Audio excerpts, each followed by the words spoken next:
Welcome to today's edition of the Sports Debate on GhanaWeb TV with me, Emmanuel Enin. Today, we are not going to do the regular debate, but rather we are bringing back nostalgic memories. We are going to talk about Ghana's very own Abedi Pele, an African football icon. If you've watched Abedi Pele, what's your best memory of him? If you've never watched him before or you didn't get the privilege to watch him, I guess you've been told what kind of a player Abedi Pele was. So you are going to share with us. If you are watching me, share with us under the comment section as I walk on the streets and engage some Ghanaians to get their thoughts on a topic on board.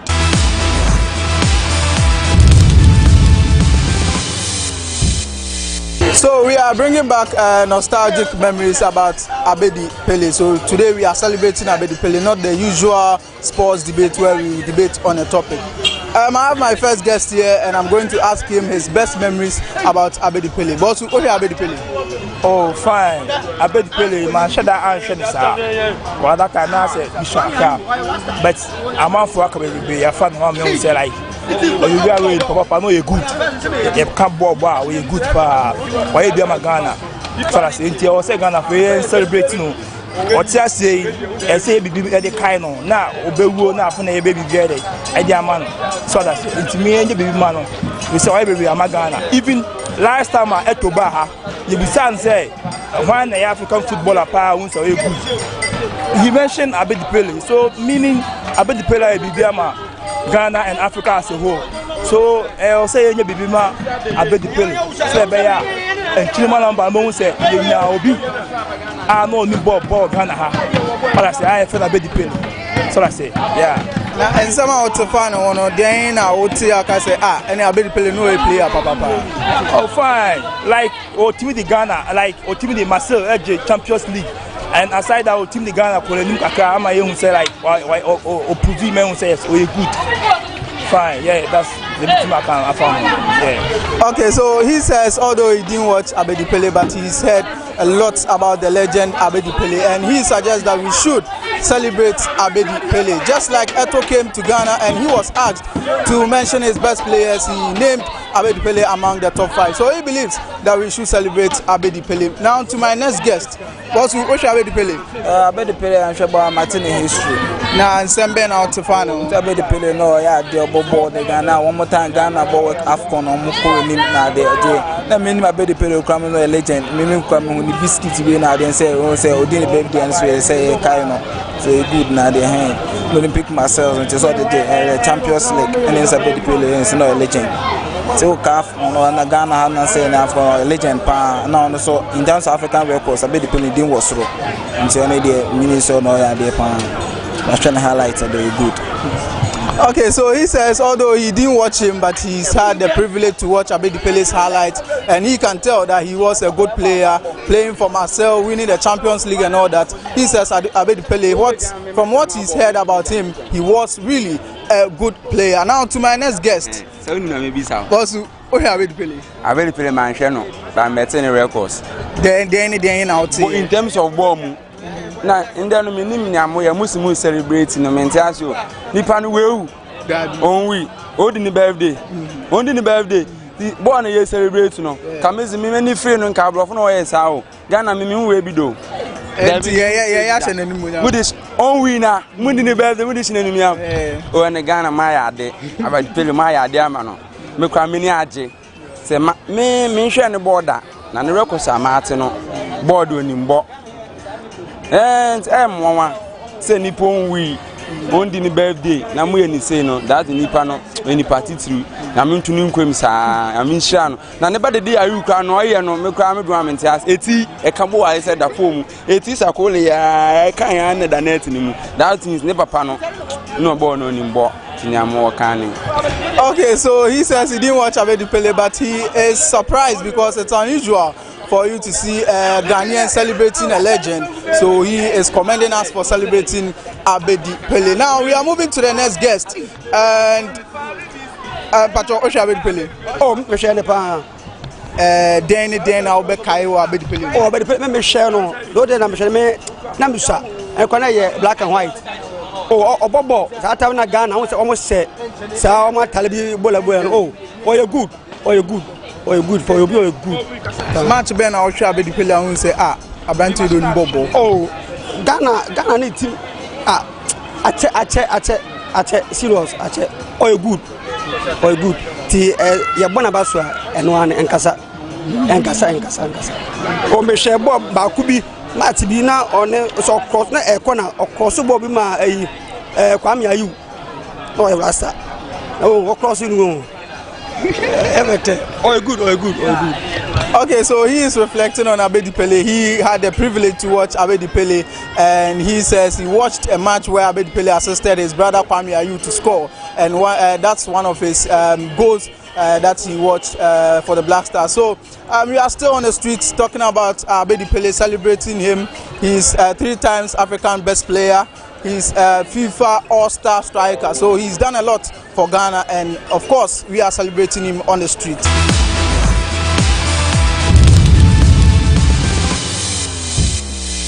Oh, Abedi Pele is a best player. That time I was a kiddie, like 6 years.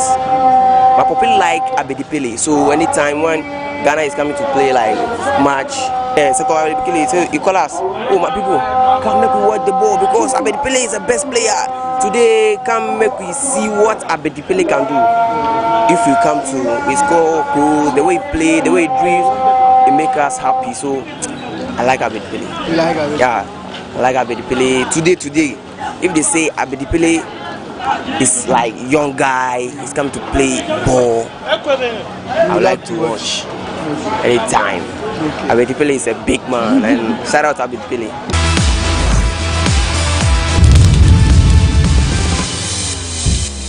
So we are still on the streets talking about Abedi Pele, bringing back nostalgic memories about him and what he did for the Black Stars, of course RTU to Marseille and all that. To my next guest on my left, Bosu, okay, Abedi Pele. Abedi Pele, me join of Accra fine. Okay, no Accra on. Me join of Accra. Na ya gba Abedi Pele dia nema ben na okay.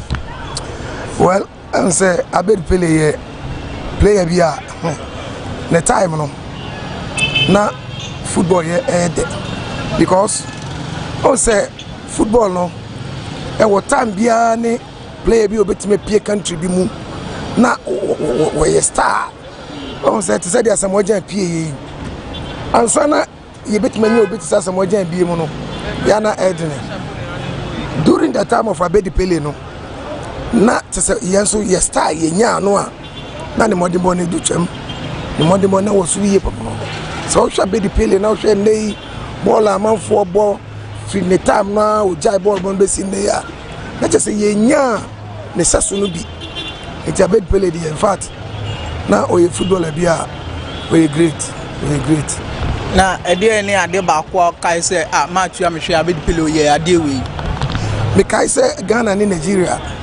enyam bo match bi say na tournament sa tournament no Abedi Pele di na tikosi ekona 92 na wabo ayibi etua na tikosi ye tu kona bi ekwan ofa so edi na tikosi edi bo no share no Nigeria force ni that time na me Lagos 92 no ntimi me share no Lagos ata fo no komu kuye Lagos abonten so Abedi Pele ni ade achi ya no Lagos man ni Abedi Pele Ghana Abedi Pele na je say ojinidi ye panja nya mo say oje African best ni bikran sana all the time yeah.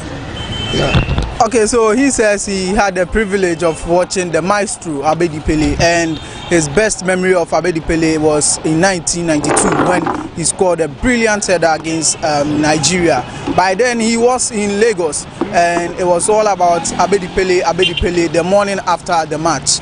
And he said Abedi Pele, the likes of Abedi Pele, the talent of Abedi Pele comes once in a blue moon. Just like we had Asamoah, he came, did his thing, and now he has retired or faded out of the Black Stars. That's how Abedi Pele is. Abedi Pele in his time was the best player Ghana had, and he compares Abedi Pele to currently players who are playing currently, and he believes that there's no one up to the level of Abedi Pele.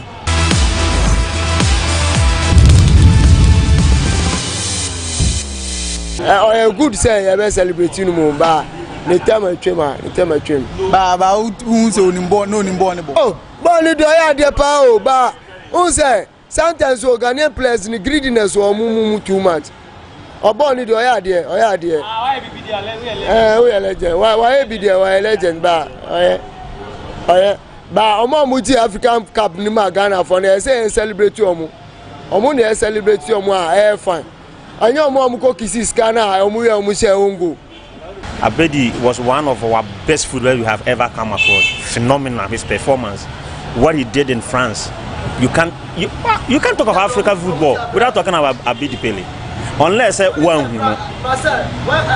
if we are talking of legends, he's a person we cannot talk without mentioning Pele. He did his best at his time. To one you can't Ghana football, there are certain elements beyond my you or Muslim. Or see he did whatever he can while playing the role. And why he has set a role model to so many people. So you cannot talk about Ghana football and forget about Pele. So when we are asked what's your best memory of Abedi Pele, what would you say? I quite remember this our final with Côte d'Ivoire, Senegal 92. You can see the performance, the dedication, his touches on the ball, the turning, the kicks. I remember South Africa 96 too. The goals at the duels of For You, Sam Johnson's with Tony Bafu, the crosses. I think that their goal was the best goal of the tournament. I remember those are the days we were enjoying football. You get it? Those are the days we are enjoying. What are we enjoying today? So will you argue that Abedi Pele is the best Ghanaian footballer ever? But what he has achieved, although it's something is debatable, but you can say that with your chest out because he did something out there.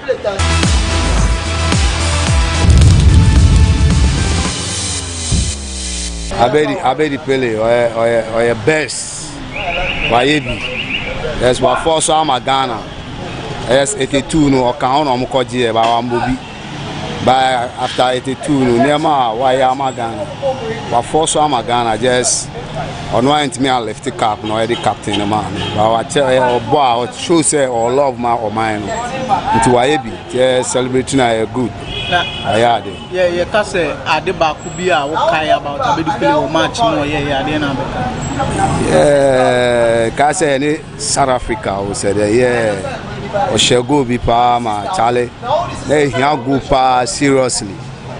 Like movement be or the shall go, and yeah, Wayadi. I know some Kitwa. I try say yes, when you born a boy. Or my shoe, yes. I say celebrating because we're good. Why be Amagana, and as a man so che, dom, almost love, Emma or mine, almost for so. They said, did they say, why be 2006 I call the 10s or train the Bob. Yeah, so legend, I say, celebrating, yeah, that's. Okay, so he had the privilege to watch Abedi Pele, and he says that his best memory of Abedi Pele was against South Africa, where he scored a crucial goal for Ghana against South Africa. So he is worth celebrating, and he is a better player. He was a good player.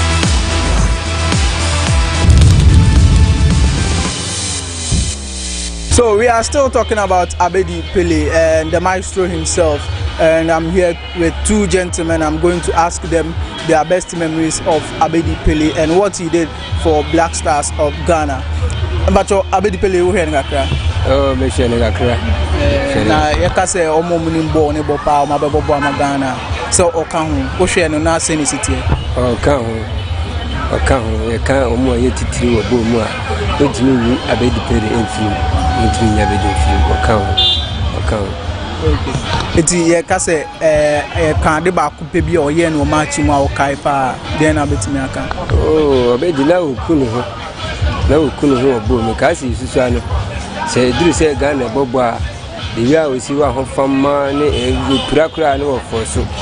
Eti Abedi ayebi pa ayebi.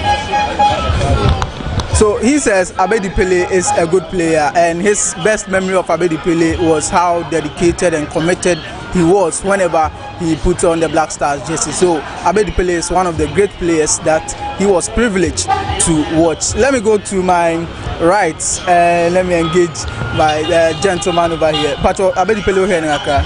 Until what say Kabibi about Abedi Pele as a man about Accra.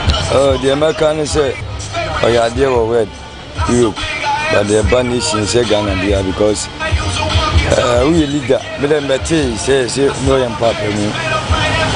And I know the and no more no the oil into more minor. Then so I say a Sebia or Chadia tour. Man, Americans will stay almost be almost no more indeed. Oh yeah, dear Europe no yeah, the banishing no team no anyade. You can say, "Oh, Kabibi about Abedi Pele, a born and castle boy." Oh, Pele, dear, Yamina, dear, don't the channel. But the selfishness in a bear minute. I don't know the other channel, but no a person in Kumina. I don't send a record. And don't mind the armor ball, man. So he believes that although Abedi Pele was very talented, but he was a bit of selfish, and that's what didn't help Ghana win any trophy. So he believes although Abedi Pele was a good player, his selfishness wasn't good for the nation, and he is saying that Dede Ayew is also his son who is towing the line of Abedi Pele, and he believes that Dede Ayew shouldn't go to the World Cup.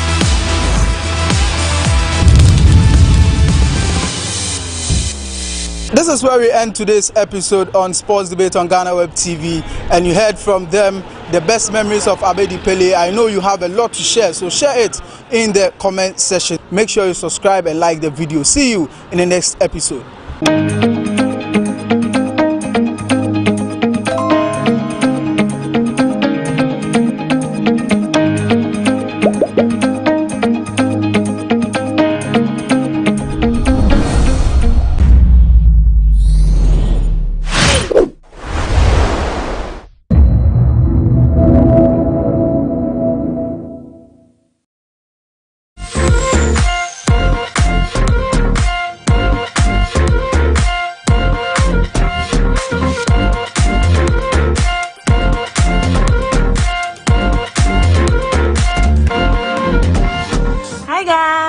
Vlog is in partnership with Travel to SA. If you're a cultural person, a party person, an adventurous person, South Africa got you covered. Have you considered SA as your next travel destination? I strongly encourage you to book your next trip to SA with the link in my description box. Add South Africa to your bucket list and thank me later. Bye guys. Hi guys, we are back again, Charlie. So in this vlog we are going to be exploring some restaurants here in Accra. I'm currently here with my friends. Hello Abigail. Hey. Hello Loretta and Bumi. So we just closed from church. Yeah, we just closed from church and we decided to take Loretta. Her birthday was last week and we decided to go have some brunch here. So we're currently here at Golden Tulip Hotel. I've been here several times, but I haven't been here for their brunch. So today you guys are coming along for brunch, and yeah, so let's go.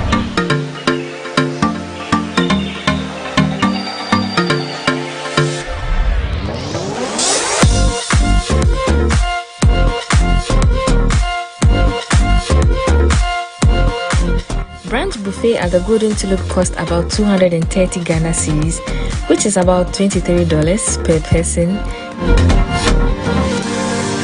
were served with welcome grape juice. So guys, this is how I look.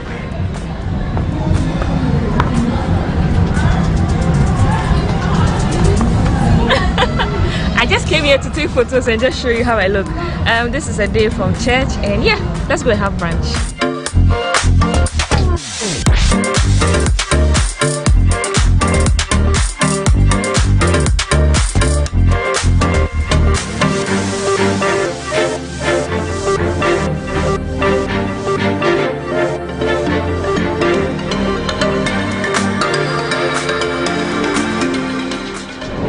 So we're gonna get some rice.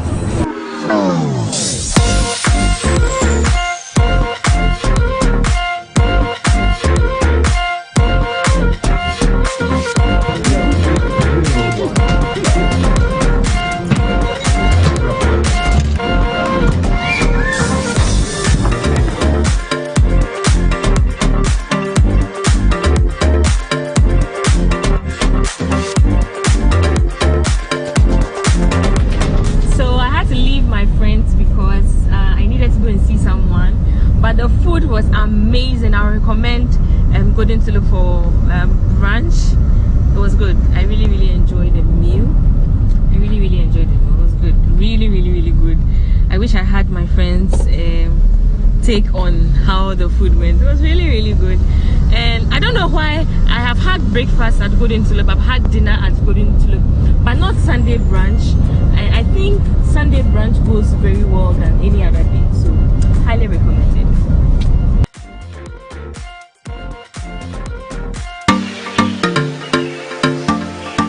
Telande is located at Laboni, a perfect place for hangout and to enjoy live band.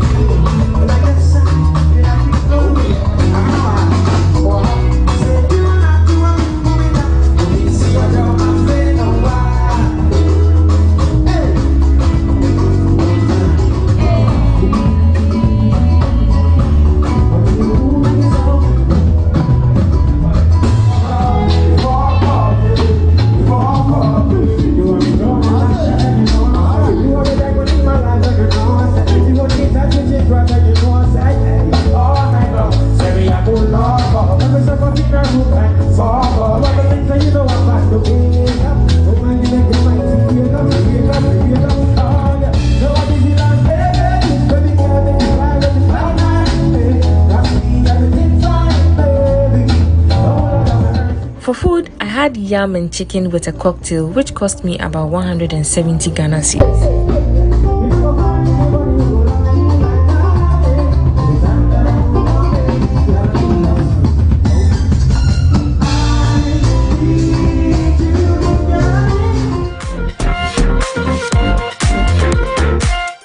Yeah, so we're currently here at Mass, and yeah, hi Nadia. Hi. So I really like the entrance, it's beautiful.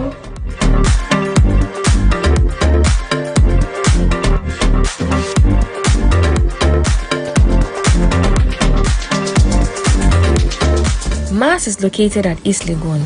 The interior of this place is really pretty, and the food and drinks cost us about 643 Ghana cedis for 2 people.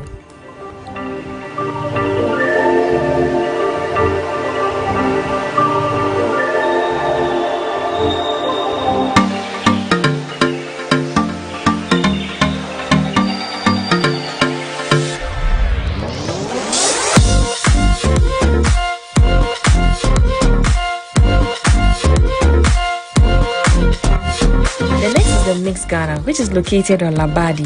The space before getting there is really beautiful, and the food was amazing. I highly recommend. My friend and I spent about 641 Ghana cedis.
Last restaurant is called Laboracha, which is located at Laboni.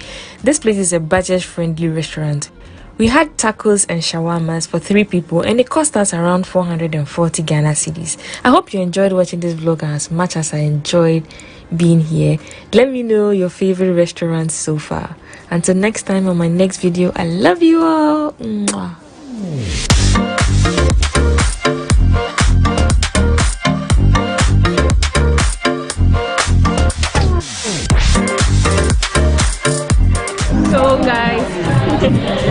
brings us to the end of this video. I know it's getting dark.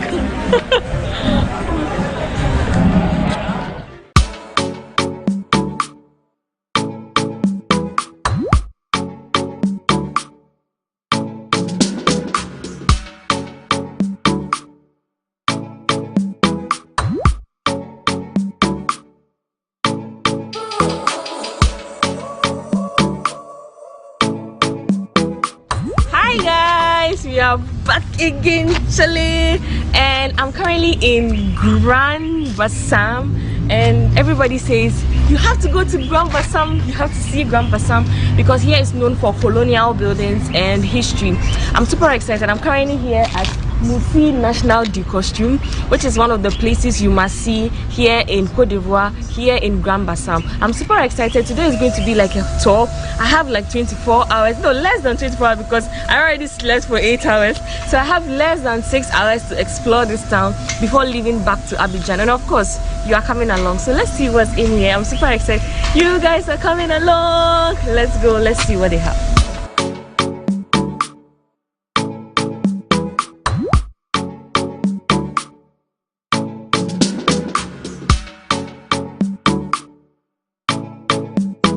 It costs 1,000 per person. Thank you, madam. So there is currently no tour guide that speaks English, so we have to do the tour by ourselves. Afterwards, she's going to do a little explanation for us because they are currently painting the place, and she says she doesn't like the smell of the paint, so she can't go with us because the smell of the paint will worry her. But then if we don't mind, we can actually have a tour. And since we are here, we don't know when we are going to come here again, so let's see how it looks. If you have any history or you know about this place, kindly let me know in the comment section. Yeah.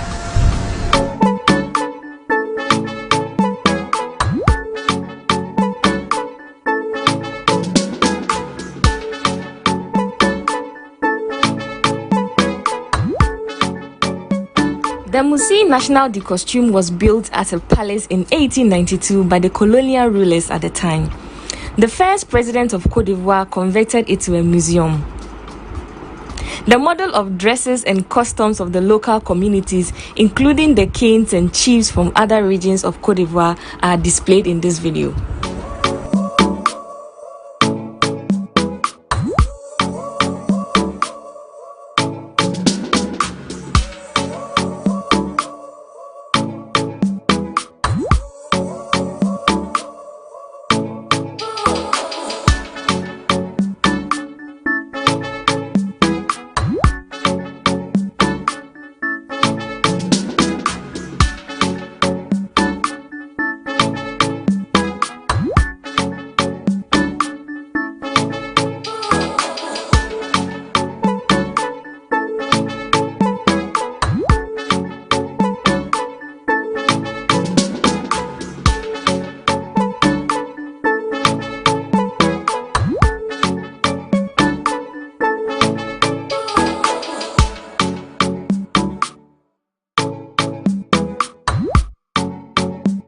Let's see what they have upstairs.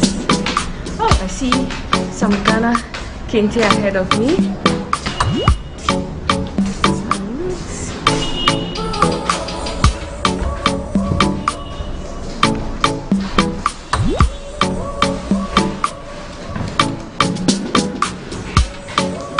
Oh, this is the Ghana kente.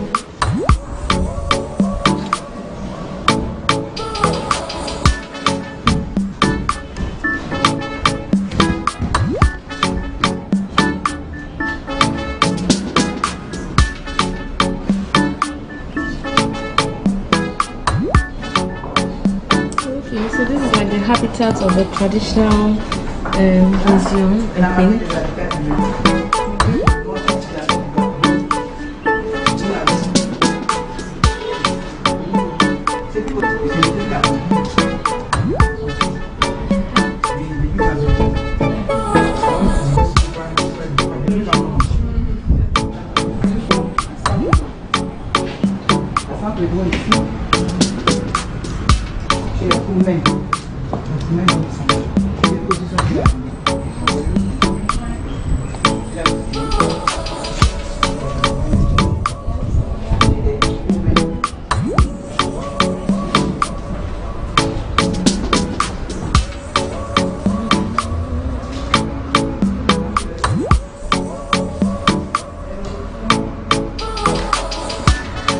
don't know if this is how they used to dress, but this outfit is so pretty. Like, this is very nice. I don't know what it means, but then yeah, if you guys know what it means, please let me know in the comment section.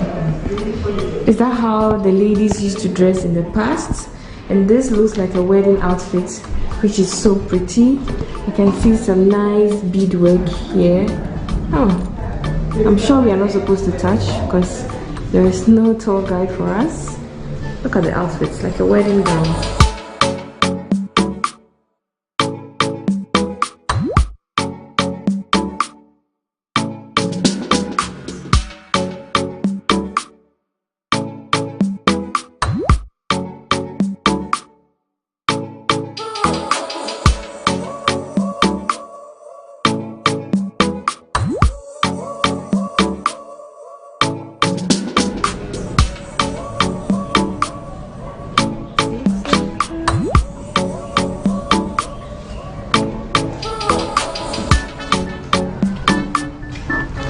So this is something I have seen before in the Volta region. It's used to catch crabs and it's also used to catch lobsters. I don't know if it's the same use here. If you know, let me know in the comment section. Yeah, this I have seen before. It's a trap. It's actually a trap to catch crabs. And this, I like how they represented everything in how it was represented back in the 80s.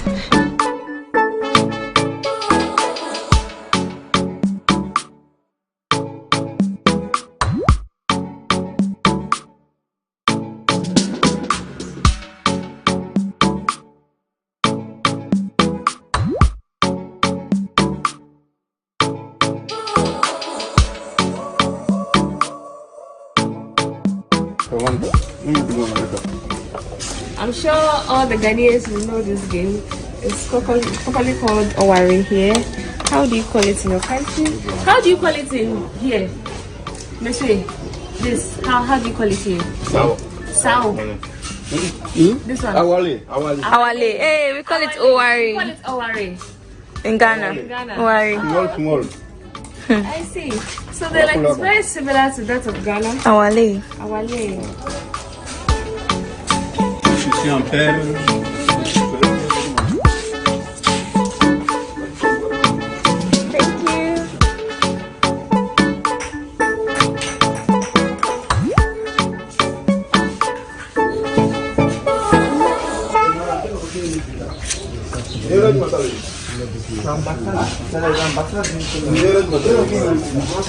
Oh, these are so beautiful. This facile. Something like this. Oh, the two of us. Yeah. So from the museum, we are going to Maison Ganame, which is also another historical site you must see when you are here at the Grand-Bassam. So it's not too far. We picked a loading taxi. There were other people in the car. They just alighted. It's left with Millie and I. Then we get to the place. It's not too far. So yeah, let's see how it goes. I'm super excited. I get to explore Grand-Bassam, like the popular Grand-Bassam. When you come to Côte d'Ivoire, make it a point to visit this place too. Get to know their history. If you speak French, it's a plus. If you don't, you're just going to be like me.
finally here. It's quite an abandoned place, so I guess we have to do the tour ourselves. So this is how it looks like.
See the history.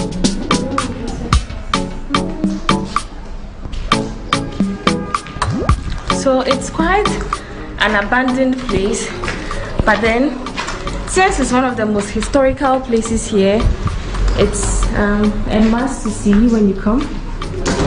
Yeah. This is very scary. Like you're so close everywhere. This is the building on this side. And yeah, this is how it looks like from here.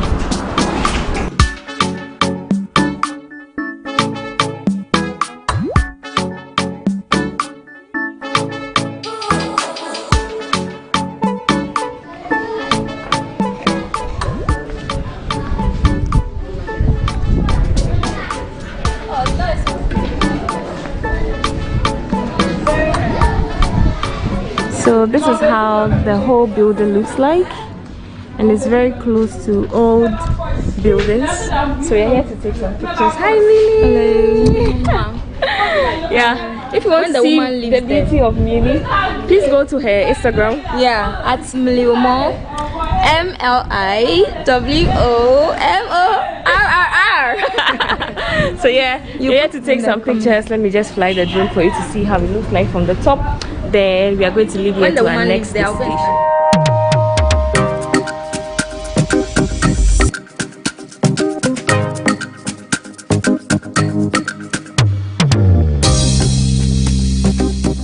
So this is exactly how it looks. We are going to, it's quite abandoned. You don't have to pay, you just have to just look at it and know the historical but guys, do you guys know this tree? From almost everybody who takes picture here, the tree is always green, but if you tell, the root is from the tree. Yeah, and they are dried. So I'm wondering, what's the historic meaning, or what does it mean? Why does the tree look green? Where is the source of water from? It's amazing. Like, yeah. So let's go to the next. You're coming along. Let's go.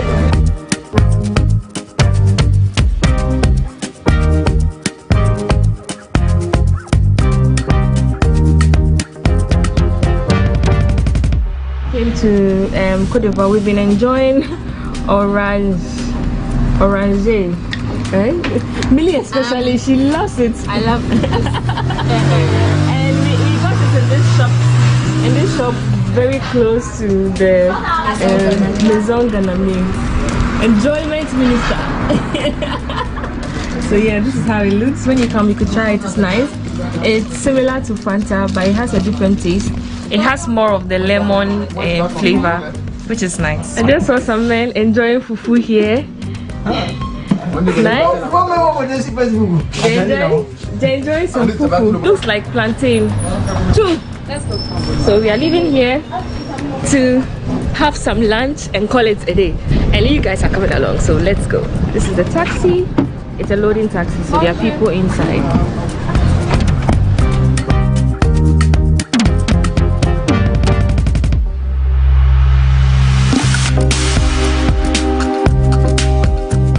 So we are finally come to have lunch at Coco Girl. This is how it looks like.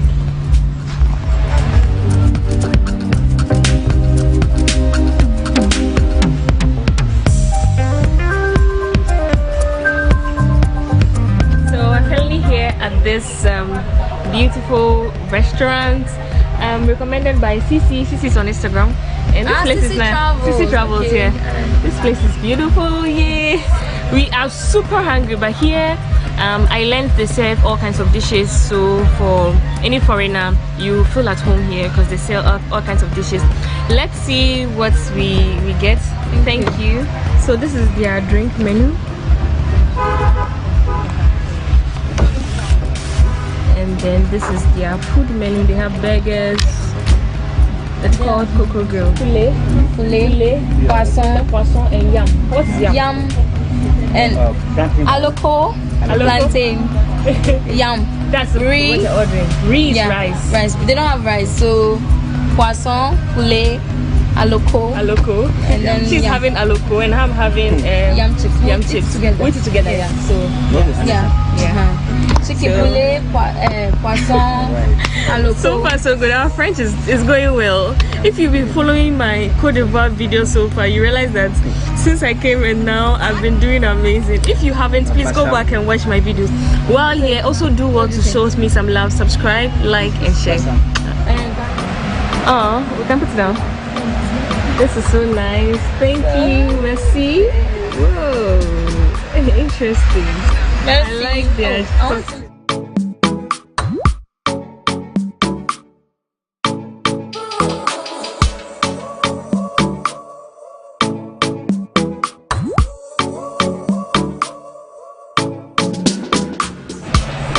The first food is here. Oh, this looks good. Thank you.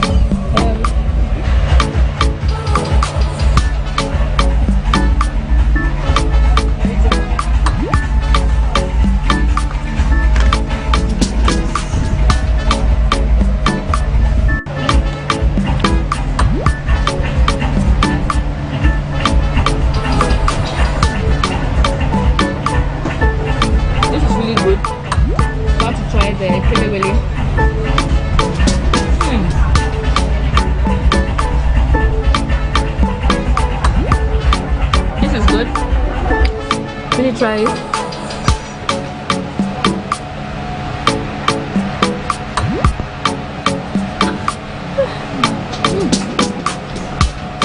I think this is going to be our best meal. So this is how much we spent at the Coco Grill. This is quite expensive, 27,500. Nice. We spent almost 27,500 on food, which is very close to $1, except for $50, yeah, which is very close to $50. So we just had lunch. It's quite expensive, but then since we came, we've not really had an expensive meal, so I think it's fine. We are going to the beach. We're going to the beach, soak some beach energy and head to Abidjan. And this is going to end our last tour here at Grand-Bassam. So this is the name of the beach. It's close to Tavarine. They have some beach outfits. Millie, are you going to get something?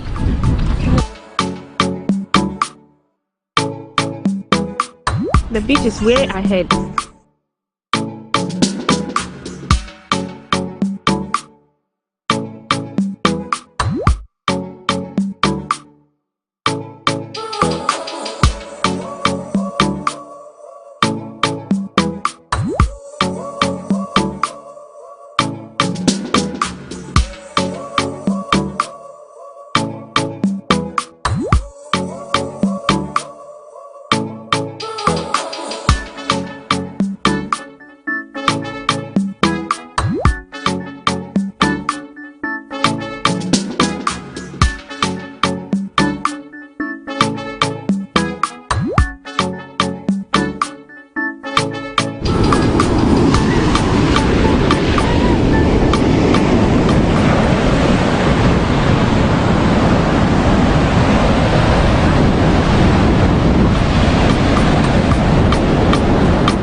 Previously on People and Places. What is the history between these areas, especially from the Gamashi area and then the other parts of the Greater Accra region, the other gangs that are spread across the region? You know, we are one people. It's only the language. Okay. The name. This is Adu Otukono. So these are names of family houses? Family houses and shrine houses. Every Ghana person has a family house in this Gamashi area. We pick up from this episode from where we left off in the last episode with Numo Blafo III. We take a sit down with him even as he shares the story of the Gamashi people of Accra.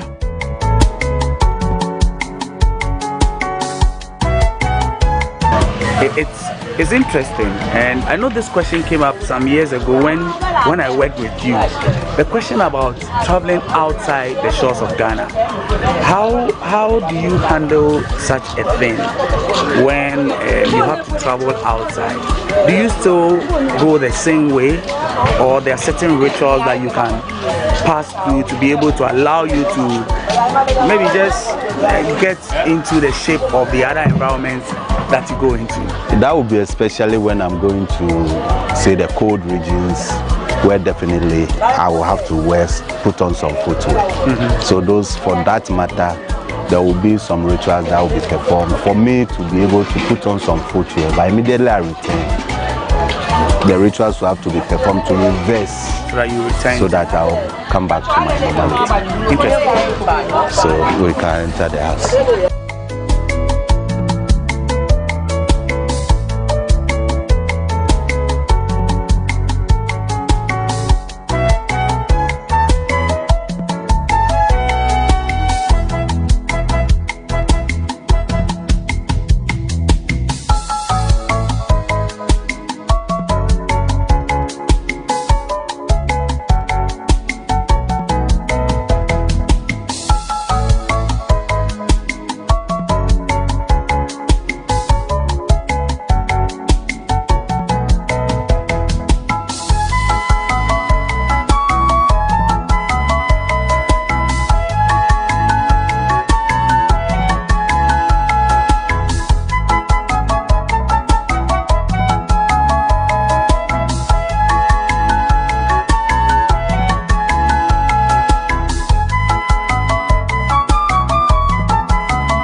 And now, let's learn something interesting about Ghana.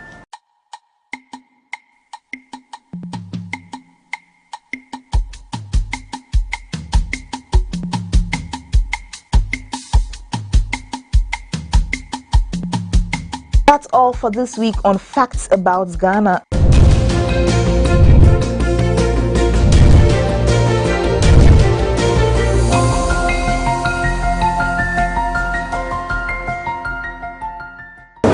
Welcome back from the break. This is still People and Places here on GhanaWeb TV. We're still with Numo Blafo III. Numo, we're just from the shrine. We saw a lot of things. You had to do a number of rituals. Can you take us through all of those things up to the point where you even had to feed? Is it the gods? Tell us about all of those things. Okay. You know, what you saw there are not gods, but they stand for a particular deity. But that is not the deity. If somebody say we are worshipping stones and wood or whatever, carving image, no. It is just a representation of what we have in mind. So, for example, as you are here, what you see here is not a deity. Okay. But then it is a representation of what we see as, or what we believe as a protector for this house. Now, this brings me, because this is an issue that I'm dealing with.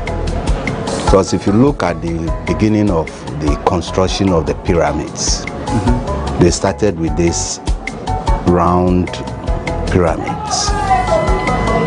Then they migrated into the pyramid that we know with the square base and the pointed top. And then at the end of it, they created, or they constructed this, the Sphinx. Yes. And if you look at where the Sphinx is standing, and then why they put it there, it was to guide or to protect the valley of the pyramids, or the valley of the kings. Now, I'm drawing attention to the pyramids, the Ga people, not only the Ga people, but the Ga and the Ewes, because it's like we have something in common. Now, if you go to every community, most of every communities, before you enter, you see what they call the Legba. Yes, the Legba. Which is similar to the Sphinx. Now, if you come to, there is a place at La called Nungochana. If you see there, you will see the square-based pyramid is standing there. Okay. And then when you come here, you see most of the round shapes. Okay. And the one who actually constructed the round-shaped pyramid is called Amon. Amon, or whatever name, the way they mention, but the name is Amon. And Amon is a Asne name. Asne Josh. Okay. Amon Koti. Yes. Yes. So I am trying, actually it's a book I'm dealing with now, to link this and then find out whether it is true, what I'm thinking. It is true that we Ga people are involved, or we constructed the pyramids in the Ewes. Because one thing too that I come to realize is that, or I came to across in my research, is that we the Gas are from Kush. That is where we migrated from. Kush in Sudan, Egypt, Ethiopia area, Kush. Okay. So you're trying to draw that link to know whether or not the inspiration actually came from your people. And so maybe that is just to remind us of where we are coming from. Okay. But not that it is a God we are worshiping, but just to remind us of where we are coming from. Because why do I say that? The one who was said to have led us to this place is called Ayikushi. And Ayikushi is like, are you the Kushite? From Kush. Or are you from Kush? Okay. Because, for example, if, as I am now, and I have maybe 3 wives, and all of them, their firstborns are males, I have to give them the same name. If I give Lomwayi Senior, Lomwayi Middle, Lomwayi Junior, but then, because they are all Lomwayi, I have to find something else to identify them. So most of the time, we use where your mom is coming from. So if, for example, the first wife is coming from, say, Akotolante, so I'll say, Lomwayi Akotolante. Then as we know the specific person we are talking about. So if the second is from Abola, the mom is from Abola, we can say Lomwayi Abola. That means the mom is from Abola. So that you see, so like Ayi from Kush. That means that draws or that brings us to the knowing that yes. And then there is history that the Kushites were then rulers of Egypt. So actually, I want to draw that link. That will be a big revelation if indeed that link is made And that would be some big So actually that is where I am now, to do all, because I'm still finding certain records to actually buttress my point. But is there enough for you to be able to read about or get to help you with this research? That is where I am now. Actually, I have so much for the Ga and even our relationship with the other tribes and all that. But then I'm getting less from the Egyptian or the Kush side. But I have the belief, though I have some scanty records, but I know I need to do more research to actually get a concrete evidence to support the points I'm making. All right. When we were at the shrine, we saw a very beautiful thing. When it was time for all the people at the shrine to partake in the meal that had been prepared, there was a particular order. Is there some significance to why or how that is done? Why was it done that way? And even when there was a point where the drink had to be shared, that was also done in a particular way. Can you help us understand? Yes, it shows the order of seniority. Okay. Yes, because as a Wulomo, we have what we call, say, fighting. Like the brother introduced to you on our way to the Sakumo Choishi. He cannot take before me. And then he too, an ordinary person or Chami cannot take before him. Before the ordinary people. So it's just a hierarchy? Hierarchy, thing. Yeah. Okay. Yeah. And then if you see it, the way they share the drinks too, after they gave the Sakumo rum, then they came to me before the other Wulomo, and then there is a chief there, they served him, and then the other people.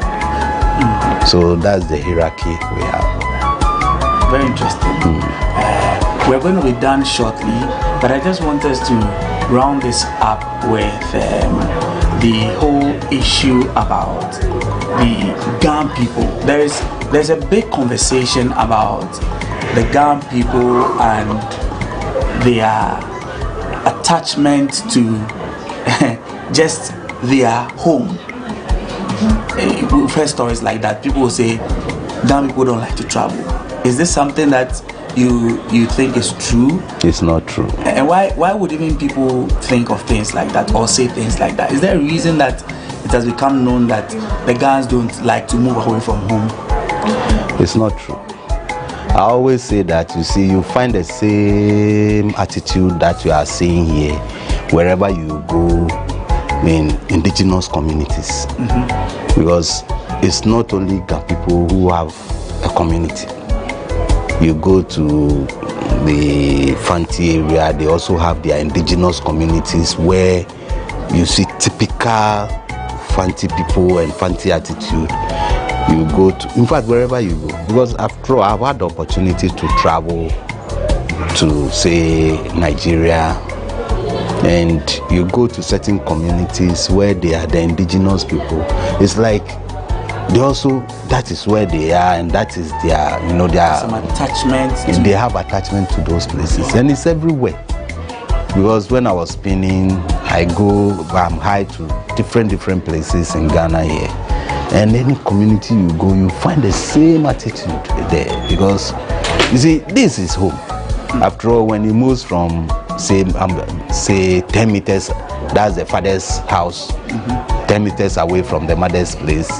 So if this place is not okay or is finding something difficult, they can just move just 10 minutes, few steps, he will find whatever he's looking for. So the person is comfortable. That's his comfort zone.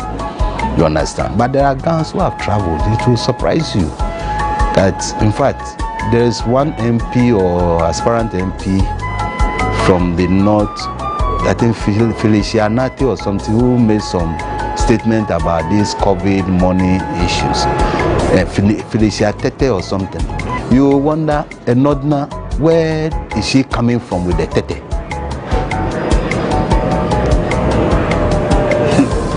Nordness don't name Tetes. At least not for the Nordness. Those from the coastals, yes, the Ewe side, the Gan side. The Gan side. Okay. So you can see that it's a Gan who has gone there and then have children. And there are a lot of them there who are Ghana people, or even Dangmis, a lot. So now, let me just bring you to popular people we know. Do you know that Freddie Blay is called Ama? Ama. And then we have Amabua, who was former, I think, energy minister or something. The name Ama, where is it coming from? It's a Ghanaian. Oh, but they are not from... But they are not Ghans. They are not Ghans. But they might be Ghans. But maybe they were born there. They've lived there throughout their lives, so they've become, natives of those places. But the name Ama, because when we name Ayi, the following name is Ama. And it's only Ga names that have those names. Ama, Aya, Ayikwe, and all those names. You see. So if they say Ghans don't travel, for me, I don't believe, because my mother's house like this, I know a lot of people who have traveled and they've even remained there. They are not even coming. A lot. And even all this area. Because you see, there was a point when they were saying that if, for example, chieftaincy issue, and maybe it is coming to this house, nobody knows whose son it will fall on. And they attribute the chieftaincy issue to fetish or paganism or whatever. And everybody wants to be seen as a Christian. So they don't even want to have anything to do with it. They can even borrow money and send their children outside. And some of those people have gone, and for how many years now? They've not returned. Now some of them are returning and they are causing problems. They've gone, they've worked all their lives over there, they've gotten money, and now they've realized that they are entitled to the stool. Because if you look at something that has happened in Gamashi, for example, this issue of Gamanche, it's not about anything.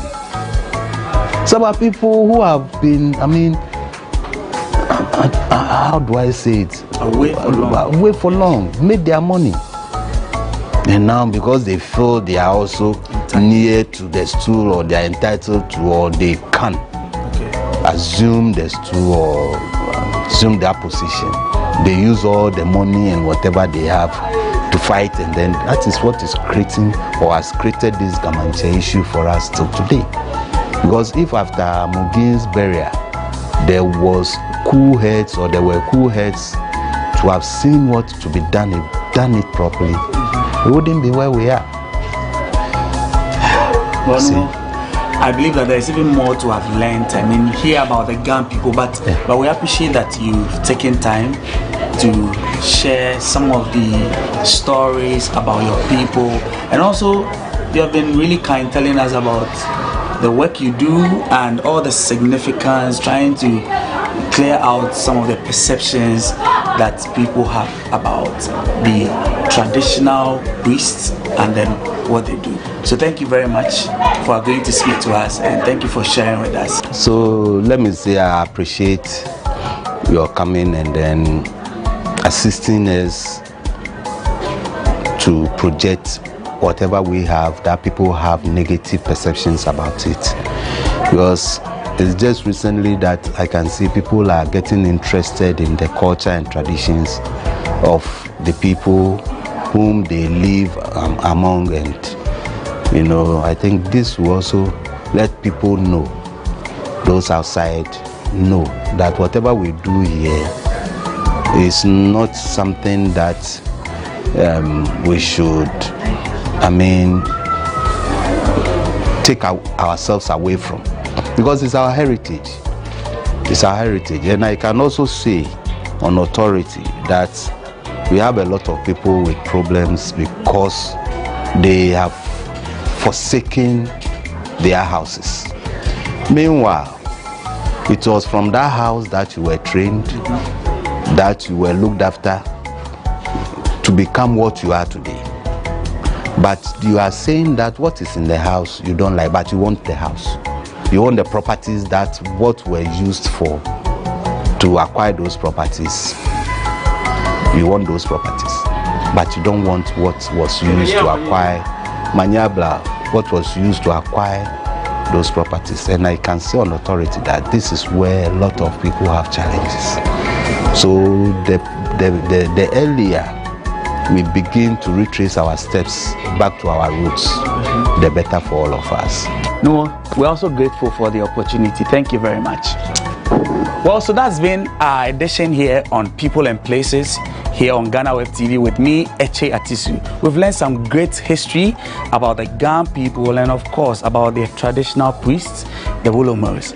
So thank you once again for joining us. Remember, there is news for you when you log on to www.ghanaweb.com. As always, be kind to one another.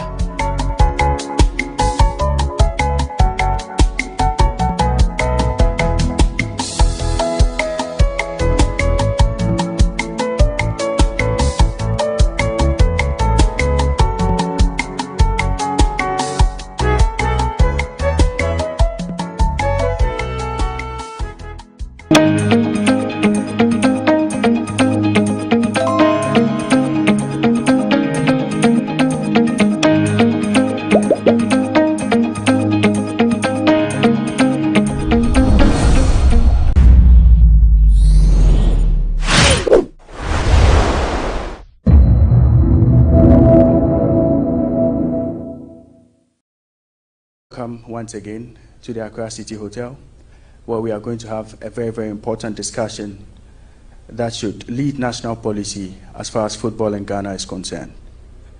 We would apologize for the late start of the summit, and we appreciate your patience. Before we begin today's business, we want to begin with an opening prayer. To help us with the opening prayer, I would like to invite Mrs. Eunice Tony to give us a short prayer. Let's give her a round of applause. Thank you very much. Could we all please bow down our heads in prayer? Heavenly Father, thank you for gathering us together to have a conversation about a sport that brings people together. We are asking, oh Lord, that this conversation is going to have positive outcomes, and we all will be happy to be part of it. Thank you for answering our prayer. In Jesus' name we have prayed. Amen. Thank you very much, Mrs. Eunice Tony. The reason why we are gathered here is not known to me, but one man knows it all. Programs Manager, ETV Ghana, Cosby Bigbe, will tell us why we are gathered here this morning. Let's give him a round of applause.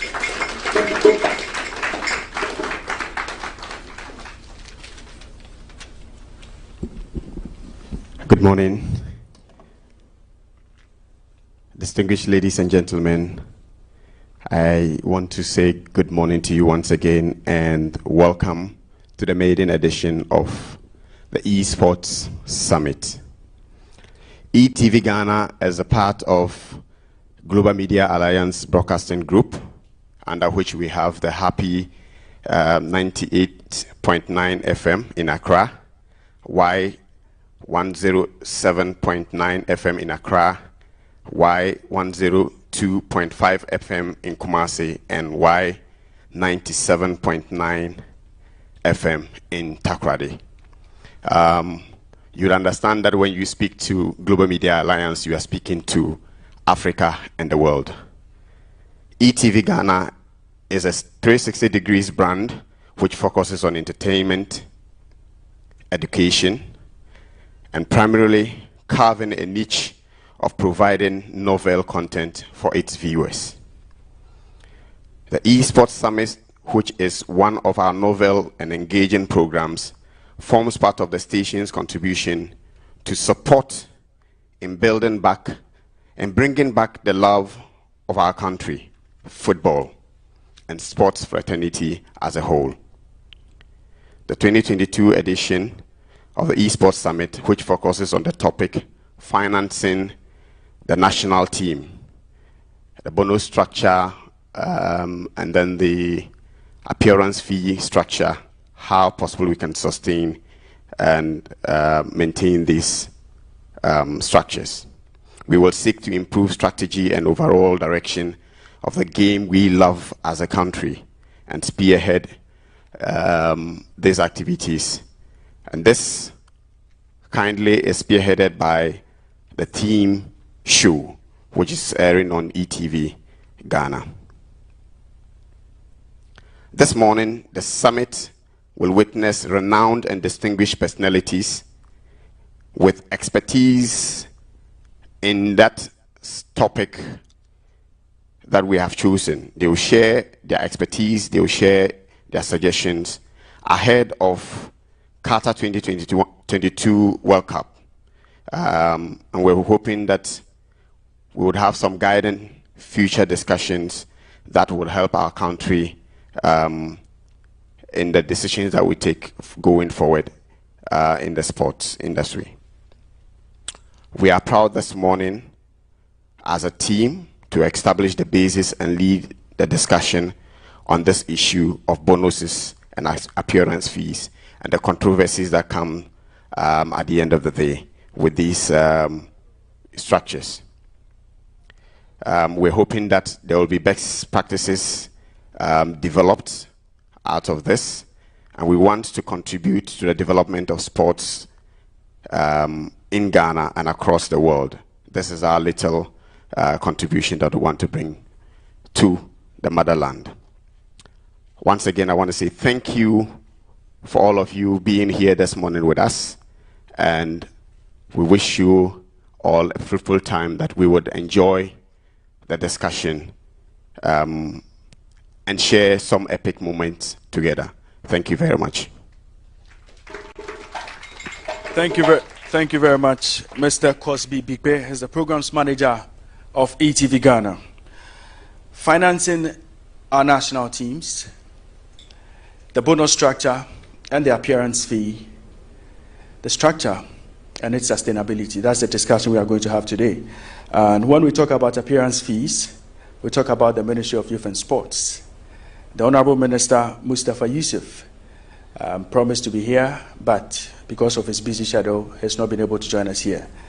But he sent us his best wishes through his representative. I would like to invite Alhaji M. Sani Adams, as the head of Policy Coordination, Monitoring and Evaluation, Ministry for Youth and Sports, to give us his opening remarks. Let's give him a round of applause.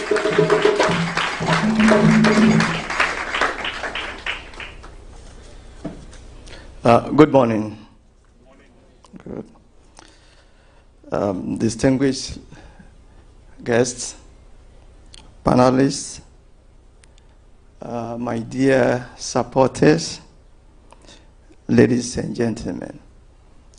Let me first say that we are extremely grateful as a ministry to be invited to this forum that seeks to discuss one of the most important things in Ghana that has to do with sports, and in particular football.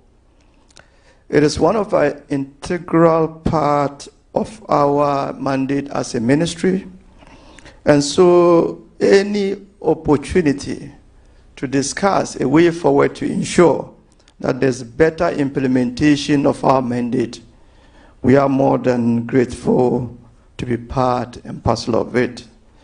So we thank the organizers for giving us that opportunity. And as the moderator rightly mentioned, my Honorable Minister Mustafa Yusuf was extremely delighted to have heard that this organization will go on this morning. And he was so passionate and eager to attend. But unfortunately, other things have taken him out of this program. But he sends a lot of his felicitations and greetings to the organizers, and particularly he mentioned to me that he wished to have been here because of the panel, the type of people that you have gathered to discuss the matter. So please accept his apology, but he has promised to be part and parcel of this discussion on TV. So you will be very sure, and you can be very sure by this time he's watching it. Ladies and gentlemen, everything in this country is negotiable except the performance of football.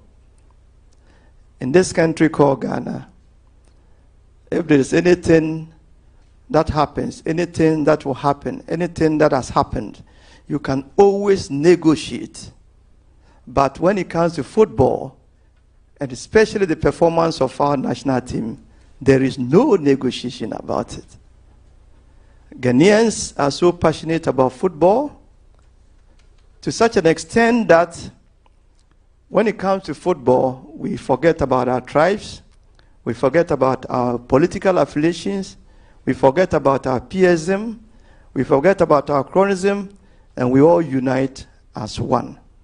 It has not happened in any of the sporting disciplines except for football. Indeed, when you come to the Ministry of Youth and Sports, we have been tagged as a football ministry for a very long time. But the truth of the matter is that well over 70% of the resources of the ministry is spent in other sports. But the fact that the interest and passion of Ghanaians is on football, anytime there's expenditure on football, there is more attention to football. And because it is unnegotiable in terms of performance, it presumes that we need to put huge investment into it. We need to invest in infrastructure. We need to invest in personnel. We need to invest in systems, structures, processes, and procedures. We need to invest in promotion and marketing. The issue for which we are sitting here is the aspect of personnel, bonuses, and appearances. Personnel motivation is very paramount for performance. Motivation can be both intrinsic and extrinsic, we all know. In some countries or in some jurisdictions, merely wearing the national colors is enough motivation. In our part of the world, particularly in Ghana, it may not be enough. And that may not be the fault of the footballer or the professional, but it may also be the systems and the culture of our people. And therefore, we need to invest not just in the intrinsic motivation, but also to invest in the intrinsic motivation that has to do with the bonuses and appearances. I would therefore say that there's almost a certainty. There's a certainty about the payments of bonuses and appearances and making people happy to be able to perform. The fundamental questions that we need to address actually is the quantity. How much should be the bonuses and appearances? How much? Because it seems to be a bottomless pit. We don't know the minimum and we don't know the maximum. But we do know that there are some fundamental factors that need to be taken into consideration. Economic, social, belief, appearance, and so on and so forth. We need to ask the question, what should be the structure? Because in most cases, when you look at even what we give to our players in terms of appearance and bonuses, compared to other jurisdictions, and when they appear in terms of their teams, their foreign teams that they play, what we give seems to be a peanut. But we have to look at it in terms of our context, economic context. What should be the structure? What should be the sources of funds? And how sustainable will these funds be? It is my anticipation that the panel so gathered here will address these questions. For us as a ministry, we are looking at business, sports purely as business. And therefore, we are moving completely away from the normal business of looking at sports as recreational purposes to looking at sports as business. So if it is a business, what it means is that we have to look at the whole value chain. We have to look at the structure of our teams. We have to look at the composition of our teams. We have to look at the management of our teams, and so on and so forth. So that it will call for not just patriotic support, but call for the necessary investment. Because the mere structure of the composition of the team, the management, can either attract investment or disperse investments. We need to make our games attractive. We are in a hurry to send our players out of this country. But what we need to know, and I know that the managers of the football here, that the internal clubs needs to be strengthened to be able to make the football attractive for all of us. Again, for us as a ministry, we are providing a direction of the policy of sports in this country. We have had a national sports policy that has been sitting on our desk for well over 30, 40 years. We are reviewing that policy to give direction to sports, particularly football and other very leading sports that we think we have comparative advantage. Supporting this policy document will be a proper legislative instrument that will regulate many other sporting activities, including even the purposes for which we are here, bonuses, appearances, and other things. The legislation will look at that. But in looking at this legislative framework, we are so cautious about the independent nature of our football federations. But we are also aware that the national teams are the bona fides of the state. Indeed, we are looking at the sustainability of funding these things in terms of bonuses and appearances, and therefore the ministry is looking forward to establish what you call the sports fund. This sports fund has been a theory for a very long time, and we are pushing it. We are in discussion with cabinet, and very soon we will have a direction so that it will substantiate all that we have. We are talking about specific incentives for corporate organizations that will support sports. We know that there are corporate organizations that have been supporting over the years, but they will need specific support in terms of incentives, which we are negotiating with cabinet, and very soon there will be a direction to that. I will not want to take a lot of your time because I know the discussion would go on, and when the discussion proceeds, we'll be at the backdrop and we'll be listening to it. And at the end of the day, we expect that to be a comprehensive report that will be submitted to us, and we act through the report in terms of the direction of Carter 2022. So I wish to congratulate the organizers for this forum and to thank you very well for making this a possibility. Thank you very much, audience, for also listening to us. Thank you very much. Thank you very much. Alhaji M. Sani Adams is the Head of Policy Coordination, Monitoring and Evaluation at the Ministry for Youth and Sports. He's sitting in for the Honorable Minister, Mustafa Yusuf. Thank you very much, sir. We'd like to acknowledge the presence of a few dignitaries here this morning. DCOP Lydia Donko is the Director General, Police Professional Standards Bureau of the Ghana Police Service.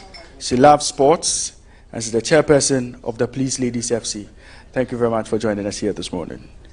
Frederick Latte Otoo is Ghana Taekwondo President. He's also here with us this morning. Rita Ofe Asari, she's also here with us this morning. Abdul Yati is also joining us here this morning. We have representatives from the National Sports Authority. They are here with us. We also have reps from the Ghana Olympic Committee who have joined us here this morning.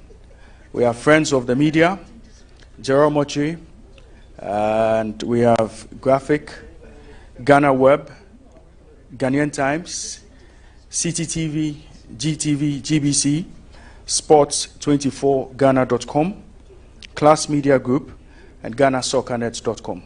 We appreciate your presence here this morning. Before we get into the discussion proper, where I would introduce our guest speaker to deliver a paper, it is quite interesting what Ghanaians think about the national team and how much we give them consistently. Bring Back the Love suddenly appeared in football circles, and particularly during the Black Stars games, because Ghanaians had become indifferent towards the senior national team. A cocktail of issues brought us to this point. Key amongst them was Ghana's monumental failure at the 2014 World Cup in Brazil. This left Ghanaians questioning the commitments of the players to the national cause, especially when they held the nation to ransom, demanding payments of appearance fees of $100,000 before playing their final group game against Portugal. Did the players err by demanding what was due them? Was it their fault that they had been pampered over the years by paying huge appearance fees? Was it their fault that they also demanded what was due them because in previous World Cups, their teammates also received same? When did Ghanaians realize the payment of appearance fees defeated the spirit of patriotism and the national service call on Black Stars players? Were Ghanaians only angry because government paid $100,000 to players after a disappointing World Cup? Because in previous World Cups, $50,000 and $75,000 appearance fees were paid to the Black Stars players. What went wrong in 2014? Another World Cup is on the horizon, and the phrase, "we are not in normal times," is on the lips of Ghanaians.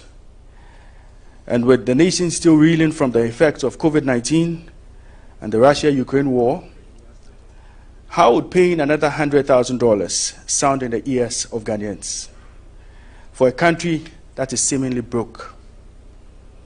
If we all agree the players must be paid for their services to the nation, how much is too much? How much is too little?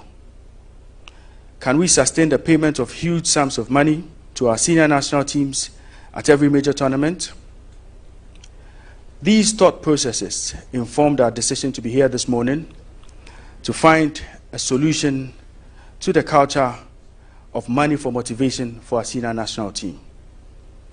We have assembled a fine team of experts who will be taking us through this particular topic for discussion today. Before I introduce our guest speaker, let's take a look at what happened from 2016 down to 2014. Let's take a trip down memory lane and see how the Black Stars have fared at various World Cups. The Black Stars of Ghana first appeared at the World Cup.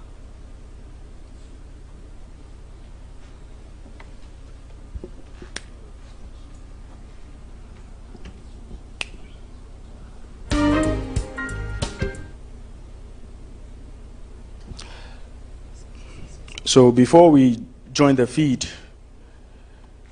this is the maiden edition of the Esports Summit.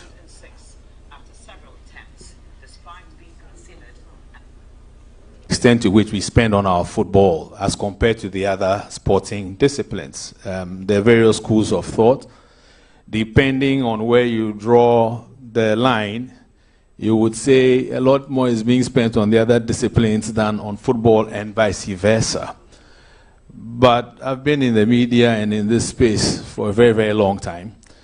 And I'll just say that in terms of the recurring expenditures aside of infrastructure and those other parts, recurring expenditures, definitely. I mean, we'll agree that football takes a chunk of the national cake. And I hear my minister's rep saying yes, and that is a fact. He also spoke about comparative advantage, which is a subject that's also very dear to my heart. That there are so many sporting disciplines that we engage ourselves in as a country. But there certainly will be some sporting disciplines that we have comparative advantage in. And I'm happy that at the policy level, it's something that's being discussed. And the prayer is that beyond it being discussed, an action program will be developed that would get actioned. This thing is skipping. All right, I'll come back there. So, comparative advantage is key. So why football? I see football as being one of Ghana's sources of comparative advantage. That's why we spend so much on football. And it's not to say the other disciplines don't deserve resources. But every nation state would need to define what are their sources of comparative advantage. And that is just a small digression from my presentation, but it's got to be situated in the context that There are sporting disciplines in this country that have brought Ghana's name so high. And many a times, people like us lament why they don't get that level of attention. Football is a team event, okay? And so it takes a lot of resources. But long before Ghana qualified for the World Cup, there was a certain Azuma Nelson. There was a DK Poison. There were these athletes who put our name at the zenith of world sport. Ask yourself what investment is being done in those areas. That's a conversation, I believe, for another day.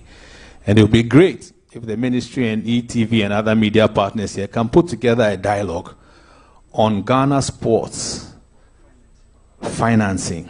Where are our sources of comparative advantage? Because once we establish those places or those points, it becomes easy to determine what should be spent and what shouldn't be spent. We are talking about bonus structures. We are talking about appearance fees. But look at countries like Jamaica. If you go to any World Athletics event, you will see Jamaica in the sprints. It's a source of comparative advantage. You will see Kenya in the long distance and middle distance. It's a source of comparative advantage. If you go to cricket, you see an India, you see a Pakistan. When it comes to Africa, you see a South Africa, you see a Kenya. Sources of comparative advantage. So the point being made here is that at the level of the ministry, if there is a unit looking at policy, then there's relevance in having a conversation on which sports hold our sources of comparative advantage as a nation. Not every sport would be there. And that doesn't mean the other sports should not be engaged in. But if we want to make a mark on the world stage, we can't continue sending teams to tournaments where we know they are not going to perform. Again, I said it's a conversation for another day.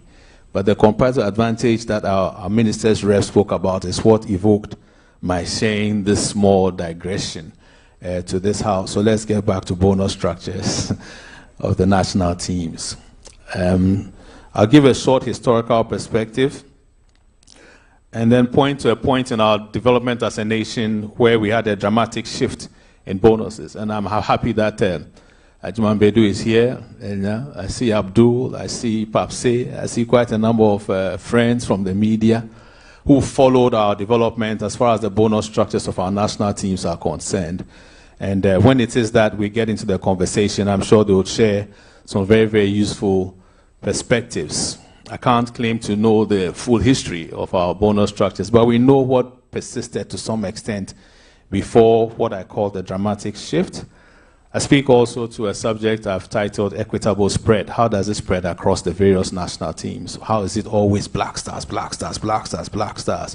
Where can we situate the Black Stars in our conversation such that, for instance, whatever they bring in could not only be for them alone, but could be for those who can't attract? Because everywhere you have an attractant, and then you have those who consume what the one attracting would support it to consume.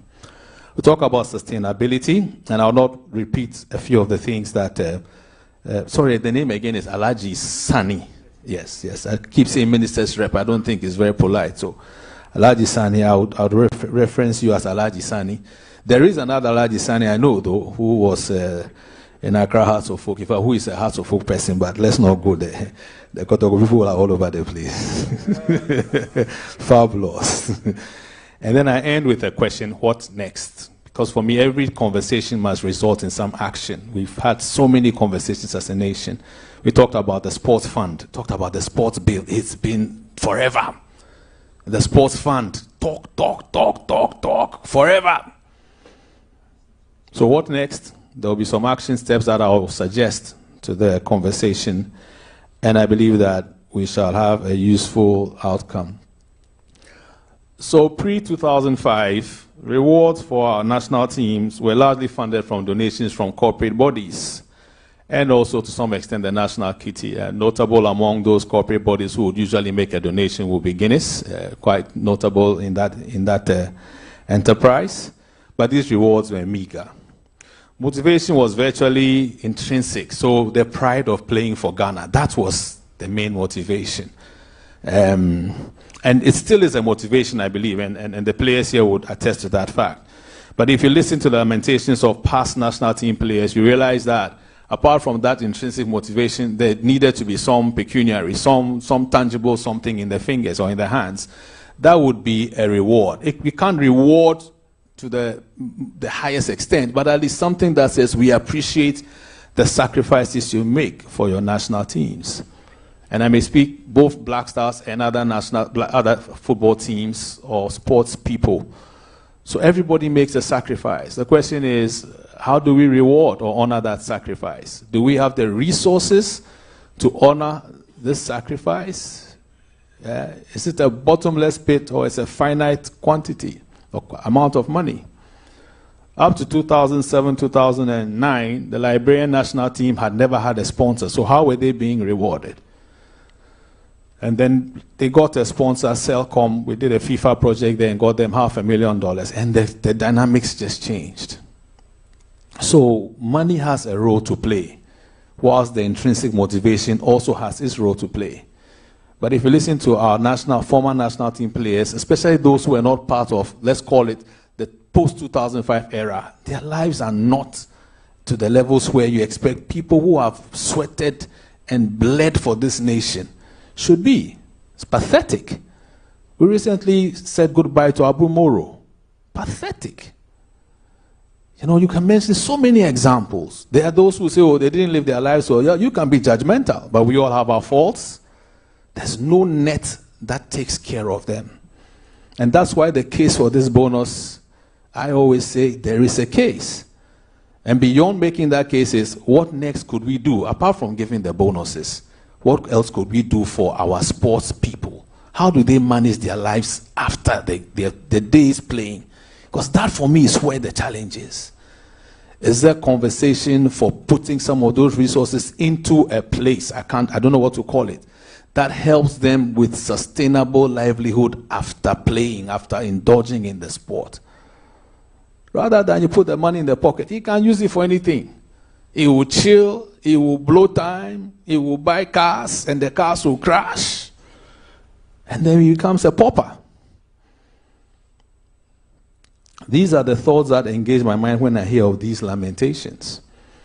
But in 2005, perhaps he was the vice president, I think, at the time, or about that, we got Goldfields Ghana Limited to sponsor the Black Stars for $3 million United States dollars.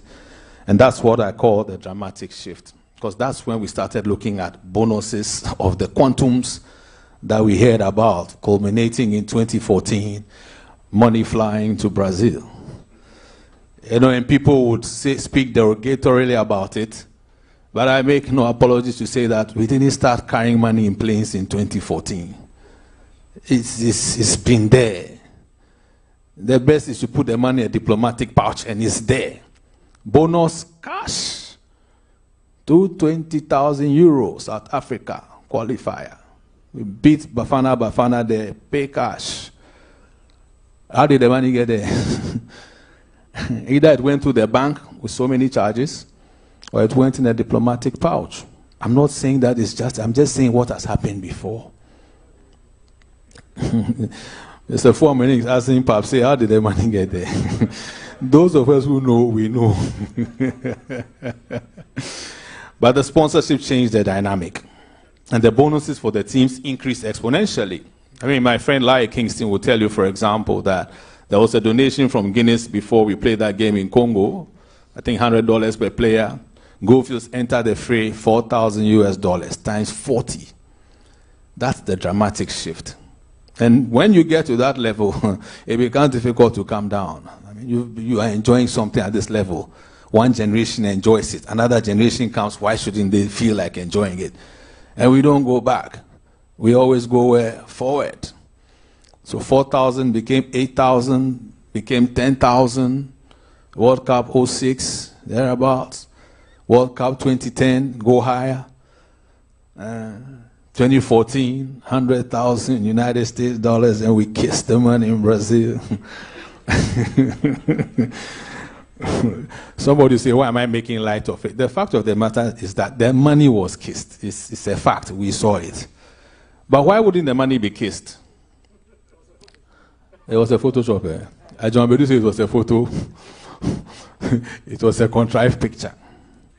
But if you sweat and bleed the way these boys bleed, and you see that money, you will kiss it. If it's your brother who is playing and he gets injured and comes home, and you are taking him from one herbalist to another herbalist, from one hospital to another hospital, when you see that bonus, you will kiss it. So let's not judge them. They play. When they are on that field of play, the whole nation stops. And when they win, it's like everybody contributed. Even when we won in South Africa, they were calling us the Black Stars of Africa. Comparative advantage. They didn't say Black Stars of Ghana. They said Black Stars of Africa. Can you quantify the value that performance makes on this nation? There is peace at home. NDC, MPP, there is peace. Muslim, Christian, there is peace. In the charismatic where there's a fight, there is peace. A home where the man is NDC and the woman is MPP, there is what? Peace. Why? The Black Stars won. They beat Nigeria to qualify for Qatar 2022 against all odds. And everywhere became quiet. That is the power of the national team of Ghana, whether we like it or not. It is a power that we went to Germany in 2006, and the immigration regulations and procedures were relaxed. Why? Because Germany was hosting the World Cup. And you go through the checkpoint, and you are wearing Ghana colors, like Die Hard are wearing the Ghana colors. They say, you from where? I say, from Ghana. They say, Ghana, good team, good team. Pass. They don't even check your bags. That is the power of the national team. It's important that we situate our conversation with this in mind. So much is spent on tourism, and I'm not disrespecting any expenditure on these other areas of our national life. But trust me, sports, it moves nations. And when the sport is as big as football, it controls emotions. All right? Otherwise, why is it that every FA president of this country has met the president of the republic and some others haven't met? Because the politicians know the power of this game called football. They invest in it because they know what it can do or cannot do. They put money behind supporters unions, hundreds of thousands of United States dollars to South Africa to have our colors in the stands because our national team is playing in the World Cup. It's a source of comparative advantage. So we must spend on it, yes. The question is, while spending on it, how does our spend on it now inure to the rest of the national teams and our sports? So I have a concept I call Corporate Ghana Sports. If you look at it as a company, where do we place football? All these things that football does for us as a nation. And that's why when things go wrong, the whole nation is in an uproar. When it goes well, we are all happy. Okay? A sport where the emotions of then maybe about 2010, how many was our population? Perhaps you are the statistician. Now we are 30 million, eh? So back then we could have been maybe like 21 or 22. 22 million people's emotions, they hinge on a penalty kick against Uruguay. The emotions of a nation, all right, were determined by one penalty kick that hit the crossbar.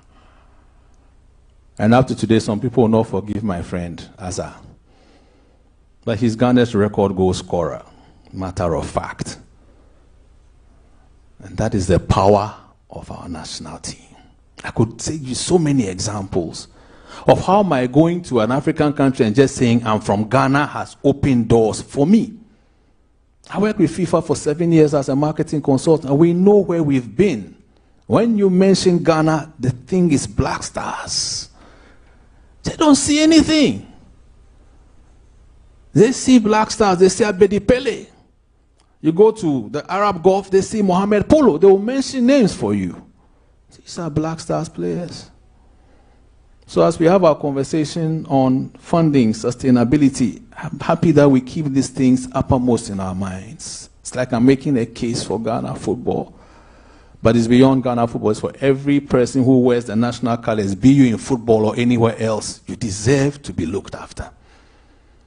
So it's to establish the point that as for the appearance and the bonus, wherever it is, Black Stars, Black Meteors, Black Queens, who actually qualified for the World Cup before the Black Stars, there is a case.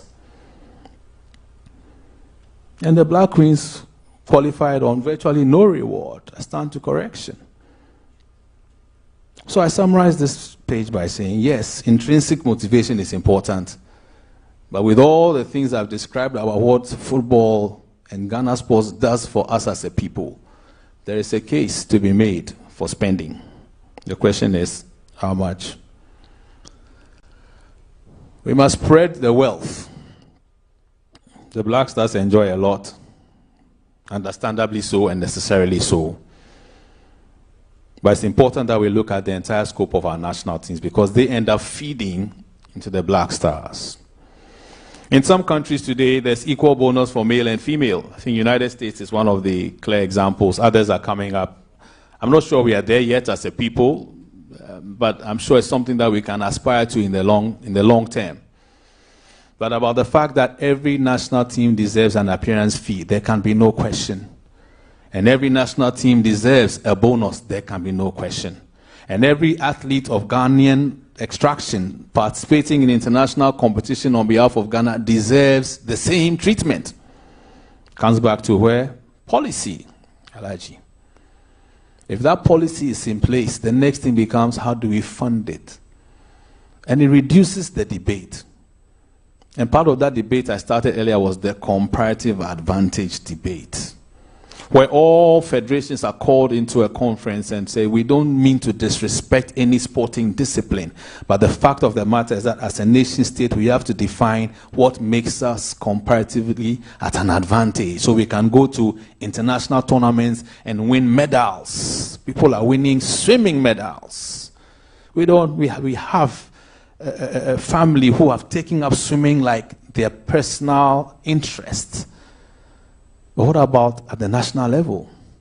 So many water bodies in this country. Name many lakes. Only last, today is when? What's today? Today is Wednesday. Only Sunday I was on the River Fram, one of the tributaries of the Volta. Some young boys were diving. Did have this deep diving? Yes.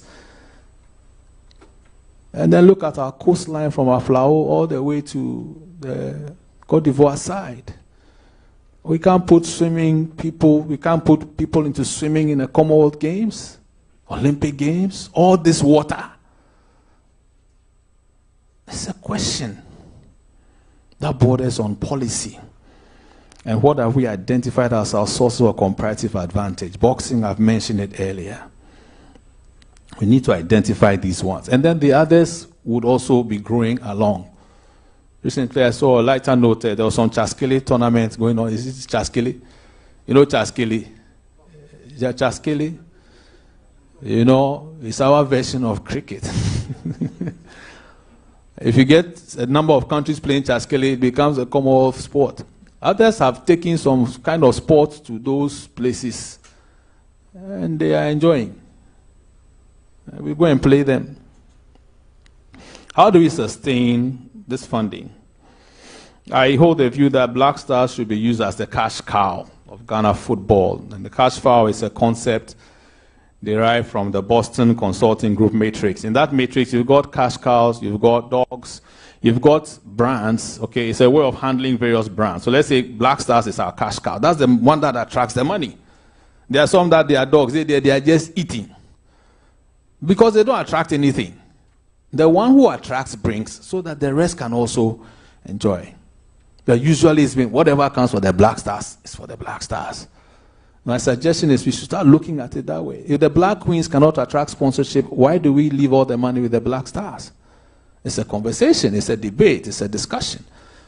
But for me, if I look at it as a marketing person, this thing attracts cash. This cannot attract cash between now and the next 5-10 years. How do we use some of that to support? It's done. I worked in Unilever. It's done. Key Soap will bring money. They will invest it in Royco. Yes. It's one whole. And corporate bodies should be impressed. We talked about incentives. The incentives must work. And the state, I said earlier, must see football and other targeted sports as a source of national competitive advantage, and not only see them, invest in them. When we see the power of Egyptian club football, the serious investment from the state, as an example, it's about what we see our football and sports being to us as a people. When we see it that way, we will invest in it. And it gives well-being to so many other people.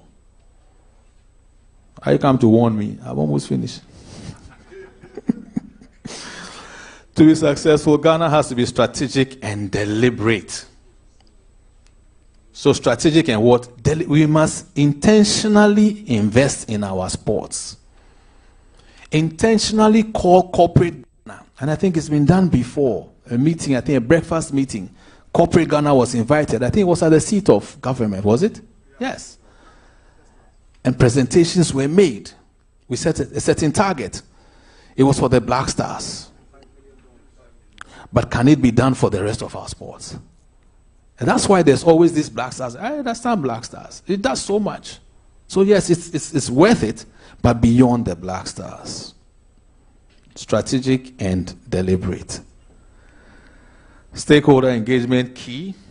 I've spoken about sustainable funding structure. And by stakeholder engagement, the athletes themselves are part of those stakeholders. Many times we leave them out of the conversation. They are the key actors. Without the footballers, there's nothing. And yet a lot of times, we, the people who wear coat and tie, we go and talk and try to decide for them.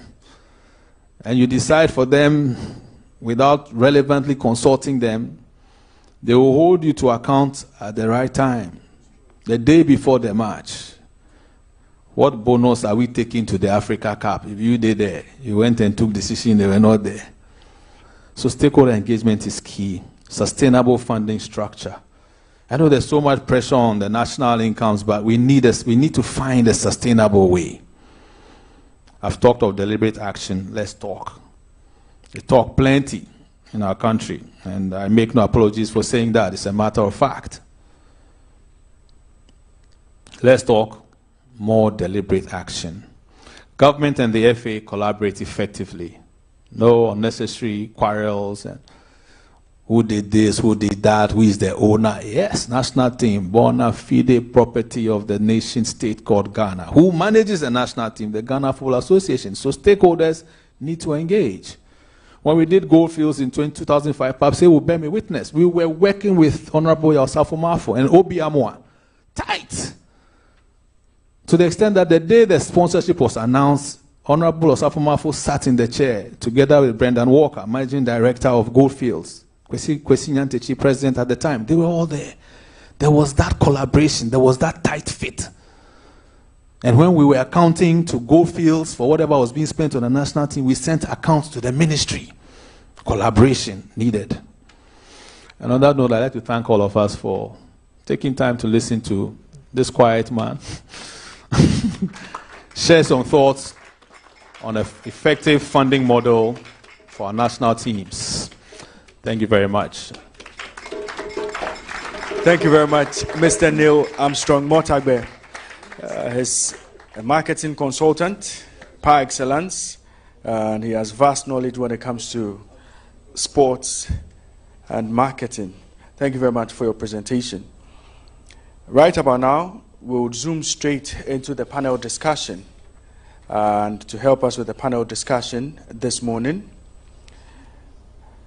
I have one of the seasoned sports administrators here in Ghana, an astute sports administrator. He's been part of the Ghana Football Association as an executive committee member until recently, when he decided to move up when he contested to become president of the Ghana Football Association. He was management committee chairman of the Black Stars at the 2006 World Cup and the 2010 World Cup, vice president of the Ghana Football Association under former president Kwesi Nyantechi. He's a former director of Accra Great Olympics. Mr. Fred Papo is our panelist, and Mr. Fred Papo, please take your seat.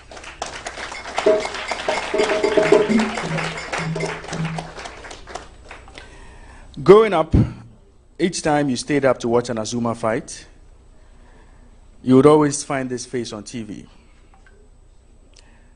He's a senior lecturer at the Ghana Law School and currently serves as the national president of the Boys Brigade. He has done a lot of humanitarian work. He's a vegan broadcast journalist, former chairman of the Ghana Boxing Authority, served as co-vice chairman for the Jamefe Presidential Commission on the 2014 Brazil World Cup debacle. He's currently the legal marketing consultant for the Ghana Boxing Authority. He's a family man blessed with 4.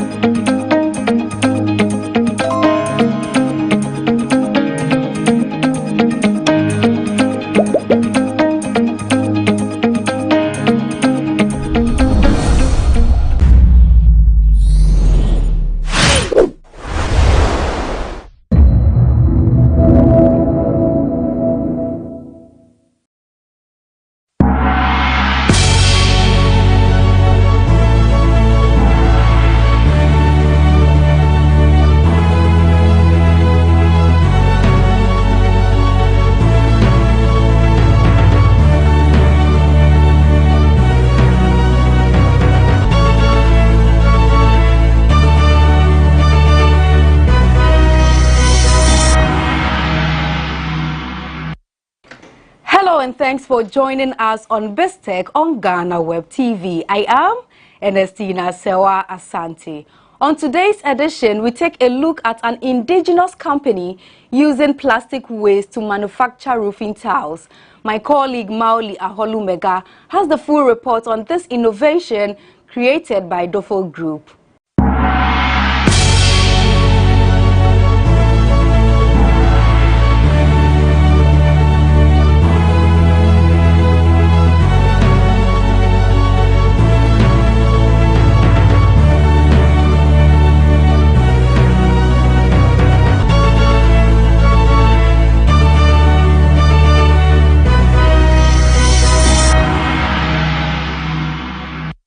Welcome to yet another exciting edition of BizTech on GhanaWeb TV. My guest today is a young entrepreneur who's using advanced technologies to develop and manufacture roofing tiles through plastic waste. Before I introduce my guest, I'll take a quick break. We'll be right back.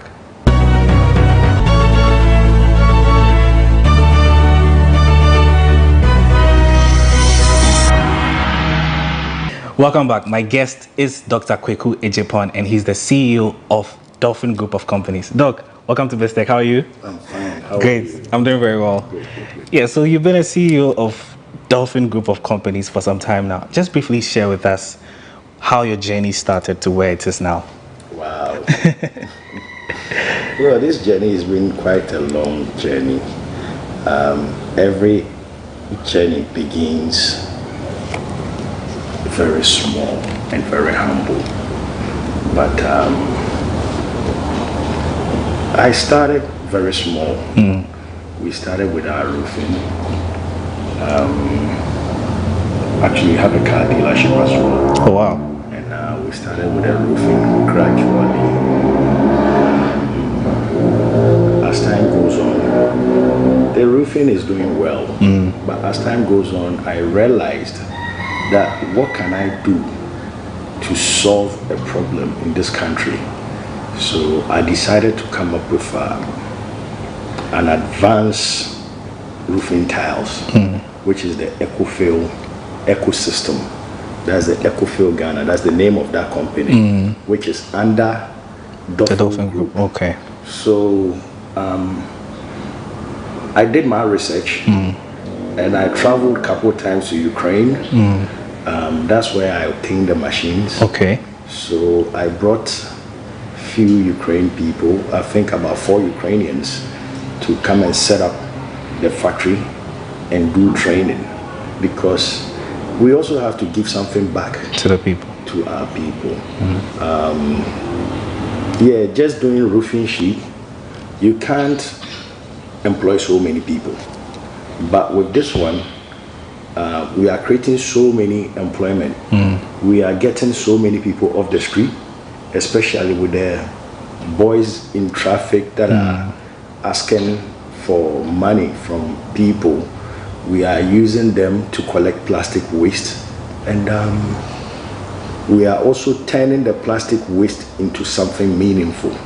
So this has been our journey. I don't want to go in too much because if I go in, maybe some of your viewers might be sad, you know, because like I said, every journey starts very humble, and how it started is history, and it's now become a mystery. Yeah. So, like you said, I mean, we'll talk about some of the challenges that you faced, and then some of the highs that you've also achieved. But I want to come to the plastic waste bit. What was that one key thing that you saw before setting up the companies, the roofing sheet, and all of that, and you wanted to use plastic waste? Okay, so one day I was driving through town, and it was raining, and I saw too much plastics flooding the gutters, especially the under 20 microns. That's the your sachet water and the black one. So I was like, how can we solve this problem? Because you see, we don't have to look at what we will get. We also have to look at what we can give. That's one thing about life. One should always look at how to give. It's much better than to receive. If you learn how to give, it will come naturally. So that's what made me go into it. That's what made me do that research and see what I can do with that plastic. And it's not only the roofing tiles. We can also use it for pavement blocks and other things. So we are working on new equipment as we speak now. Okay, so you source most of the raw materials locally right here? All our raw material, with the exception of the color, the pigment that we use. All our raw materials are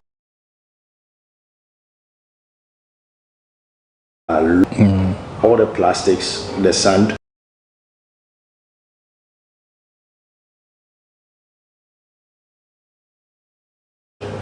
And the only thing, the PP too, we do it ourselves. We produce our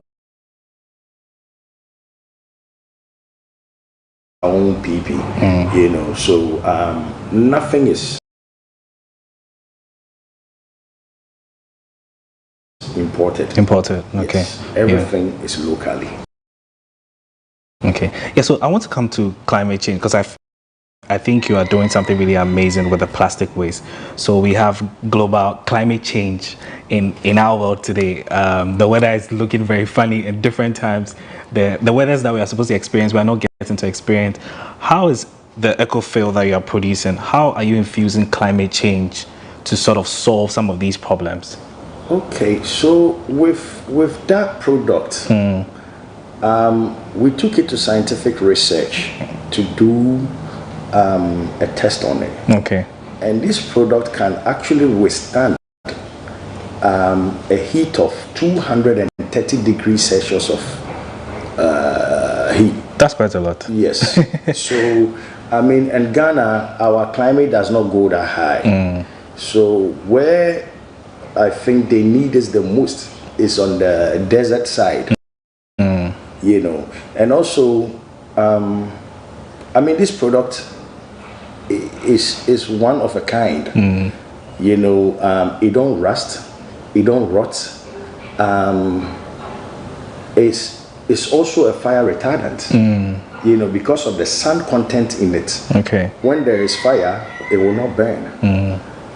It's it don't break. Assuming you are up working as an installer and you drop it, it will not break. And even if it breaks, we can recycle it again. So there is no such thing as waste. But in terms of climate change, I think this is one of the best. Okay. Yes. Yeah. So I want to come down to cost, which is a very important aspect of every business.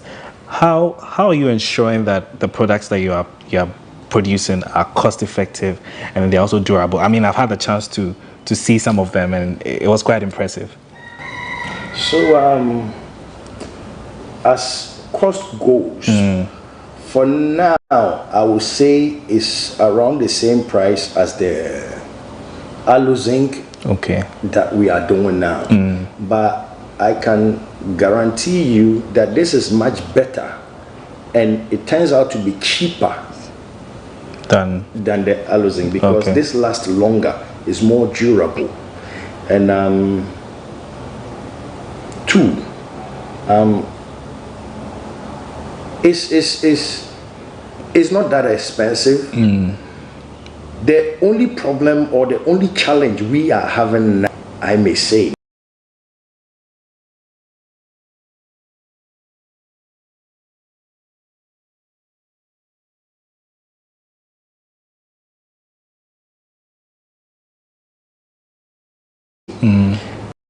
is our production capacity. You know, our production, you know, Ghana, you have to do everything on your own. Yes. You know, so we are doing it gradually. Our production capacity, we are working on it. Once we can produce more, I think we can do it for every Ghanaian to afford some, by God's grace. So I understand you've been doing this for some time now, quite some time now. You've had other businesses as well, but this is what you're mainly focusing on. I'm sure you've also had some challenges along the way. If there are, can you share some of those challenges, and what were those key lessons that you learned from some of the challenges that you experienced as a young entrepreneur? Oh, you see, the challenges, one, with being an entrepreneur, it's very tough, especially outside of the world. You have people that will believe in you, and people that might think you are just joking until you get there, before they start to believe. I've had challenges with workers. I have had challenges with the system.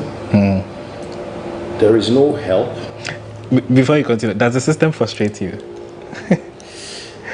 I wouldn't want to be stepping on any toes. All right, great. I think it could be better. It could be better, okay. Yeah. I think for most entrepreneurs, they also share the same view that it can be better. It can be better because the challenges, if we're going to talk about the challenges we have, I don't think we will go today. There's been, I mean, in any business, there's ups and downs. We've had our good times and our bad times. Our good times are very, very good, and our bad times are very, very bad. But in all, we keep giving glory to God, because some companies started and they are no more. But 10 years more and still counting, we will continue to thank God. Amen. Before we go, I just want to find out from you, you've been operating for some period. What's the future of the Ecofield and the Dolphin, the whole Dolphin group that you run? To be sincere, the future of Ecofield is super bright. Sometimes it frightens me. Why does it frighten you? It frightens me in the sense that, can you imagine, look at a place like Northern Region. If you see the amount of plastic waste that is flooded in that place. We are looking at setting up in all the capital regions to collect the waste and also do our shredding there. So we bring the raw materials to our factory. The first one we went to where Ecofield is for production. So I look at doing this. It means Ghana, plastics will be a thing of the past. And we also pray that all Ghanaians will contribute in terms of helping to collect the waste and also participating in some of products, using it so that we can get a better Ghana. And I'm looking at also doing export. Okay. I'm talking to few people in few countries, so we want to export some of our product to all over, because everybody, I think, is a good thing and everybody must enjoy it, not only Ghanaians. No, only Ghanaians, okay. So we all have to enjoy it. Yeah. Doctor, I've been having a very interesting conversation with you. Thank you so much for sharing. So much. I've been speaking with Dr. Kwaku Ejipon, and he's the CEO of the Dolphin Group of Companies. He's been sharing his journey with me, and also he's also a young entrepreneur who's using advanced technologies to develop and manufacture roofing tiles. He's been my guest on this week's edition of BizTech. Many thanks for watching. Doc is showing me some of the stuff he has. You can see them right here. All this is made through plastic right here. Yes, you can see very, very durable as well. So yeah, patronize it.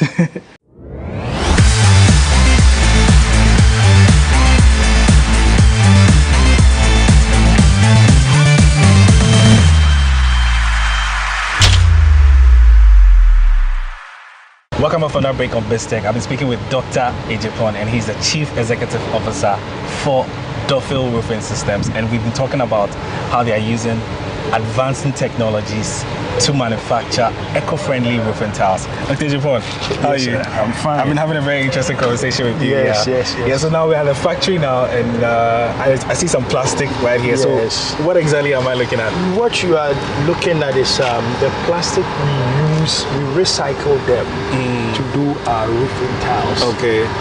We have various process that it goes through. All right. These are some of the plastics that are being prepared to be crushed. Okay. Yes. So this one, they have prepared them. They will go through these machines, these crushers. Okay. Then after going through these crushers, it goes through the extruder.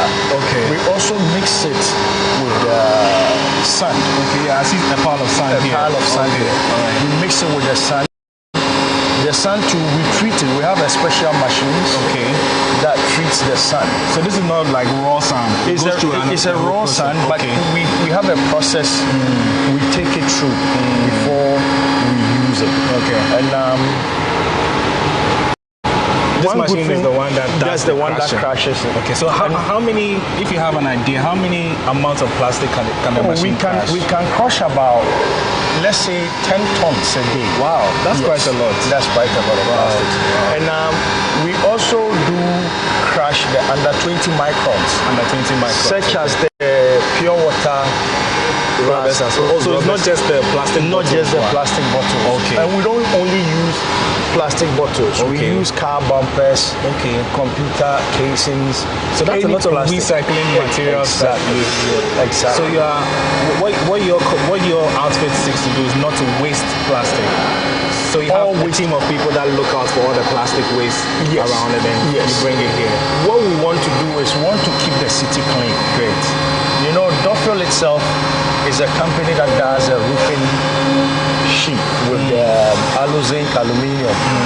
But we came to realize that we have to solve some problem as our corporate social responsibility. So we came up with this plastic recycling into a roofing tiles. Wow. Yes. Okay. And you've been operating for some time now. I mean, we can still take a walk. You've been operating for some time now. How has it been for you? Oh, it's not bad at all. The product itself, I get so happy when I see it because it's a problem solving. Yeah. As we are solving a problem, we are also getting something out of it. So, I mean, it's so overwhelming when I see the product. So we are at the next point of it. What exactly goes on at this stage here? This side is where the plastic comes out. Okay. That's after it's crushed. That's after it's crushed. Okay. All right. You know, there is a little secret. I can't really put it out there. Company secrets, that's fine. But this is where we do the actual production.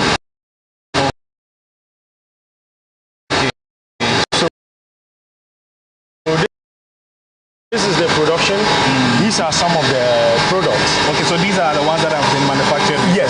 This This has been manufactured already. Wow. It's quite heavy. Yes, it's still very hot. Yeah, it just came out of the press. That's why it's hot. So all this is from plastic? It's from plastic.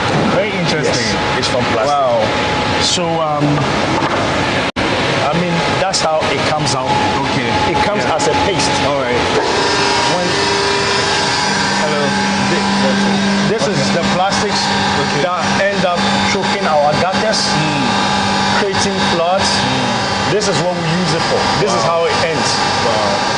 So after this, it comes out this way. Okay. This one just came from this hot. Oh, okay. Very hot. Wow. That's very, very interesting. So I see you have a number of people here, and part of your job is to create some form of employment. Yes, we are. Yes, and we are. So in terms of your staff strength, how many people work on the factory? For now, we have about 30 people. Okay. Yes.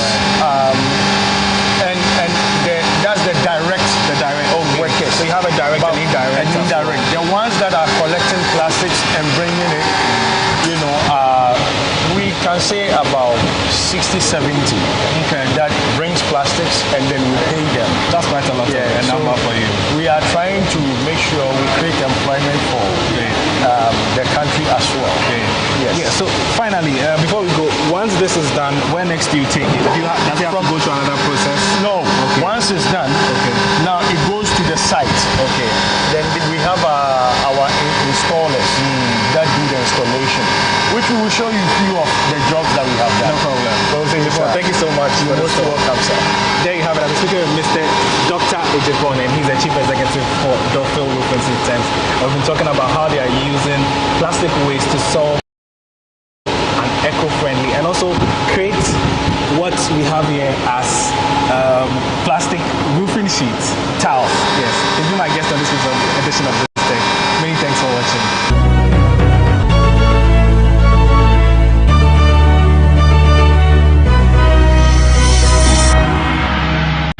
Thank you, Mauli Aholumega, for that report. Up next is Biz Headlines.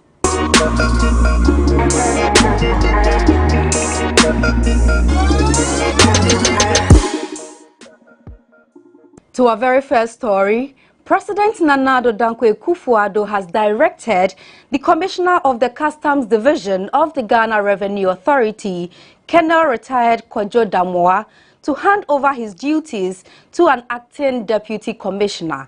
According to a statement signed by the executive secretary to the president, Nana Bridget Otoo Asante, the decision comes following the expiration of Colonel Damoa's contract in October 2021. He is expected to hand over to the deputy commissioner, Seydou Idrisu Idisa, who will act in the role pending a substantive appointment made by the president. Colonel Kojo Damoa's dismissal comes at a time he is being investigated by the Office of the Special Prosecutor for his role in corruption-related activities involving La Bianca Company Limited.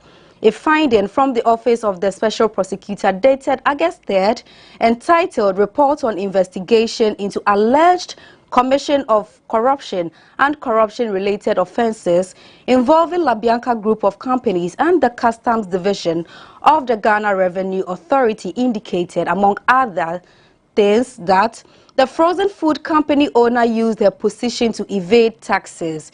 Initially, while reacting to the report, the Customs Board said any attempts by the Special Prosecutor to bring him down will not work. However, in a recent interview, he said he will work with the OSP to assist with their investigations, adding that the Special Prosecutor has the right to investigate. Deputy Finance Minister John Kuma has noted that the Afro-Exim Bank loan has been fully received by government. According to him, the full amount of $750 million hit the account of government on Monday, August 29th. He, however, said that $37 million of the amount has been set aside for debt servicing obligations. His comment comes on the back of concerns by the ranking member of Parliament Select Committee on Finance, Kesel Atoforsin, on the whereabouts of $37 million from the Afro-Exim Bank loan facility. Australian company Cassius Mining Limited is set to sue Ghana for $395 million at the London Court of International Arbitration over what it says was the country's role in helping another mining company steal $142 million worth of gold from its concession.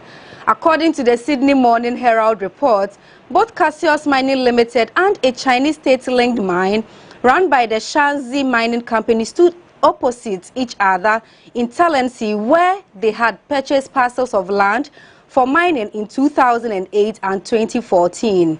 In comparison to the much smaller Shanxi mining permit area, which consists of two small leases of less than 0.25 kilometers square, the Cassius mining permission area is around 13.79 kilometers square. However, Cassius observed that the Chinese mining company was operating beyond what it had been permitted to do in 2017. The Australian company later confirmed that the Shanxi mining company was mining from its concessions and was concealing it. The cost of international air tickets has increased exponentially in recent weeks as local demand remains elevated and more passengers from neighboring countries opt to fly out of Accra to various destinations in Europe, America, and popular holiday destinations around the world. A round trip from Accra to London in economy class, which used to be 10,000 cedis just a few weeks ago, has increased to between 20,000 and 43,000 cedis, depending on availability and the airline of choice.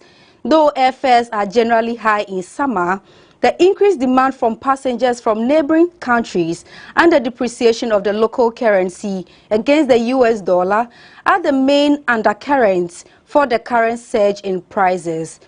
The president of the National Association of Nigeria Travel Agencies, Susan Akori, confirmed the new development to Nigerian news media, The Punch, last week. The Office of the Registrar of Companies has begun processes to strike off 2,584 dormant and defaulting companies from its companies register. The second phase of the delisting exercise is expected to continue up to the end of December this year and forms part of efforts to clean up the company's register, which started earlier this year. In a statement issued by the ORC and cited by GhanaWeb, it explained that these dormant companies failed to comply with the directive issued by the Registrar of Companies for all companies to file their annual returns and financial statements or risk being struck off the company's register. The ORC said the exercise has so far affected companies which include Private and Public Companies Limited, the Unlimited by Shares, Private Public Companies Limited by Guarantees, schools, churches, associations, unions, fan clubs, etc., professional bodies and external companies. Providing further legal basis for the move, the office said the exercise is being carried out in accordance with Section 289 of the Companies Act 2019, Act 992. After payment of $2 million to Africa Investor Holdings Limited by the Ghana Infrastructure Investment Fund towards the construction of the Accra SkyTrain project, according to the latest Auditor General's report, the project may not come to fruition as the contractor is yet to receive an operational license to begin work. Africa Investor Holdings Limited incorporated by a special purpose vehicle in 2018 in the Republic of Mauritius for purposes of establishing Ghana SkyTrain Limited to develop the SkyTrain project through a concession on design, build, finance and operate arrangement. Despite receiving the money almost 4 years ago in February 2019, the SPV, known as the AI SkyTrain Consortium Holdings, according to the Auditor General, is yet to obtain a license required for the SkyTrain project. The inability to secure the license, the AG said, could hamper the project's feasibility studies, which inform the project economics for approval. The $2 million to Africa Investor Holdings as full consideration for 10 ordinary shares in the SPV. The report, however, disclosed that the premium paid for each share, which was $109 in the SPV, has reported a net liability for the year December 31st, 2020. Though the AG noted that feasibility studies are ongoing, the report is, however, apprehensive that the investment in the SPV might not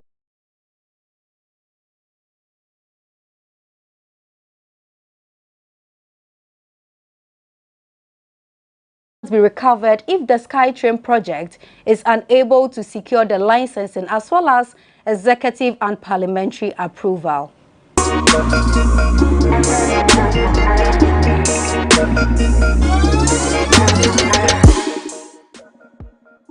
Thank you very much for joining us on today's edition of BizTech on GhanaWeb TV. Before we go, do log on to www.ghanaweb.com for more stories. Do well to follow us on all social media platforms, on Facebook, Instagram and Twitter at the GhanaWeb, on YouTube, GhanaWeb TV. Remember, this show airs every Friday on the same platform. I am Ernestina Sewa Asante. Do have a lovely weekend.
All corporate Ghana sports, if you look at it as a company, where do we place football?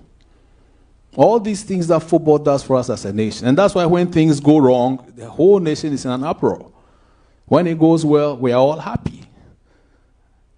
Okay? A sport where the emotions of then maybe about 2010, how many was our population? Perhaps you are the statistician.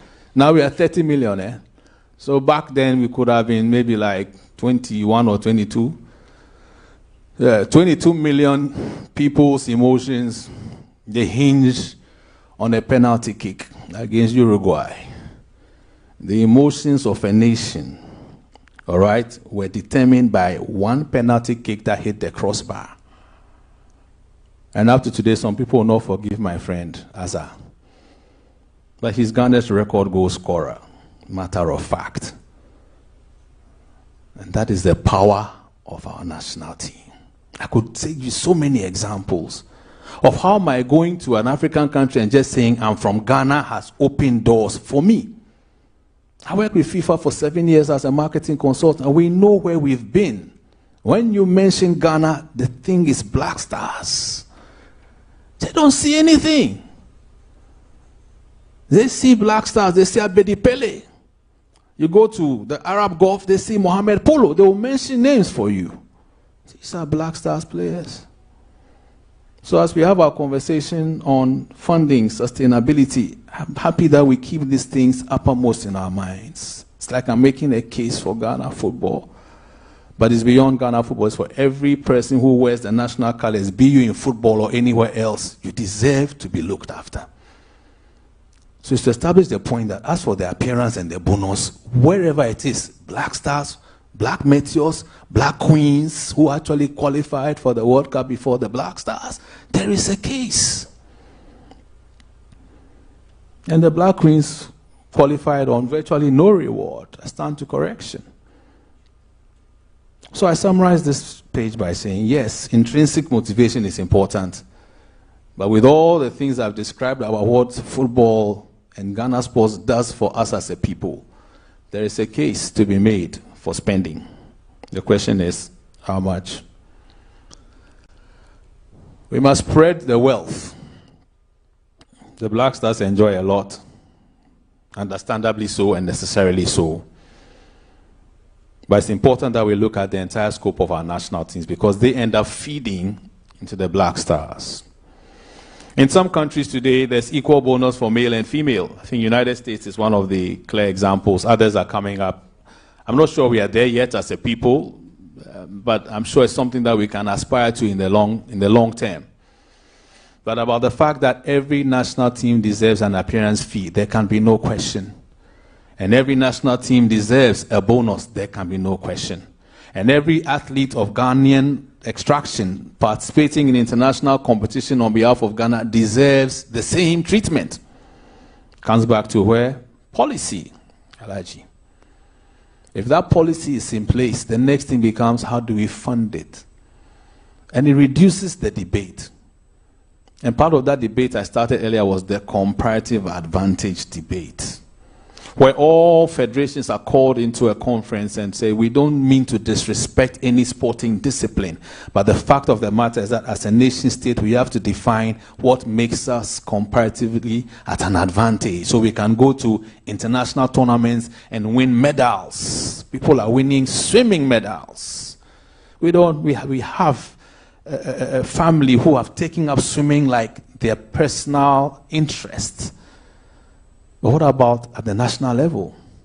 So many water bodies in this country. Name many lakes. Only last, today is when? What's today? Today is Wednesday. Only Sunday I was on the River Fram, one of the tributaries of the Volta. Some young boys were diving. Did have this deep diving? Yes. And then look at our coastline from Aflao all the way to the Côte d'Ivoire side. We can't put people into swimming in the Commonwealth Games, Olympic Games, all this water. It's a question that borders on policy. And what have we identified as our sources of comparative advantage? Boxing, I've mentioned it earlier. We need to identify these ones. And then the others would also be growing along. Recently, I saw a lighter note. There was some Chaskili tournament going on. Is it Chaskili? You know Chaskili? Chaskili?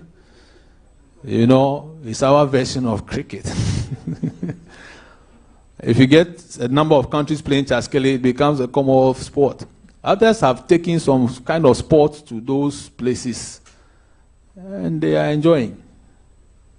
We go and play them. How do we sustain this funding?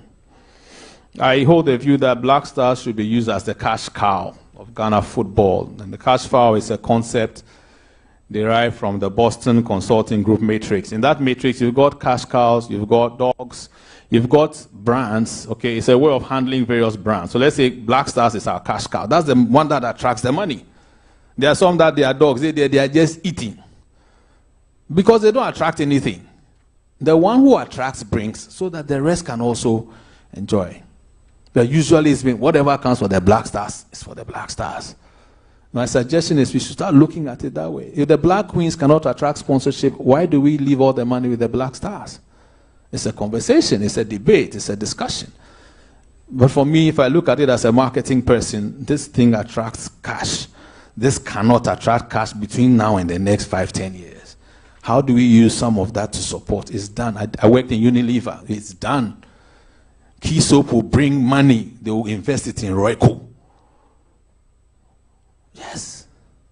It's one whole. And corporate bodies should be impressed. We talked about incentives. The incentives must work. And the state, I said earlier, must see football and other targeted sports as a source of national competitive advantage, and not only see them, invest in them. When we see the power of Egyptian club football, the serious investment from the state. As an example, it's about what we see our football and sports being to us as a people. When we see it that way, we will invest in it. And it gives well-being to so many other people. You come to warn me. I've almost finished. To be successful, Ghana has to be strategic and deliberate. So strategic and what? We must intentionally invest in our sports.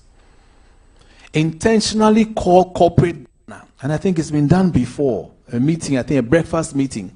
Corporate Ghana was invited. I think it was at the seat of government, was it? Yes. And presentations were made. We set a certain target. It was for the Black Stars. But can it be done for the rest of our sports? And that's why there's always these Black Stars. I understand Black Stars. It does so much. So yes, it's worth it, but beyond the Black Stars. Strategic and deliberate. Stakeholder engagement key. I've spoken about sustainable funding structure. And by stakeholder engagement, the athletes themselves are part of those stakeholders. Many times we leave them out of the conversation. They are the key actors. Without the footballers, there's nothing. And yet a lot of times, we, the people who wear coat and tie, we go and talk and try to decide for them. And you decide for them without relevantly consulting them. They will hold you to account at the right time, the day before the match. What bonus are we taking to the Africa Cup? If you did there, you went and took decision, they were not there. So stakeholder engagement is key. Sustainable funding structure. I know there's so much pressure on the national incomes, but we need to find a sustainable way. I've talked of deliberate action. Let's talk. We talk plenty in our country, and I make no apologies for saying that. It's a matter of fact. Let's talk. More deliberate action. Government and the FA collaborate effectively.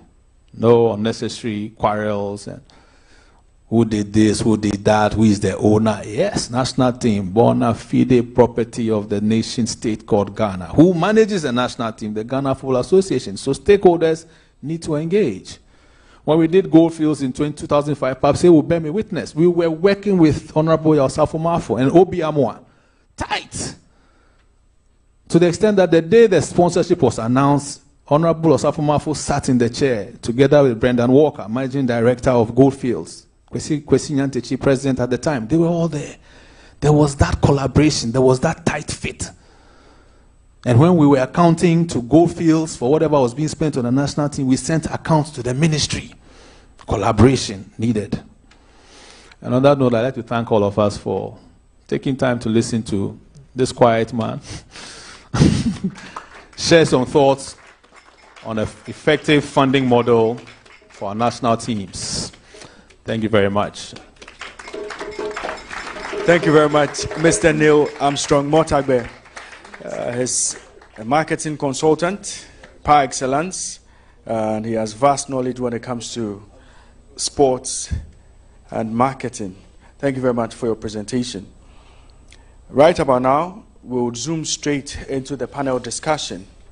And to help us with the panel discussion this morning, I have one of the seasoned sports administrators here in Ghana, an astute sports administrator. He's been part of the Ghana Football Association as an executive committee member until recently, when he decided to move up when he contested to become president of the Ghana Football Association. He was management committee chairman of the Black Stars at the 2006 World Cup and the 2010 World Cup, vice president of the Ghana Football Association under former president Kwesi Nyantechi. He's a former director of Accra Great Olympics. Mr. Fred Papo is our panelist, and Mr. Fred Papo, please take your seat.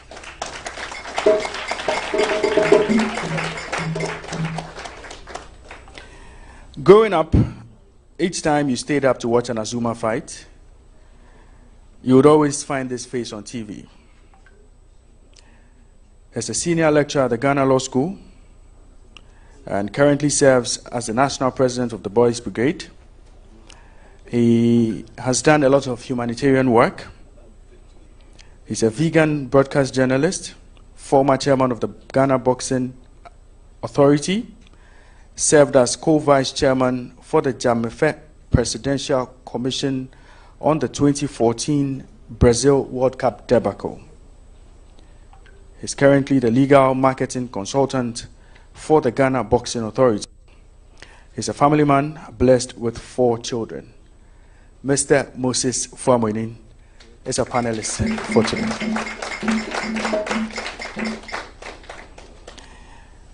He's a World Cup winner. Won the Under-20 World Cup after converting that crucial penalty kick, and the Egypt tournament in 2019. Born in Brekum in the Brongahafo region. Okay. Born in Sekwa in the Brongahafo region. Played for Berlin FC, later signed for Brekum Chelsea, played for Brekum Arsenal, and was part of the Ghana Premier League All-Star team in 2007. He later signed for Kotoko on a season-long loan before he moved abroad. Played for Udinese Calcio and played for Hellas Verona as well. Played for other teams as well, and also made sure he made his mark when it came to the national team level. Played at the under-20 level, played at the under-23 level, and played for the senior national team. This player we are talking about made sure Ghana had smiles on her face in the 2009 FIFA Under-20 World Cup final against Brazil. And everybody remembers him for taking off his shirt after he converted the final kick. Ajiman Bedu now plays for Accra Great Olympics. Mr. Ajiman Bedu is our panelist for today's summit.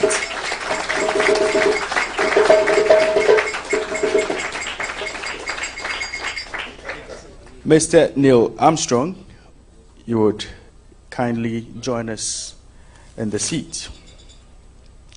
Ohene Bampo Brenya is the presenter of Happy Sports, which airs on Happy 98.9 FM from 9 a.m.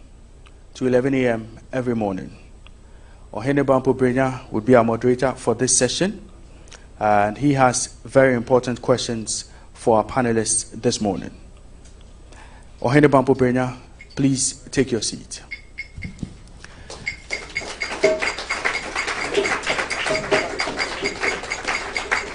Before we get into the discussion for today, I would like to acknowledge the presence of a few important dignitaries. Mr. Ernest Boatin is the CEO of Global Media Alliance and proudly the brain behind what we are doing here today. Global Media Alliance Broadcasting has Happy FM, ETV Ghana, and the YFM Triangle as part of the GMA branch. Mr. Ernest Boatin is here with us. Thank you very much, sir, for making this happen. Mr. Martin Ankra, Head of Business Development, Global Media Alliance, and Perception Management International. Martin, if you are here, a big thank you for joining us. Timothy Kakari is Director of Broadcasting, GMA BC.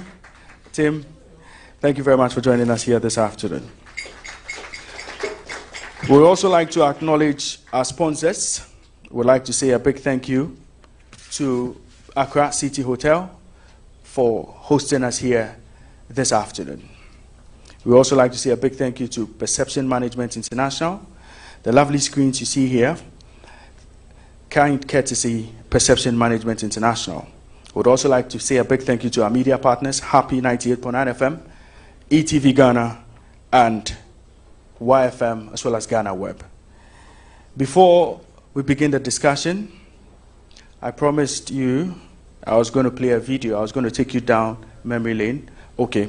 Then I think right about now, I'll hand over to Ohene Bampo Brenya, if it's here. So we begin the discussion on the topic national team financing, the bonus and appearance fee structure, and its sustainability. Ohene Bampo Brenya.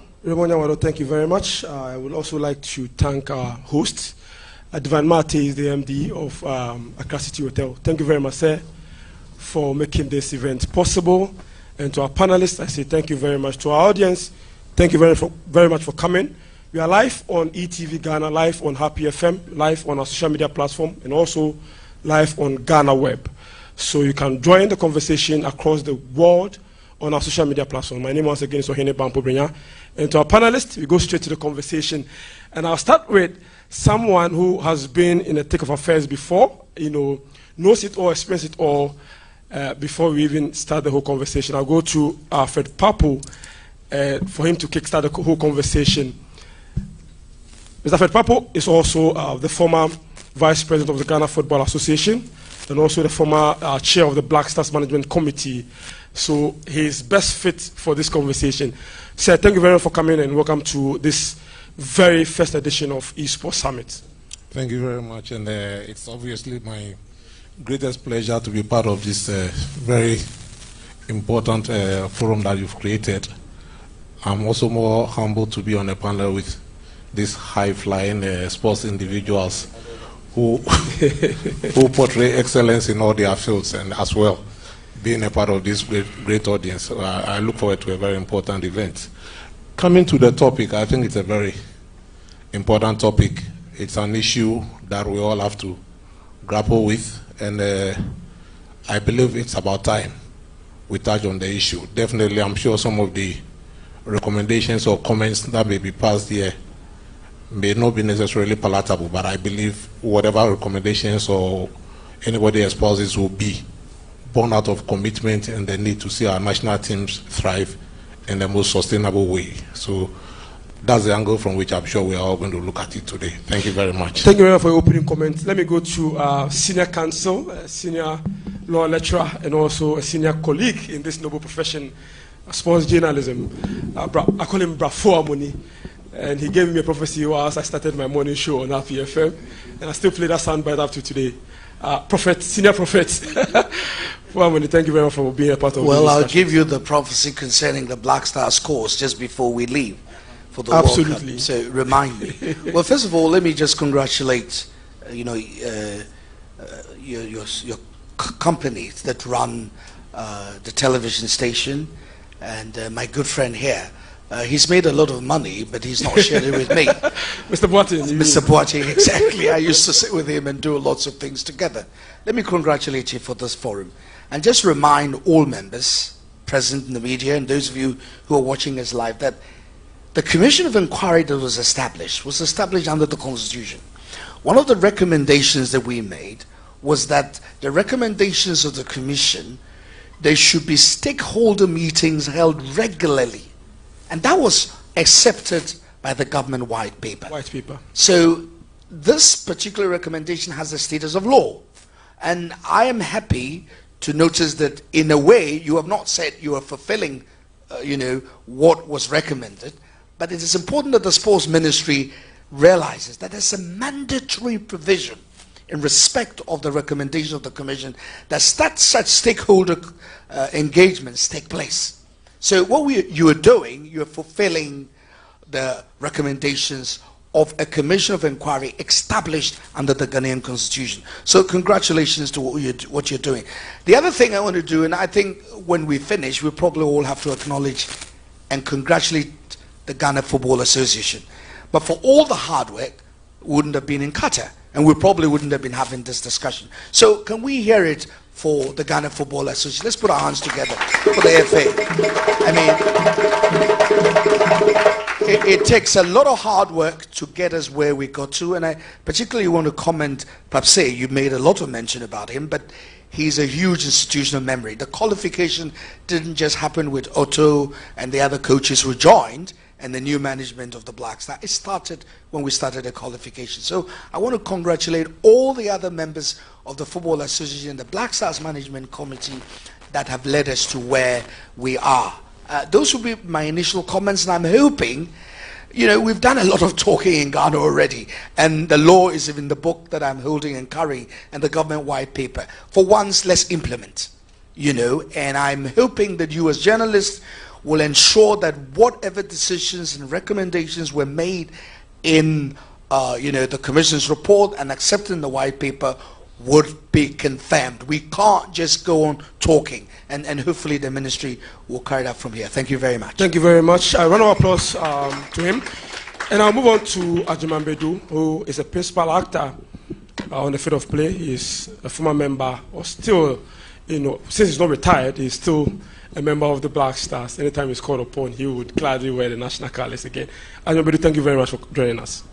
Thank you, and good morning to everyone. I'm very privileged to be here to sit with these dignitaries here and in front of these dignitaries to share my ideas about this World Cup bonuses with the national team. So it will be exciting to hear a lot from these dignitaries and to take note of it before we start the World Cup.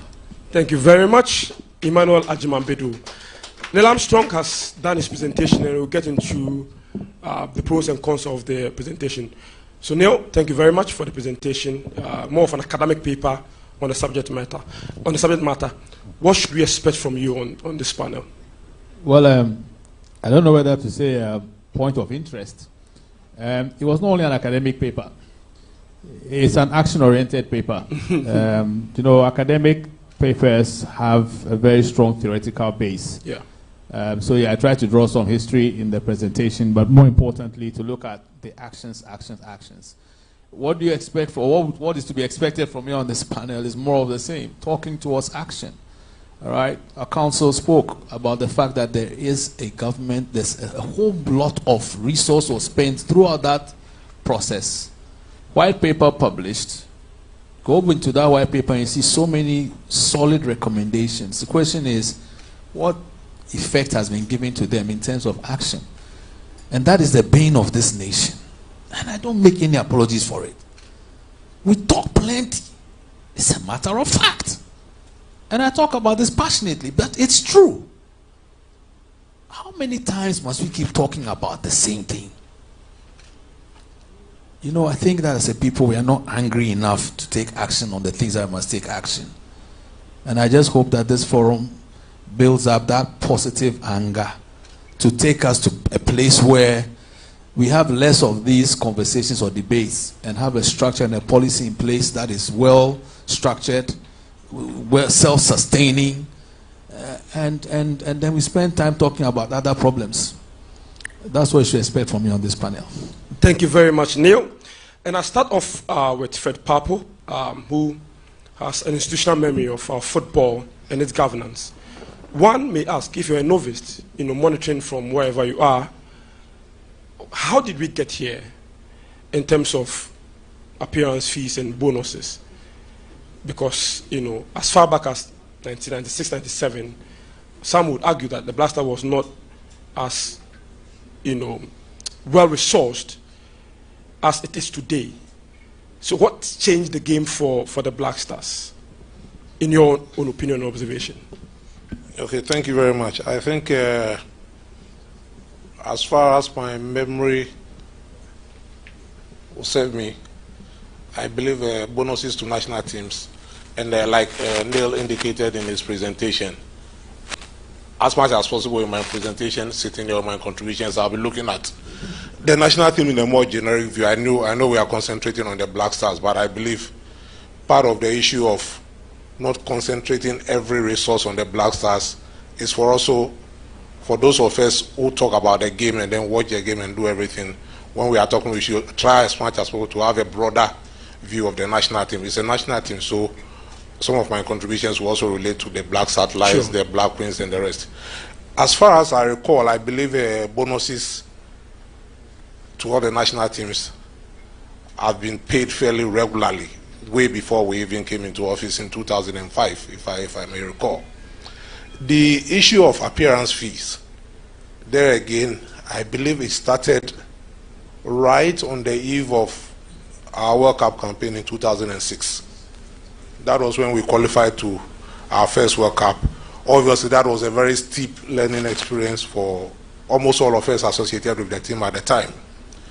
I recall quite frankly, there was this evening in Scotland. We are going to play a match, and the players asked to speak to us. They sought audience with the management for us to discuss. And then we went into the room, and suddenly they mentioned this animal called appearance fees. So we were like, what's appearance? What are they talking about? Apparently, some of the players had playing mates in other national teams, and it was actually the vogue in those teams, and they had telephone conversations. So they confronted us with the issue, which appeared germane to us, because their starting point was that Ghana was going to be given, or had been given, some amount of money by FIFA for qualifying for the World Cup. So they also felt they were entitled to a certain portion of it as they are due. That was the genesis of appearance fees.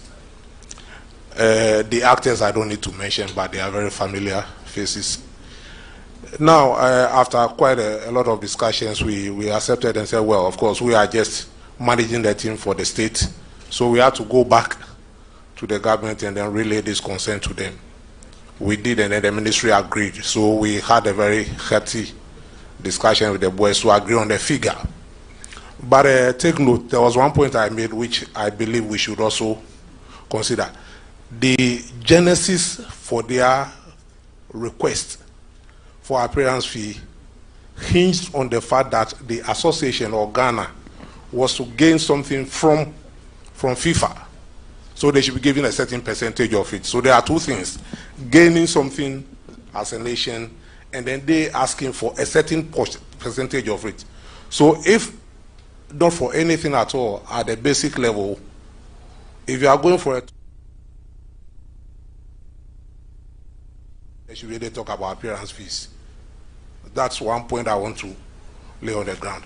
And then secondly, I think somewhere along the discussion we may come to what quantum or whatever it is. But then it's also, their claim was also that it should be a certain percentage or a certain portion of what we're going to get. So absolutely, it wouldn't make much sense for us to pay more appearance fees than we are getting as a nation for participating in that event. I believe I'm putting the historical perspective in the context, right place, yes, to you know. So that is the origin of appearance fees and bonuses. I haven't dwelt much on the bonuses because it was existing already. But then going forward, I'm sure we may have to look at certain things or certain factors, even now, around the payment of bonuses and then the payment of appearance fees in a manner that will all benefit, not just the players or the technical team or management, but as a nation. It's supposed to be an incentive or a motivation for performance. So definitely we'll need to tweak it in a way which will make it very performance-based. And that is an issue. I don't know whether I'm jumping the gun, but for example, if Generation A go to the World Cup or AFCON or whatever it is, and they get, let's say, just as an example, 20,000 as appearance fees, and then they go all the way up to the finals and win, or they even go to the final and lose, but they got 20,000 cedis as appearance fees. Do we seriously believe that another generation goes to the same AFCON or whatever it is, they get eliminated at the prelims?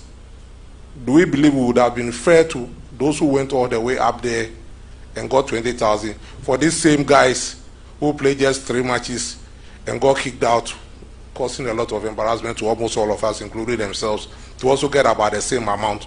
These are things that should trigger our thinking, so that in the way we should be able to tweak the appearance fee in such a way that the more you progress or the better you perform, it gives you a certain level of increase along the performance-based reward. It should be performance-based. Appearance fees. I do not subscribe to a blanket in that the moment you appear at the World Cup, then you get 100,000 cedis. You are eliminated after the third match, whilst the whole nation is crying.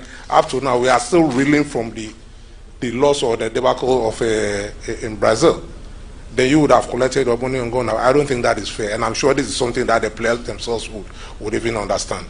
Thank you. Okay, so let me come to someone who spent quite, quite a number of time in investigating or try to understand the event that happened in Brazil 2014 and made some conclusions and some recommendations. Rafo, what's your take on all of this reward structure of a national team and the recommendations you made, and fast forward what we've done actually over the period after your report came out? I think, you make a very good point by using the word reward scheme. Let's all get it, there's a distinction between the bonuses, which is, and normally you have the adjective winning bonuses attached to it, because people must win in order to have a bonus. And then there's also something they call qualification bonus. That is the qualification, pursuant to the tournament itself. And then there's the appearance fee, which relates to what FIFA gives. If you look at the pages of our, the report that we presented, we gave a history of FIFA paying appearance fee. It was supposed to be in respect of teams that have qualified and to ensure that they bring quality to the, and the top class players who are coming, because all of them are professionals. And don't forget that all these professionals are contracted to their teams. So for them to leave their clubs and all of that and come to the tournament, you got to pay something for it. Two, FIFA is also benefiting from sponsorship, and Ghana, the teams that qualify are all members of FIFA. So you would suppose that the sponsorship monies around the World Cup, and that's the highest flying tournament the world over. So out of the money, a certain percentage is allocated for teams that have qualified for preparations. I think there's an amount for preparations, and then the appearance fee is different. So you get 2 million for preparations. Preparation, and the rest of it is for just being present for qualifying. All right, and that's proper. One of the things that we discovered was that in doing the analysis, it would seem as if it was only all about, appearance fee. Ghana received 2006, we got 6 million. 2010 we got 11 million, and then 2014 I think let me just check the statistics. We had 8 million since 2010, and 2014 we had 11 million. All right, we had 11 million because in 2010 I think we got to the quarterfinals, so there were certain additions that were made. All right, now the truth of the matter is, okay, we've appeared, so let's take the money. Really, there's some expenditure that goes to secure our qualification. So one of the things that the commission came up with is, let's not reckon all of it in terms of, this is what has come to Ghana, so the FA or any particular institution has got a right to share all of it. What we discovered was that the state has invested in all the players, their preparation, training.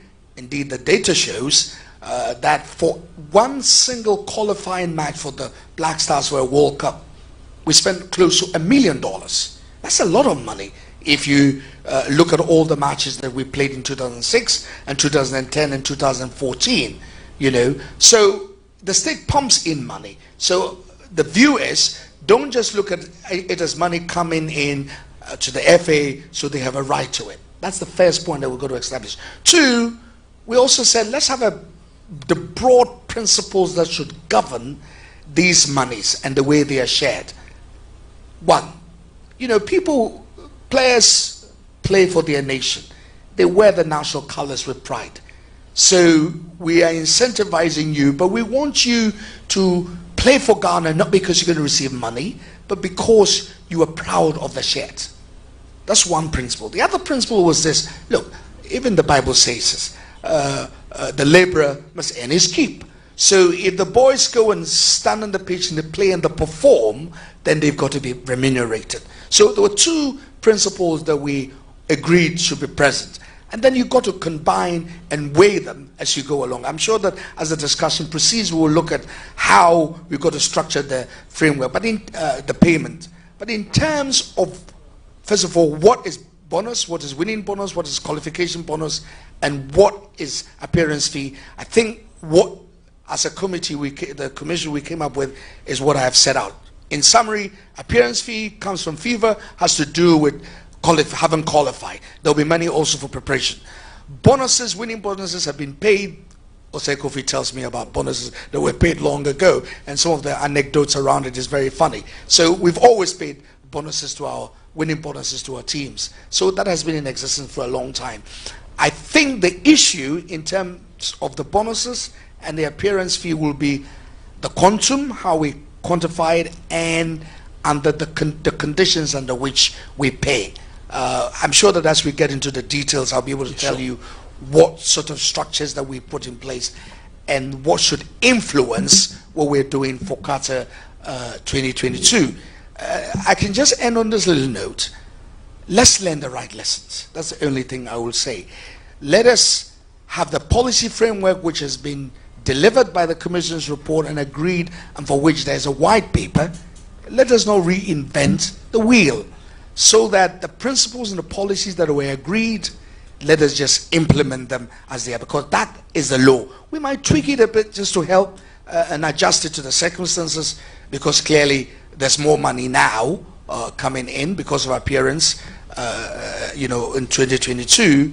But I think the underlying policy framework has not changed, and that is in the Commission's report. I'm hoping that we will not try and change and reinvent the wheel. All right, thank you very much, Brother Moeni. In many of the discussions, the players who are involved are left out. But fortunately for us, we have Ajman Bedu as part of our panel.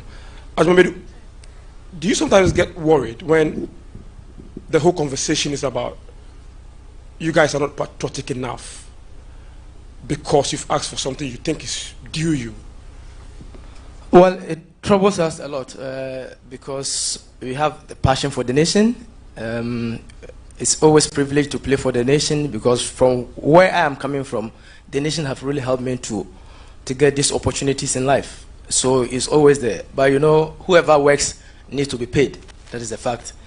And it's not like we don't have passion and we are so money conscious about everything is about money.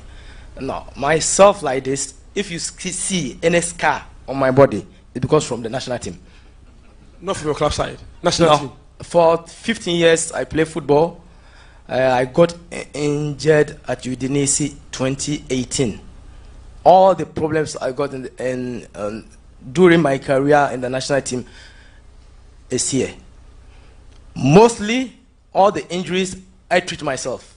No insurance. I don't know if you have it, and I never get any advantage from it. Then I don't know. But for the injuries I have on my leg, meniscus, the scars you can see from my face, everything, I treat myself. The last injury I got from the African Cup, I went back to Udinese and have a treatment. So if I come, it's a privilege to play for the nation. That is an obvious one. But got injury, go back to the club to have treatment there, and you are telling the player not to go for the money he thinks is good for him. I think it's a bit troublesome. Secondly, like how my big boss said, Fred Pablo said, we communicate a lot to the footballers outside there. And so you know what's happening in you know exactly teams. What is happening with the other national teams, and at times it also bring a lot of controversy when it comes to the winning bonus, stuff like this. Thirdly, what I can say is mostly we lack communication. Okay. It's a key to this kind of problems we are having in the Blasters. Because I remember the 2014 Wahala. We started the communication in Slovenia when we went for that friendly game about the bonuses, because we thought, okay, 2010 the bonus was like 50,000, 20 days was 75. So once after 8 years that we have reached this stage, I think the bonus should gone a bit up for us, because so we had a problem there, we couldn't solve it, came back to Ghana, we couldn't, went to Holland for friendly games, we couldn't, in USA for like 2 weeks, we couldn't, and we played our first game before the vice president, Mr. Amisata, may he so rest in peace. Yes, he came there that the cabinet have approved what we are due for, and it was left our 2 games to finish the tournament. So imagine what will happen in camp. And you had already lost to US by 2-1. Yes, and we drew with Germany. Yeah, so it was obvious that we may come back home without nothing. At that time, we are footballers. We left everything. It was our races to come home to rest, left our family, go back in a month time, and all these controversies were surrounded around us, and it brings so much problems. So the communication too is a key. So all these things, we need to work as a team, communicate, sit down with the gurus of the national teams, that the captain, the assistant captain, agreed on this bonus before maybe a month or 2 months before the World Cup. Put it on paper, and everybody will agree. After the 2014, gradually things have really changed. You can see there's no hula baloos about our bonuses, which we have learned a lot from it. But I think the FA, the federation, the ministry should sit down with the players before even the World Cup starts. Else, what will happen in 2014? We may see something like that. But we hope that things have really settled now, and they will sit down with the players and sort all these problems. So communication is a key in this factor as well. I have a follow-up question, but I want to go to Neil and come back to you on that. I'm thinking that the Akamenku injury play in your minds when you were negotiating with authorities when it comes to how much was due you? Oh, I don't think he played a key. Because he got injured in Holland. He got injured in Holland against the. And he missed the World Cup. He missed the World Cup. Yes. It wasn't a key. Like how I said, the problem with the bonuses started in Slovenia when we had a friendly game against them, and what we were thinking was, okay, 2010 they got this, 2014 the bonus have increased. No, 2006 they got this, 2010 is this, and 2014 things have increased. We communicated to a lot of our colleagues outside, and we see what was going on there. And like how I said at first, mostly you don't have insurance. You need to insure yourself. You know, you need to take all these things into consideration. And from there, we decide on what we want. So it's always the problem is the communication, how to communicate with the boys. They are very, very cool guys. They have passion for the game. We love the country. We know where we have gained from the country. Me, from the under 20, I've seen what I've got from football. So I know all my colleagues are like that. But if you don't communicate very well, as always, it will bring problems. So communication is the key in this factor. Okay, thank you very much, Ajimambedu. Neil, from the outsider's point of view, what do you think is Ajimambedu has spoken about communication, but from your perspective, what do you think is that bottleneck when it comes to money with the national team and the back and forth? Well, I think, Ajiman, I mean, he nailed it when he talked about the communication side. And if you make reference to what I also talked about, I talked about stakeholder engagement and the timelessness of that engagement. If you are having a back and forth about bonuses and it drags all the way to actually within or whilst the tournament is going on, you're definitely going to have a struggle. Especially and the players sometimes, when I've run a club before, you know, and there are times where you sit with the players and you get the sense that maybe it's from how they've developed. There's a lot of mistrust of officialdom. A player is promised one thing by a management committee member, management of his club or a national team, and it doesn't get paid at the time it's supposed to be paid. And if even it gets paid, it's given to the player with some level of disrespect or disregard for his contribution. So when you have that environment of mistrust and poor communication, it's a recipe for what we observed in 2014. And he did speak about the fact that if we not pick lessons from there to apply them in going forward, and the white paper, like Moses said, is there. It's there in black and white. We are waiting for, we are in what month now? August. August is actually ended. September is tomorrow. So the World Cup starts in November. We are not at the FA, so we can't know what is going on. But the hope is that these lessons that are being shared on this platform will be applied in the conversation with the team ahead of Qatar. It's a fact that before we played Nigeria in that last the double header, many a Ghanaian had given up on this team. Let's not hide it. So maybe even psychologically we're not even ready to be talking about bonuses.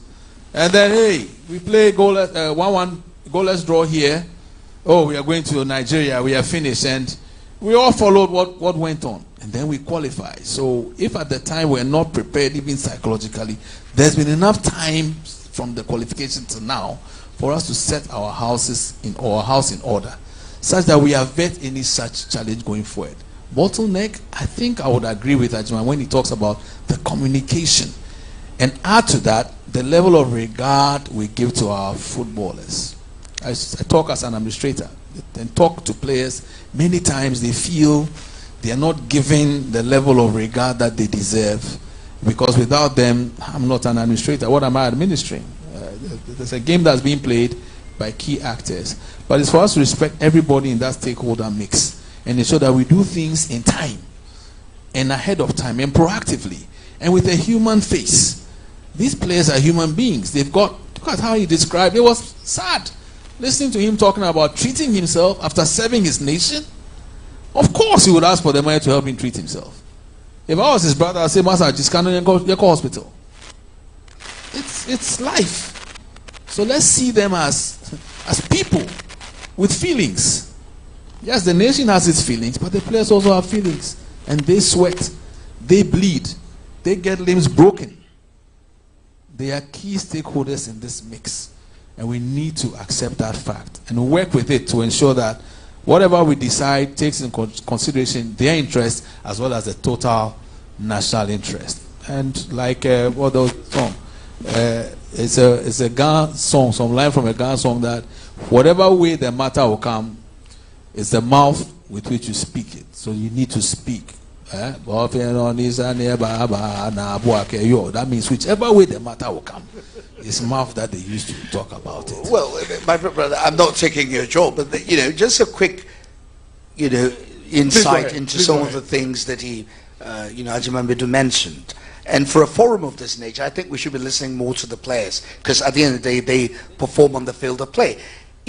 I know, as a matter of fact, lots of the journalists here, and those of you who are watching, will attest to the fact that there were lots of sponsors for the national teams, some of it being insurance companies. So I'm actually wondering, and maybe Freddie can give us some insight, how come, he gets injured and there can't be a call on the sponsorship from the insurance companies? I just want some information on that, because it adds to the mistrust that he talked about and nearly emphasized. Because if we see the sponsorship outdoor, the insurance companies, Komanini, and at the end of the day, I get injured and nothing happens, then all of us are going to say, really? What's happening here? So maybe we need some insights as to the sponsorship packages, and especially for the insurance companies and the other non-monetary insurance bits around it that are supposed to make sure that these players are comfortable when they're injured. Maybe we need some insight from you.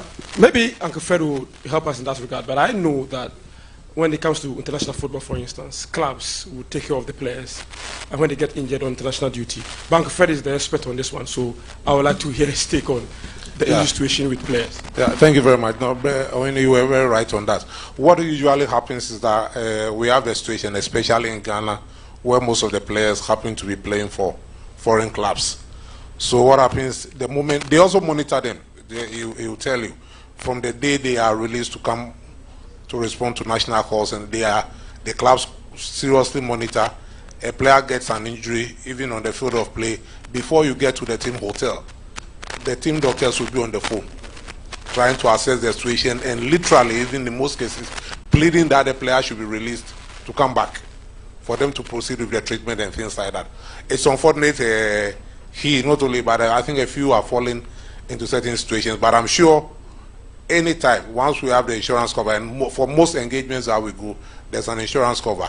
Maybe they should be schooled through the processes of making any claims or whatever. But the thing is that it is the clubs that usually take the lead in looking after the players, because they have invested quite a lot, millions of dollars in the players, so they will not want to risk the players being catered for by other entities elsewhere who they may not necessarily trust. That's the question to that. But talking on the... I think Abedi wants to make a quick point on that one. No. I agreed on what he's saying, and I can witness to that one. That's a fact. But what I'm also asking is, even if the clubs cause the player back to go and have a treatment there. There's not any monetary aspect when it comes to the insurance. Because me, I had an insurance in Italy. When I have menisco 2012 at the African Cup, when I went back, they paid me, but they took care of me.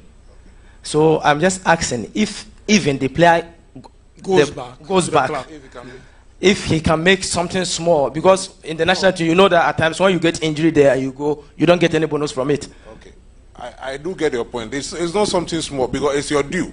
Once there's an insurance policy or package covering the player, if you go out there and even the club takes care of you, if there are any benefits that should be due you as per the FA's sponsorship agreement with the insurance company, I believe you should be able to retrieve so that. So it's whose responsibility to tell the player that you need to? That's what I'm coming to. So what I'm saying is that you did make a mention of the fact about communication. So maybe what will need to be righted or corrected now is for details of this kind of things to be made openly clear to the players, even before the event. Then you know that in the event of this and this is what you are entitled to. These are the processes you have to go through. That also, sorry, Bravo. Yeah, I'm saying that I was just going to summarize because that goes to exactly something that we must all take away from here. That part of the support for the Black Stars players for Qatar 22 should not just be appearance fee and all of that. The insurance package that ensures that these boys, when they go and they get injured, will not be catered just by their clubs, but also the sponsors around it will be helpful. And the processes for accessing the insurance, that will be helpful. I think that should be a takeaway from here, that we have all agreed that the Football Association, in looking for sponsorship for the Black Stars for the World Cup, Qatar 2022, you know, there was, breakfast and $25 million, all of that. There were insurance companies that were present. So my suggestion is that the insurance companies that are going to support, tell us how much you're putting in and the process by which these Black Stars players can access it. I am confident that if these players know this, then they're not going to charge the country $100,000 because they know that there's also $20,000 available if they get injured. And all of us will see it, and then the processes for accessing it. Thank you very much. Thank you, Bravo. Back to Neil again. Back to Mr. Fred Papu. Yeah, thank you very much. I believe we are talking about the issue of communication. So that's quite key, and it behoves on every actor or stakeholder to make sure things are transparent and then open and known to everyone. In this particular context, I don't think we should be talking only about the Black Stars when we're talking about insurance, because I believe most of these companies who sign insurance sponsorship for the FA also do so for the other national teams. Sometimes you sadly hear of, especially the ladies, getting injured and then staying out for quite a lot of time without even any remittance or maintenance during the period of injury. So definitely there are improvements that should be done on that score. Now, talking about quantum and negotiation and things like that, I believe there are two key things. Some of my co-panelists have touched on that. One is the timing. The other aspect is the trust. Of course, communication, we've spoken about it. And then representation. Who represents the players? You see, there's a bit of a... there's a bit of a challenge when you're talking about representation, especially... You're talking about the playing body's leadership. Exactly, the playing body. From the side of the FA or the other side, it's almost always the FA, the ministry, and then if there's a sponsor around who's very dynamic, maybe the sponsor will be there. But more often than not, it's the FA and then the ministry. At least 2 or 3 that I've been involved in. We had the minister and then the chief director plus the FA leadership meeting about 6 or so of the player leadership. Sometimes there's a bit of a problem because you may not even know which player will be in the squad for the tournament. But then you are fairly safe to assume some 2 or 3 senior players may be in the squad. So you meet with them, you do the negotiations, you agree. Well, whatever you conclude at that time, you must make the players know that definitely this will be subject to what is available at the national coffers. You know, so it doesn't mean that if at the meeting stage or the negotiation stage, there's a finality around $60,000 or $40,000 per player, it means definitely that's going to be the case. It could even go to the government and they may increase it, you never know. But at least you make it aware at such a table, you put all your stakes on the table. That's fine. This is the conclusion. We think this is fair. We are communicating it to the next level, and they will revert to you. That is number one. Number two has to do with the timing is very important, because in normal negotiations, if you don't go into the negotiation at the right time, you will find yourself at the wrong end of the table. For example, if you wait till a day or two before the kickoff of the tournament, then you go negotiating with the players, you are definitely going to be in a bad situation. Because if the players say they want 200,000 and you can only afford 100,000, you cannot argue your point, because if they insist that if you don't give us, there's no way we are going to play the match, or there's no way we are going for training. So the timing is very, very, very, very key. You must match the timing of the negotiations as to what the players are going to be entitled to make sure that you don't find yourself at the wrong side. Trust is very key. Well, I've not had the experience, at least during our times when there was that much mistrust. I'm sure Abedi will tell 2010 AFCON in Angola where he was, and even the World Cup before the injury took him out. There was no problem of trust, because the players knew the FA at that point and the government or the ministry had been delivering. You know, so whatever you agree upon, fine. But the moment the government side starts reneging on their side of the bargain, these boys will be watching you quite clearly. It will get to a certain point. If you say, okay, we are ready, we'll give you this, we'll pay into your accounts, they don't trust you. So they will insist, we are not accepting anything being paid into our accounts. Let's see the money cash. That was what compelled flights to be commandeered to ferry money across to Brazil and the rest. So timing, trust are quite important. Representation is also key. And then the whole aspect of communication, because when the players' leadership come and meet, they must also go back and communicate with their colleagues, and then let them know that this is what we suggested, this was what was agreed on the table, but it's going to be subjected to the final clearance for the Ministry of Finance or whatever it is. So these are some clear parameters around which you should be doing this kind of work. But you had a very position. You have to make the players happy and also the purse holder. In this regard, government. Yes. Also, how are you able to strike the balance? For the player's perspective, is it player power that drags the whole conversation, or the government's inability to pay that much? You know, contrary to general perceptions, the players, at least those players I dealt with from 2004 the way up to about 2011, were fairly reasonable persons. Actually, very pleasant persons to deal with or to talk to, especially their leadership and the rest, you know. But it was also because they trusted us. They knew whatever the case, we were going to fight for their interest. But the moment that trust breaks down, then of course you'll be exposed, because if the players are throwing the bombs at you and the government is also taking a very transigent position, you will never know what to do. You get me? So you must make sure you nurture a trust, and then that environment is what pervades in the camp. I remember there was one tournament where World Cup 2006, when the issue of bonuses, of course, our dynamic press, they started mentioning the figures in the newspapers and things like that. We got a letter from the German tax authorities in our camp. Yes. Interesting. Yes, we got a letter that it has come to their understanding that we were due to earn so and so as appearance fee or bonuses or whatever it is. So they were just reminding us by their laws that there were some taxes that we had to pay because we were working in Germany for that. So quickly we also thought around it and said, okay, no problem. We spoke with the boys and they agreed that over 90% of that should be paid in Ghana. They were not going to collect it there.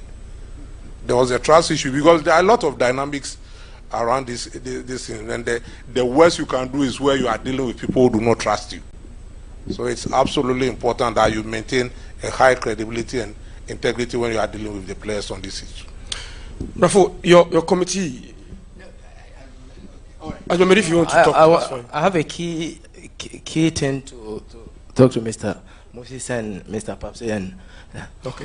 One thing about footballers, we are very easygoing. If you know how to relate with us. That's why Mr. Papsi was saying his time he never had any problems with us. Imagine if you come to a national team I'm still insisting on the injury side. Got injured. Go back and send ex-footballer. I play in Italy, so I speak Italian. Steven Appiah speak Italian. Sule speak Italian. Send an ex-footballer who speak Italian to the club to check on the player. What benefit would the player get from it? It makes a good impression on the player. Exactly. The club will respect him. Anytime the national team needs him, they will make him available. You didn't have that kind of great relationship with the national team. I remember the national under 23, when we played against Nigeria, we lost 3-1 there, and we came home. We played the game in Kumasi. Most of the professionals, you didn't get them because it's not FIFA sanctioned games. Yeah.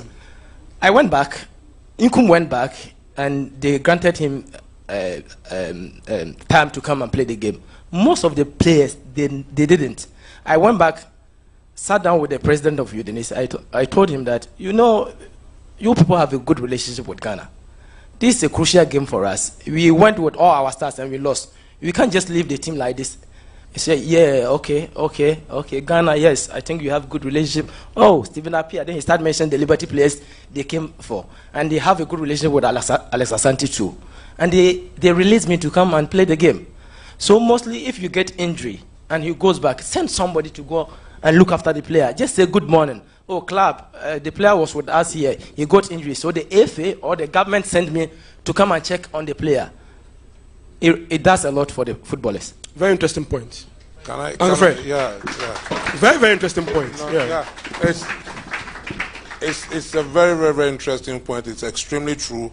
You know, Freddie, not to cut you short, but I do remember when Essien got injured, the former President Kufuor went to visit him in hospital. London, yeah. And I think it was fantastic. Exactly. Now, currently, we have Inaki Williams, who's injured. Apart from trolling on the social media, I think it is important that one of the takeaways from here is that let's see how we can find out how he's doing. And if somebody is close to Spain, send a delegation. Let's go and find out how he's doing. I think that will help. Our own party is also injured. Yes, that will be fantastic. Yeah. Yes. And Pate, I think Pate is also injured. Pate is injured. I think let's do all these things to make sure that the boys feel that they are loved. Thank you. Uncle Fred, you have the floor. Yeah, no, I was just going to add a little point. You remember, as a matter of fact, totally forgotten. Just about last year, after one of our qualifying matches on the flight, our coach, Otuado, came to me and then we were chatting. Then they said, oh, Fred, I want to once again thank you so much for being part of the team that came to visit me when I got injured in 2006. Wow. I totally forgot. And he was telling me how that actually lifted his image amongst his colleagues and the footballing family in this. So these welfare issues are extremely important. I'm sure the FA would respond to that going forward. Thank you. All right, thank you very much, Fred Papo. So you see, in the long run, it's about how we handle the key actors. Sure. That's the summary of this whole thing. And I said earlier, is to see them, and Najma said they are cool, they're easygoing. It's about how we handle them. So that then it doesn't become a big issue later on. And what does it cost? We talked about even flying somebody there. We have embassies in a lot of these countries. Italy, there's an embassy. So it doesn't even need you to send somebody from Ghana. It's the embassies over there. If we see our national team as the eye of the nation, as the flag bearer of the nation, it becomes easy to do these things. But when the perception or the philosophy is not there, you won't see it. So it's a philosophy, it's a paradigm thing. The paradigm that this 11 players stand, all right, as ambassadors of this nation. And so if any of our ambassadors gets injured, we must invest in ensuring that that ambassador feels loved, feels cared for. In the long run, when it comes to talking about things like bonuses, he will remember that when I was hurt, somebody from the embassy came, the ambassador, the consular, or whoever came there to just visit me or placed a phone call. And then it helps. The players are the key actors. Okay. Well, I know watching your MC, probably we're running out of time. Let me just deal with some specifics. Okay. Recommendations which will be guidelines into what we do for Qatar 2022. First of all, what teams should be negotiating? Freddie also talked about time. I think it is about time. So when it comes to Qatar 22, I know this FA is very proactive and the ministry is also very proactive. Today is the 31st of August. I think it is about time that the FA, together with the ministry, sit down. And the parties that we recommended at page 58 of the report, and this report, this particular recommendation was accepted by the state. The white paper accepted it. The parties for the negotiation should be the Ministry of Youth and Sports, the Ghana Football Association, and representatives of the representative of the players. Now, we know that we don't know the team that's going for the World Cup, but at least we know who the captain of the national team is and his deputies. You get what I'm saying? So that should be easy to constitute. And I think it's important that the FA begins to implement what we have all agreed on. So I've talked about the time. It's now. We have to start. And I've talked about the constitution of the people that should participate in the negotiation. Now, what should be the calculation? How do they work it out? How much is too much? Well, very good point.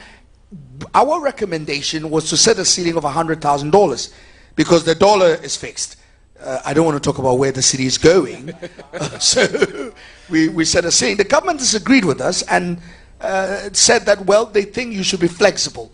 So, fine, whatever it is, let the government, after the team has met, let the government give it a time frame. And we also recommended that the final approval, the whole matter should be submitted by the Ministry of Youth and Sport to Cabinet for approval. All right, so it had to be approved at the highest governmental level in terms of the Ghana's constitutional executive powers. So we said 100,000, they said no. It's flexible. All right, so let's agree on what it is. Because we know, haven't qualified, what is coming in and what is also coming in for preparation. So at least the government, even if it has to pre-finance, knows that that amount, those amounts will be reimbursed anyway. So quickly, let's agree on if it's $120,000, if it's still the $100,000 because the city has gone through the roof, whatever it is, let us agree and we know the parties negotiate. And as I said, the time is now. I think it is very important. And thankfully, this FA has been very proactive. And let me just, because maybe I don't know, you're going to come back to me again. I think Ghana's football administration should look at protecting institutional memory. So people like Papse, as you can see, a wealth of knowledge. There are other people, you know, who have been within with the Black Stars from 2004 qualification all the way through. I think we should lean on them for the information that is necessary to ensure that we can arrive at something that is decent and also something that the players will appreciate. And it should include not just the money, but the things that will ensure that these boys will be catered for. Thank you. Thank you very much, Brafo. I think that on this panel, we all agree that they ought to be paid. But Uncle Fred, how much is too much? Is 100,000 in Ghana's economy today too much, for instance?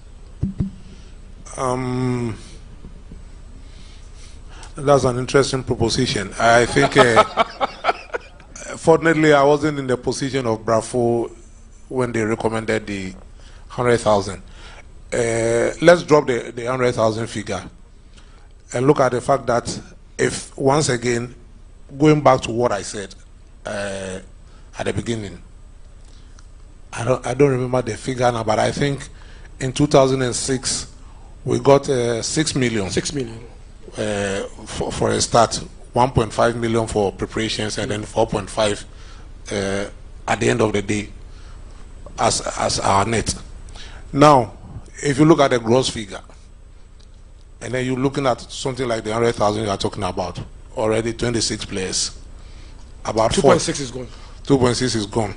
14 or 15 technical team. And now in modern day football, the technical team is not your usual coach, assistant coach, goalkeeper, trainer. There are quite a lot of people. Video analysts, backroom staff, and all the rest. So just look at that chunk that would have been gone. Then let's not forget, monies were spent to get the team to play the qualifying matches. If you do all this arithmetic, you realize that you are literally at zero. Yeah. If you make all the deductions, like Brafo said, I remember in between 06 and 2010, 2011, the average cost per match was in the region of between $400,000 and $700,000. You play a minimum of 6 matches before you qualify. Sometimes you could play 8. Just do the calculations. So if we do all these rough calculations, we'll come up with a figure that should not be so detestable to Ghanaians, because a chunk of it will be coming from the government anyway. The World Cup sponsorship money will not be enough to pay if you're talking about 100,000. So I would not want to look at a figure now. Of course, we can be governed by precedents, but I think 100,000 is a bit on the higher side, personally, looking at the arithmetic and the finances of the reality. I think that's a bit on the higher side. But then we should look at all these things and factor and come to a very clear agreement. And I know the players fully well. If you explain all that to them, that look, ideally would have wished to give you $100,000, but this is the situation. And they would also agree that if they insist on a certain amount of money that appears to be a bit over the board to Ghanaians, it will fuel some kind of rejection. People will immediately start doing their against that we all do not want, you know. So I don't want us to look at, but I think the discussion on the figure should be open. All the parameters should be put on the table, and then the leadership of the players should be explained to us. So these are some of the issues that we have to look at. That is number one. Number two, coming back again to the appearance fee, we are talking about it should be progressive. I do not think it should be a fixed amount.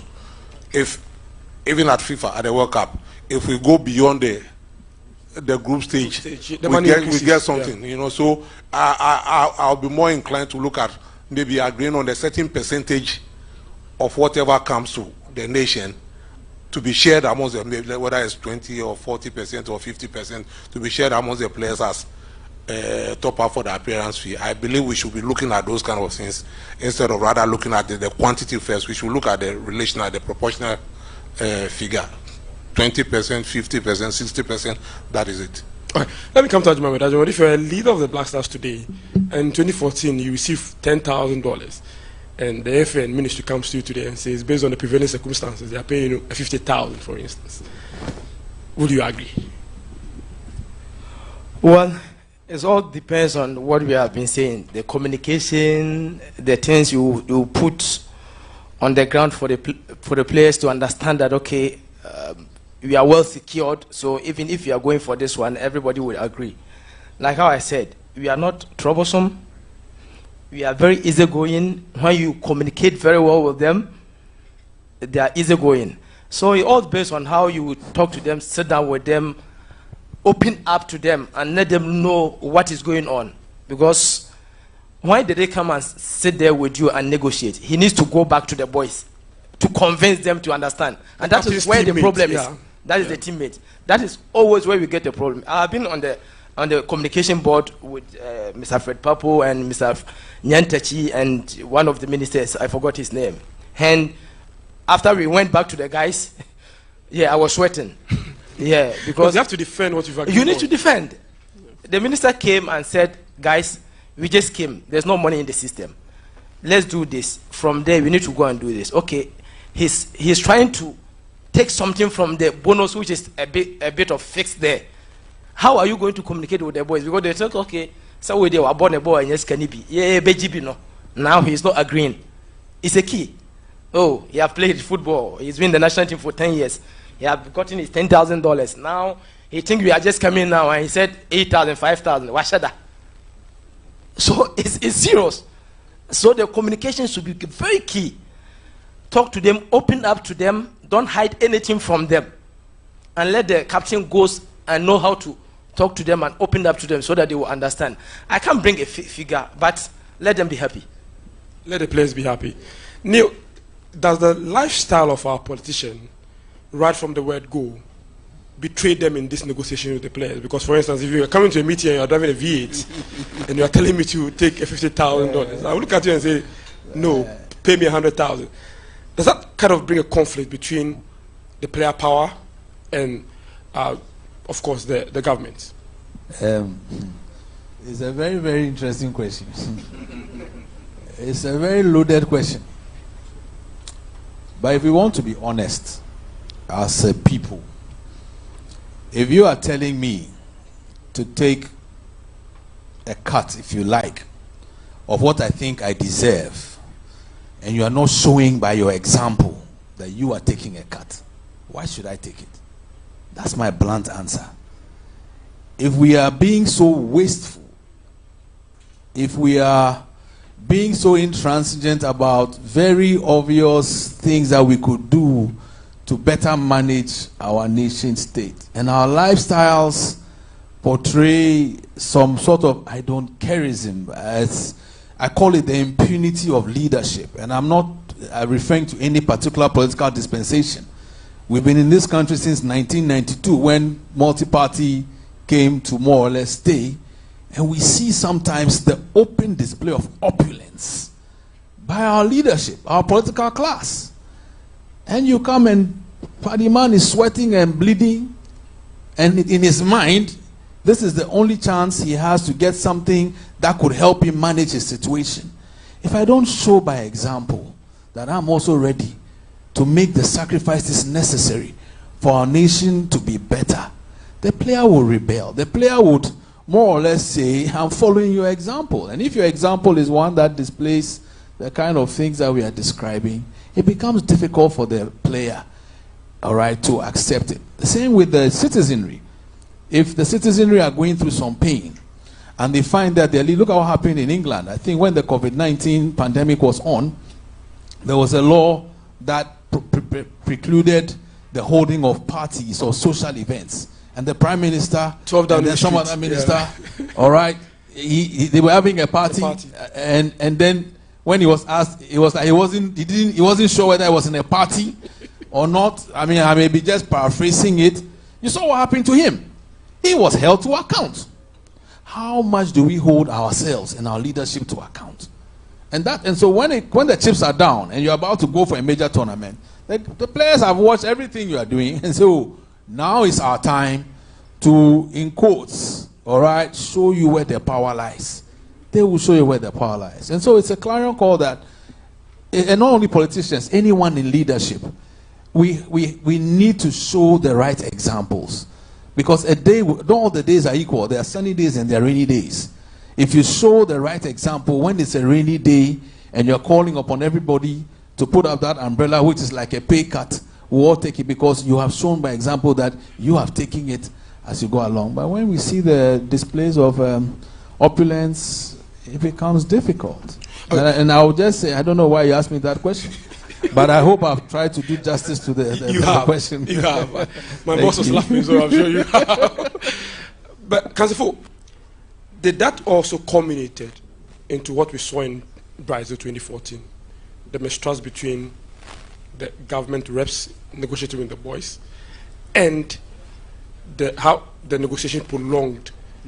No, to be honest with you, to the competition. To be honest with you, I think that for the sort of program you have set up, we should be looking forward. So I don't want to really open old wounds. Sure. But just a quick answer. Well, yes, there's a lot of mistrust. The findings of fact are very clear in our report. And I think the lesson from all of it is that we should negotiate on time, and the principles that we have agreed should all be fulfilled. That's all, simple. And we go with it, all right? I think it is important that we don't waste any more time from now, because tomorrow is 1st of September. There are friendlies set for the 23rd and the 27th, and then we are there in Switzerland, playing Switzerland, and the competition is starting. All right, so I don't think there's any more time to waste, because that will hurt the progress that we have made. The other thing I want to make is that, look, there's a distinction between the appearance fee and then the bonuses, the winning bonus in the tournament. During the tournament, exactly. When should it be paid and how should it be calculated? I mean, our own view, and I think as all of us have accepted it, I think they started implementing it after the report we had tendered in.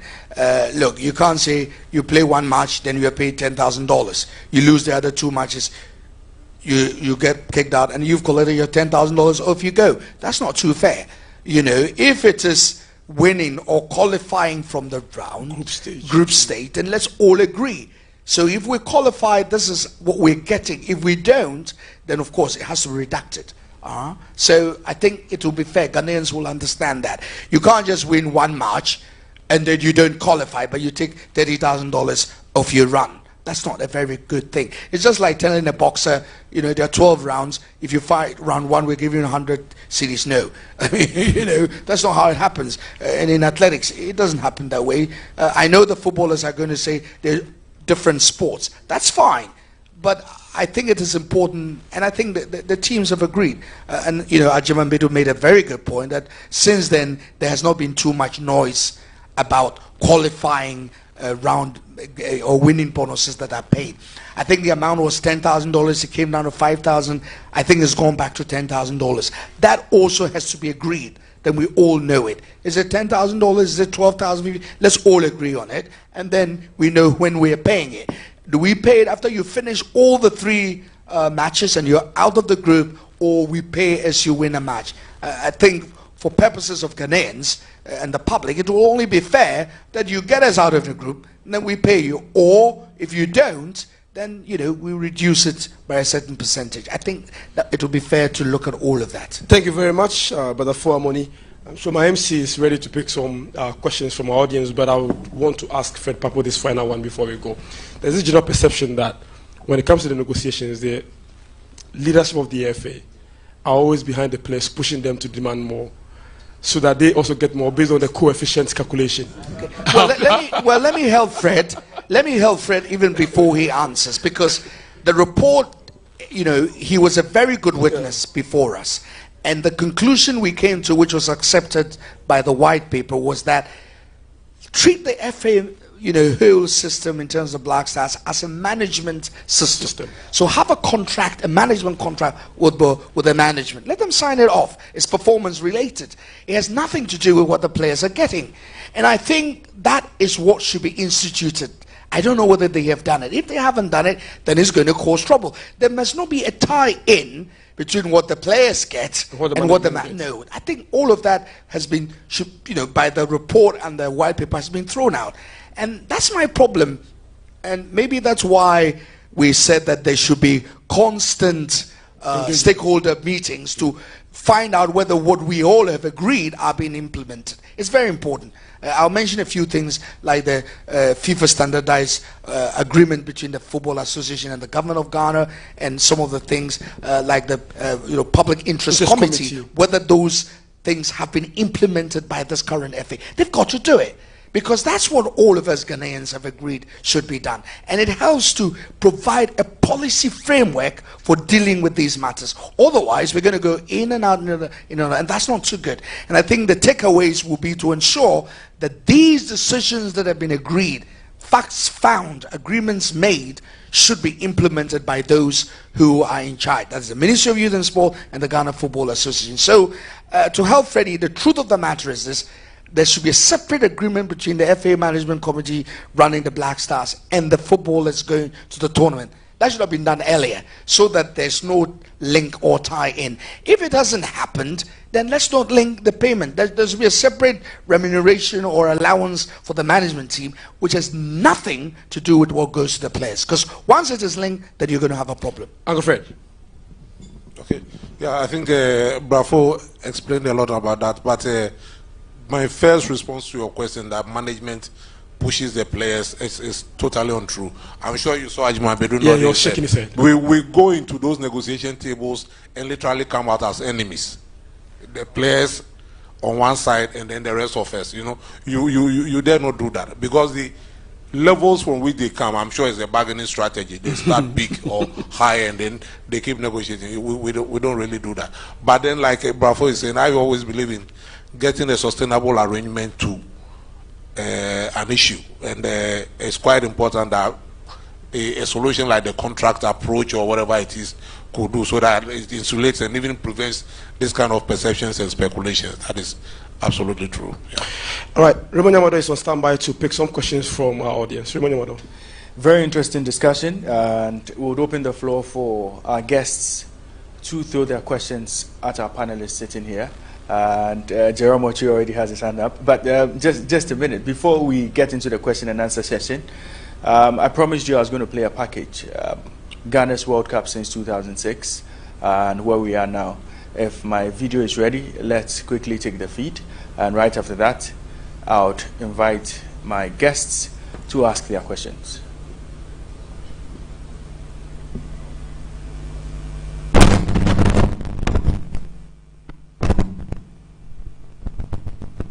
The Black Stars of Ghana first appeared at the World Cup in 2006 after several attempts, despite being considered an African football powerhouse with 4 continental trophies to their name. Ghana's first appearance was met with euphoria, and indeed the Stars did not let Ghana and Africa down. Despite losing to Italy in the opening game, the Black Stars beat Czech Republic and USA to progress to the knockout stage, only to lose to the most successful team in World Cup history, Brazil, at the round of 16 stage. Each player received $50,000 as appearance fee. The Black Stars made their second appearance at the World Cup, this time on African soil, in 2010. The 2010 World Cup in South Africa remains till date Ghana's best ever in terms of performance at the Mondial.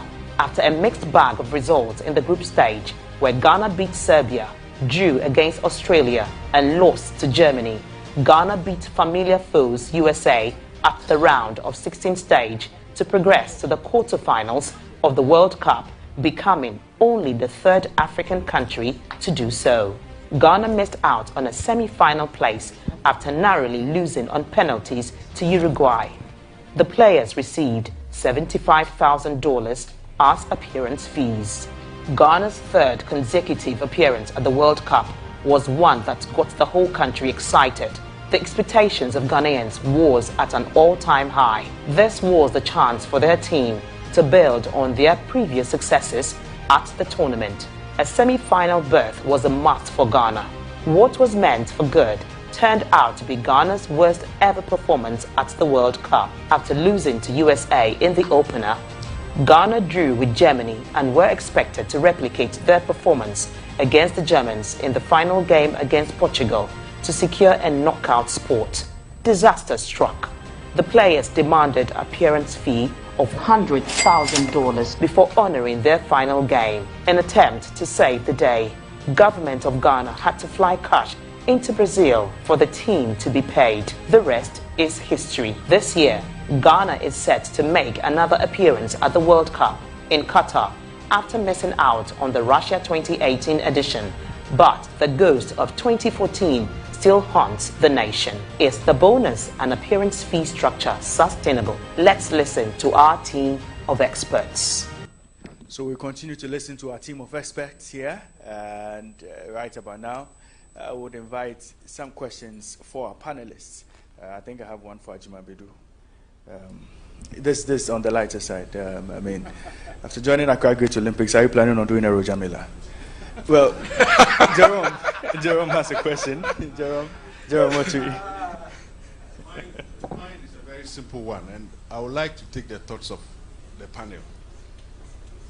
In South Africa, for all the monitoring I've done on their football, or let's say sports, even in their media, you will hardly see payments made to athletes in dollars. It's always in rand, always. I have checked this over 10 years. Every year I check. Recently they paid their women's team. All the reports, the quotations were in rand, and they pay in rand. I want to find out from the panel. We know Ghana's position already. It's always dollars. But what do you think? Isn't it time that we stick to the local currency? I mean, payments are made in the local currency. What do you think? Thank you. All right, so Fred Papa will take that, and it will go around, and I'll pick 30 seconds thoughts on this one. Yeah, okay, thanks so much. Fortunately, I think as per my recent last association with the team, the winning bonuses were paid in cedis. It's as it were converted dollar equivalent, but you are paid fully in cedis. Yeah. Okay. All right. So that ends it. So, Ni. Thank you very much. Good afternoon. Mine is just a contribution in furtherance to what Senior Fo said.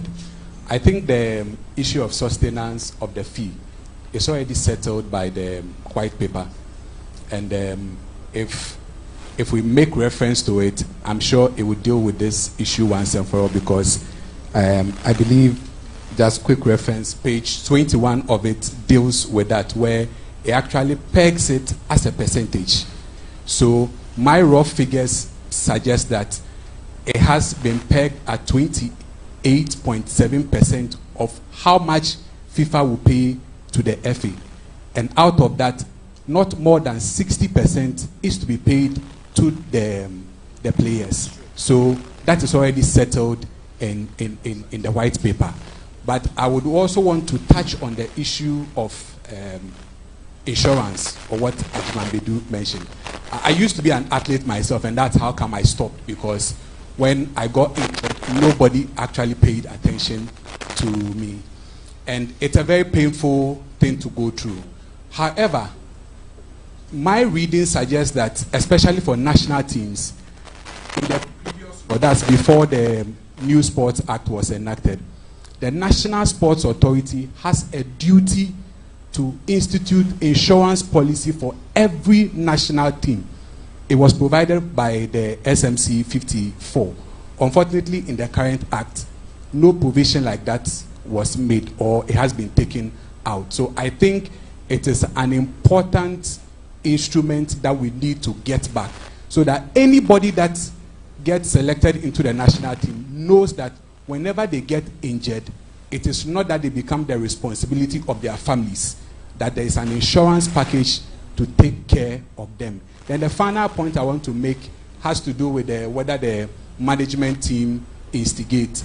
I think that too has been settled by the white paper, that the Ministry of Youth and Sports should enter into a performance-based contract with the management team. And therefore, if we comply with some of these things, the mistrust, the back and forth would be done away with. If we know the figures FIFA is going to pay this year already, then we can already do the mathematics. It doesn't lead to speculations or insult or suggestions that the management team are behind any of these things. Thank you. Thank you very much, Ni. Any more questions? We'll pick 2 more questions and then we wrap up the summit. Any more questions?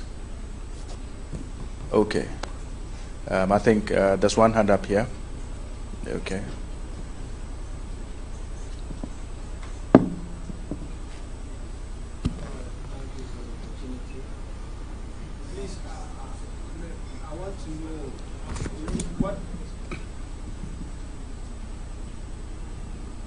Please, can they give me a justification for the money being paid to all the technical team, whether you are a player or you are not a player?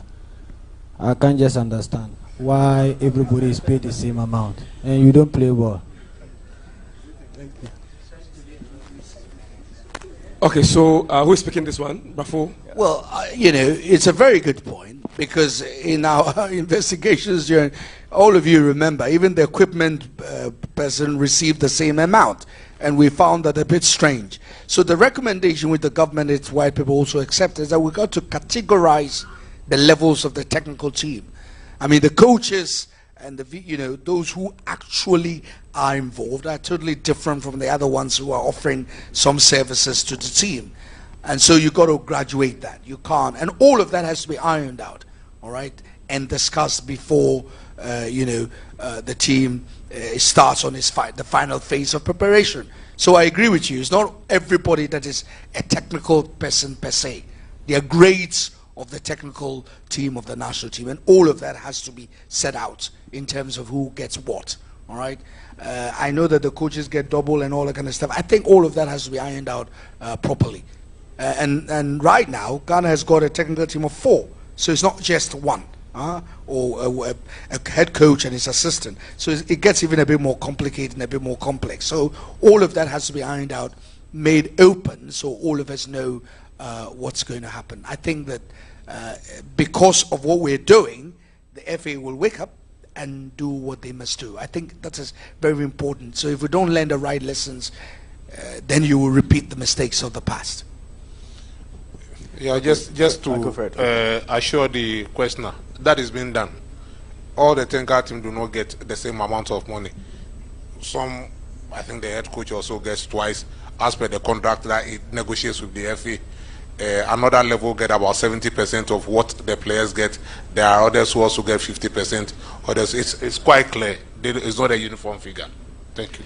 Thank you very much, Uncle Fred. And Kwame Jumajiman, I'm told you have a question. Kwame Jumajiman, Communications Director, Legon Cities. Kwame? Okay, very well. Thank you very much. Before we go for wrap-up comments from our panelists, I would want to acknowledge, or want to say thank you to Accra City Hotel. Accra City Hotel, our hosts, we say a big thank you to you. Perception Management International, they have provided us with all the logistics you see here. The screens, the beautiful screens you see here.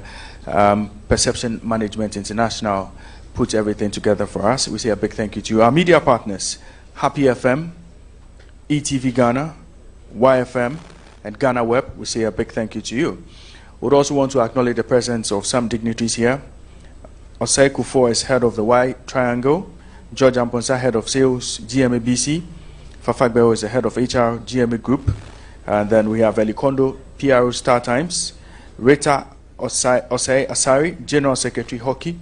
We have Jeffrey Manzan Owusu, National Sports Authority, Director of Sports Promotions. Mark Kwashi, NSA Sports Development Officer. And then we have the Queen of Stand-Up Comedy, Jacinta, is also here with us. And we also have Kwame Jumajiman, Director of Communications for Legon Cities. We'll go for wrap-up comments from our panelists. But before that, Ohene, I have a quick question for Ajima Bedu. Please do. Ajima Bedu, yes. World Cup, no. Unya Obebo. David. I have been home for long. I just started training 1 week ago with Great Olympics, and I'm preparing for the Ghana Premier League. I need to get my fitness 120% because even the GCs we have played, I've seen that there's too much physical. The game is too physical here. So I need to be ready for this. I just want to help the guys to grow. They are very talented and to bring excitement to the Ghana Premier League. That's what I can say for now. Well, so the message we are going home with is that Ajima Bedu doesn't want to do a Roger Miller. Thank you very much. All right, so closing comments from our panelists, and I'll start from Mr. Fred Papo.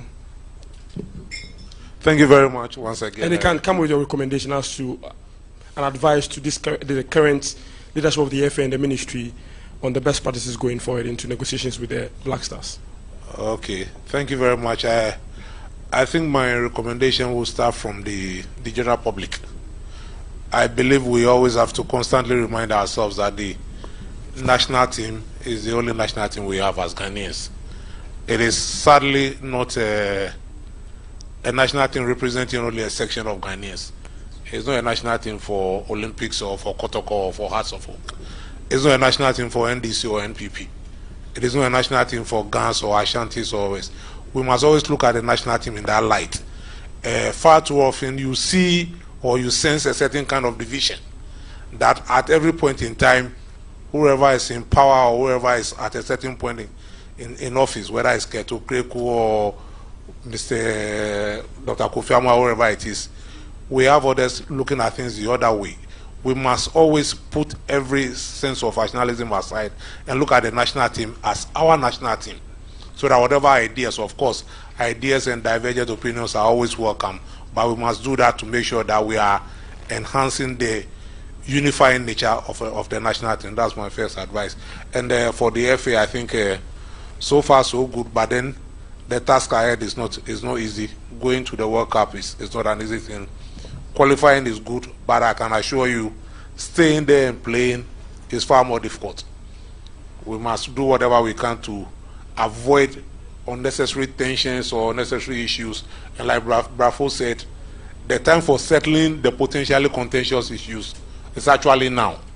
Let's just do that immediately, get ourselves ready. We make sure the boys are in the best frame, and then we pray for success in our next outing. Thank you very much. Neil Armstrong, Watagwe. So, just to pick a lead from what Fred said, there are many things that divide us as a people. The national team of Ghana has been one of the places where we can all unite behind a common purpose. And I just like to plead with every media person here to abate the flames that seek to bring division on the back of our national teams. If there's anything that has united us in my few decades plus on this planet, it's the national team of Ghana. We have to protect it with everything we can. The moment we allow division to come into our national team, one of the last bastions of unity in our country is on its way out. Only God knows what anarchy may follow. But back to our major conversation. Brother Fo referred copiously to the white paper. You know, I've studied a little bit of law. I mean, Brother Fo is a doyen of the law. How many white papers before this white paper have been accepted and issued in this country? And how many of them have been adhered to by the persons who are charged with the responsibility to execute well thought through and well-meaning actions to avert problems that cause the commissions to even be set in place? And I'm sure he'll speak to that in his final remarks. But it's with pain that I ask that question.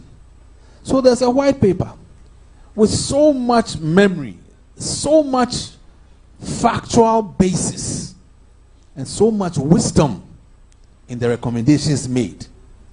And it's possibly sitting on some shelf somewhere, not being referenced towards coming to a certain action step that averts potential problems going forward. It's my prayer that our current Ministry of Youth and Sports and our Football Association, and just as an aside, it will be useful to ask the FA what is being done so far. Because Brother Fo talked about the time is now. Papse talked about the time is now. But it will be good to know whether or not something has even been done already. Maybe they've gone ahead of us. We don't know. So in fairness to them and the ministry, it will be useful to find out where are we in this whole process. But back to that white paper. I was praying that, and I'm still praying, by the way, that leadership of the various stakeholder groupings, especially our ministry and the FA, should go back and reference the white paper.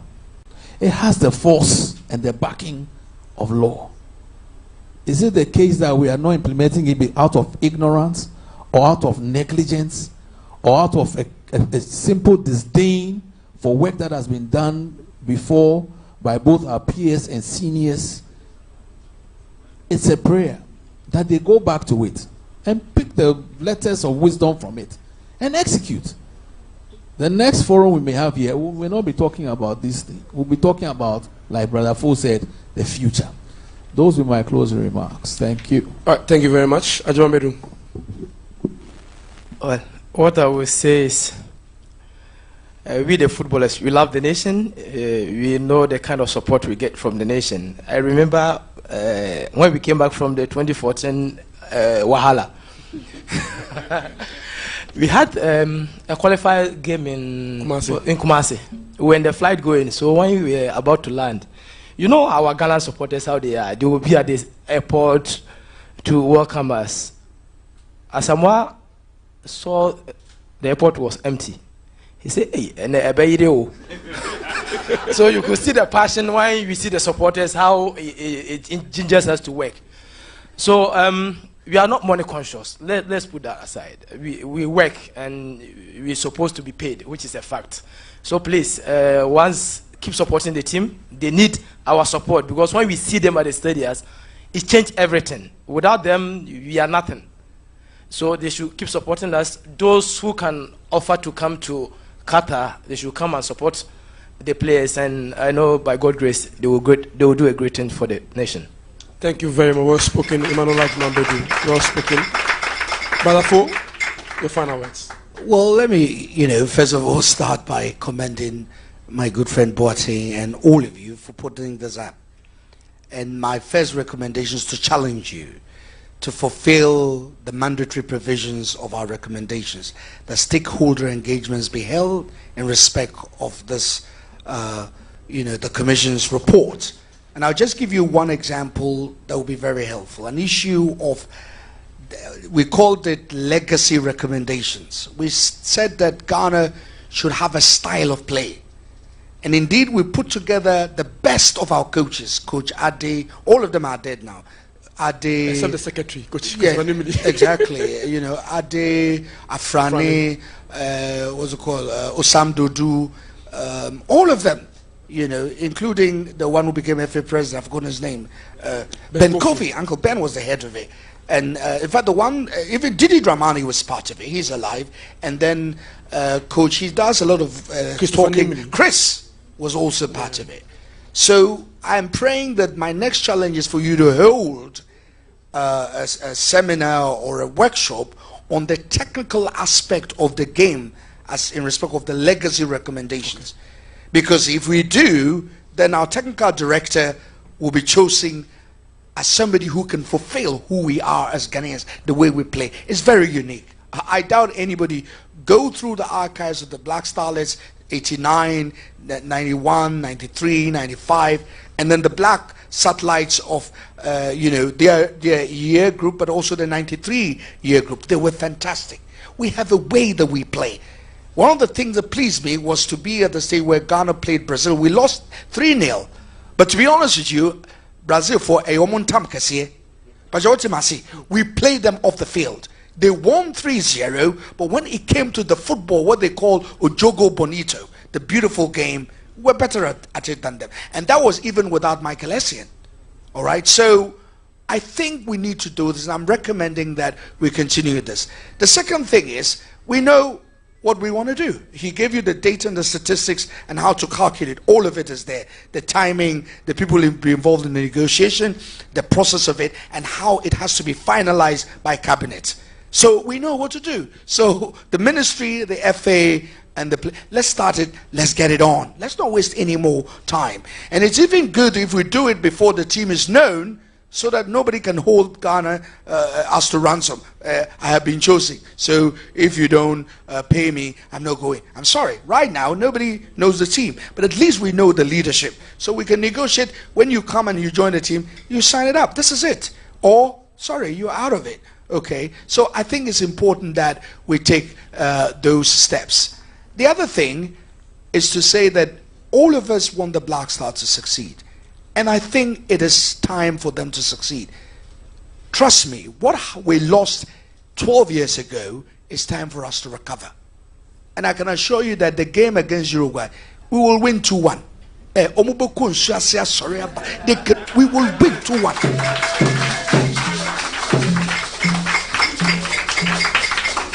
I will give you the other scores if you see me in chambers. But we can only achieve that with the physical preparation and also spiritual preparation. So we need to pray. I have been told by the FA presidency that they're going to roll out a program, because it is important to pray for the team. What you see out there is not all that you see. The word witchcraft, Mr. AAP, witchcraft, AAP. They do it. They have what they do in preparation for these World Cup tournaments. I am telling you. So we will pray. And when we fast and we pray for this nation, trust me, the scoreline that I'll give to you when you see me in chambers will happen. Thank you very much. Thank you very much.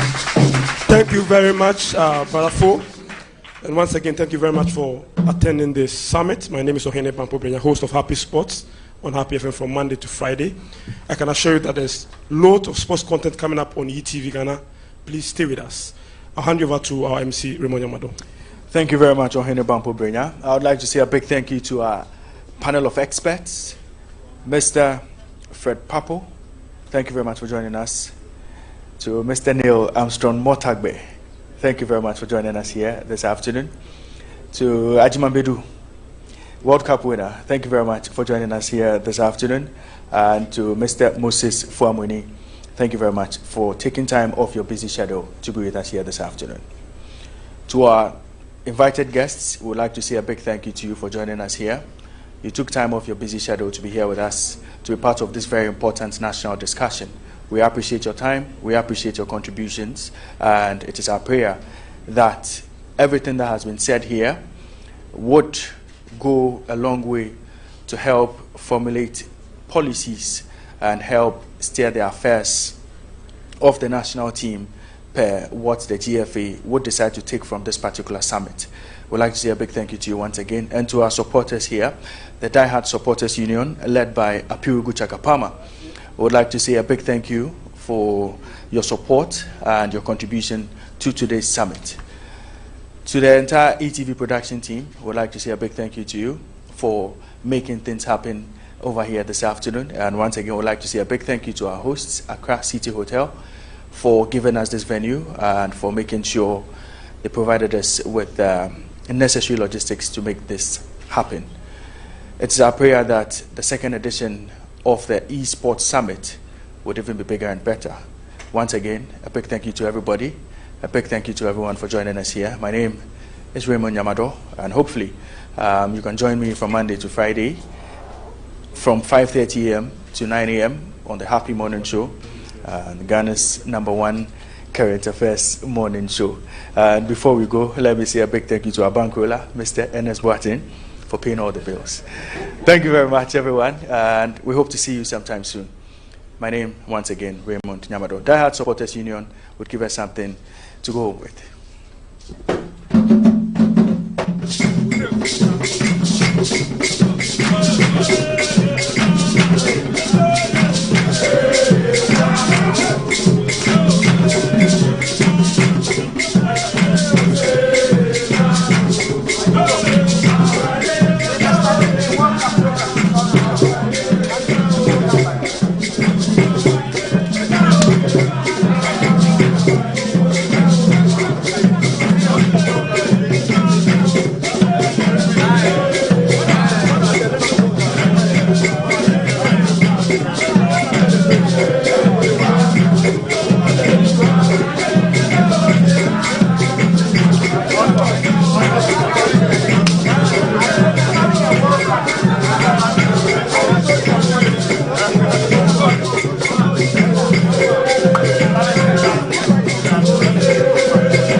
London, I come on GhanaWeb TV, ya sanso abebim. And a mon penny, ye rabusumi for from class September, chief, ye can say a bo.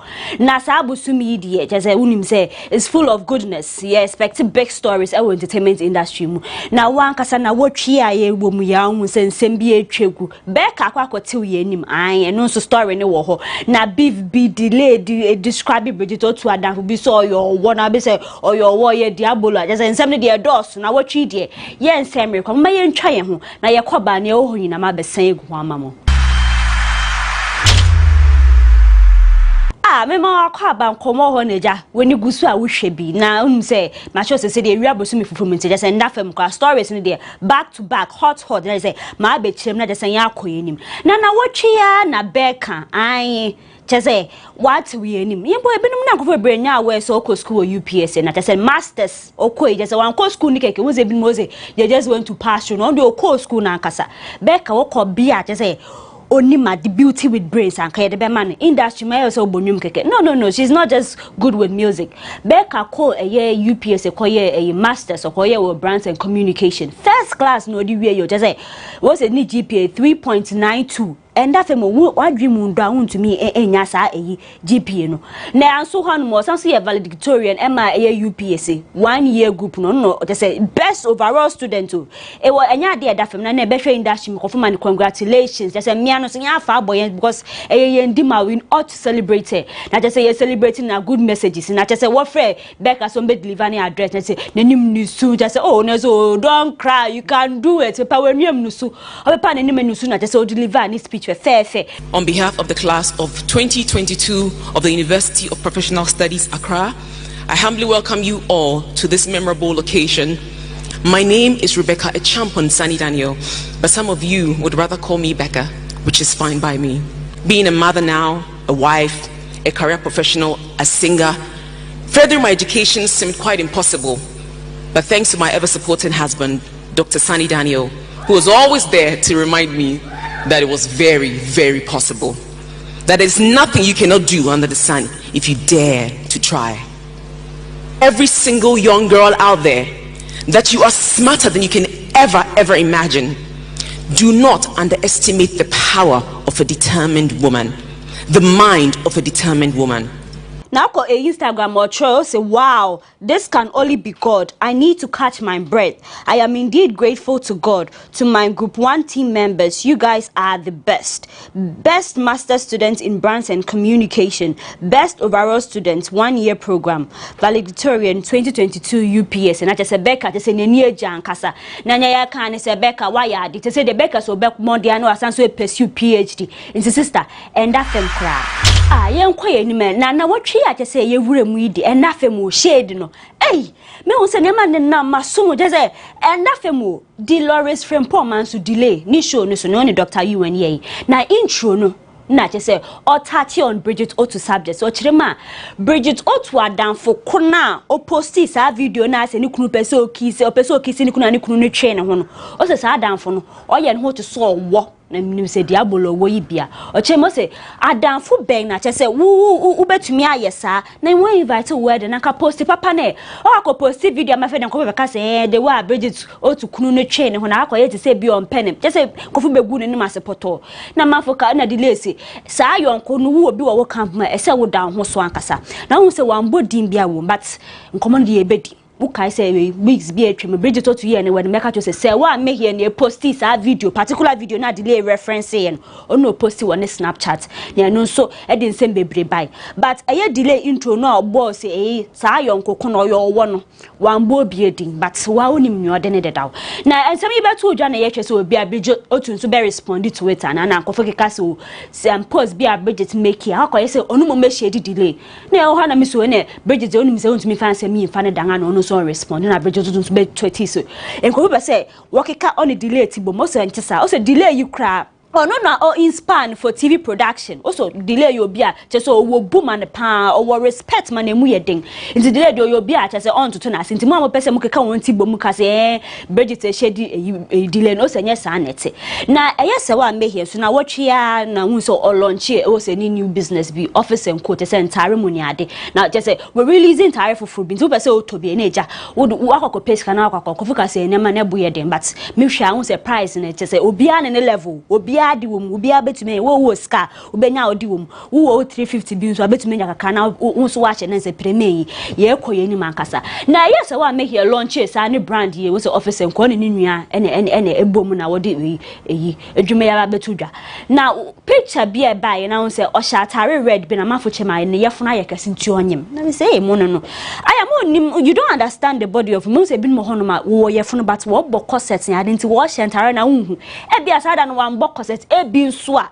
na wadidi abroso nti mo amuka say sawa mehi anyime me ntumi confirm because me ne enda dem no na onu so kwa say sawa mehi abeka chem so our partner or dey to just our boy nti na nkofo link say so our boy then dey say bia wonyem na fan no kosi but yeah sheda ni mara but you should understand say women yem body na go change say bi mba no wadidi because Bridget Otoo weeks ago ya no ko Bridget Otoo wedding unsa na corset atare a we miem sana na yafuni da ho flat nti e bia we didi abro so na yes anya je se bia onyimti mu fansi ho a ayo ye nkoye anime na watwe di onipa ba ko trendy social media all platforms aye Dr. UN you organizer of a UN awards so kaisa award bi na mofu chire ma we say you fake oyi bi ma sa akode Nathaniel Atunya ne de Bella Mundi Johnny Hughes speaker Krenya ne de that time just listen de doso na Dr. UN on the delay ye interview bi no di tuja say ye no kware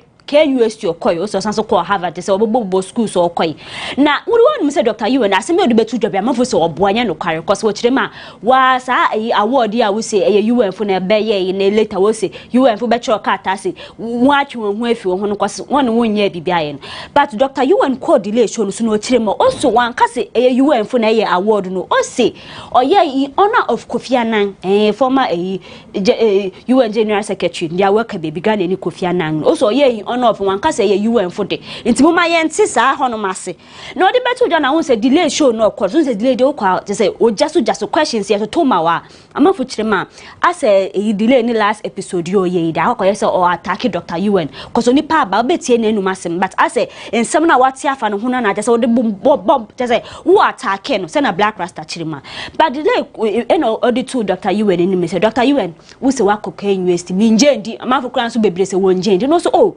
Akwa KUST. Kwame Nkrumah o say Kumasi Lego. Ma to Kumasi fo. Aso Kobi.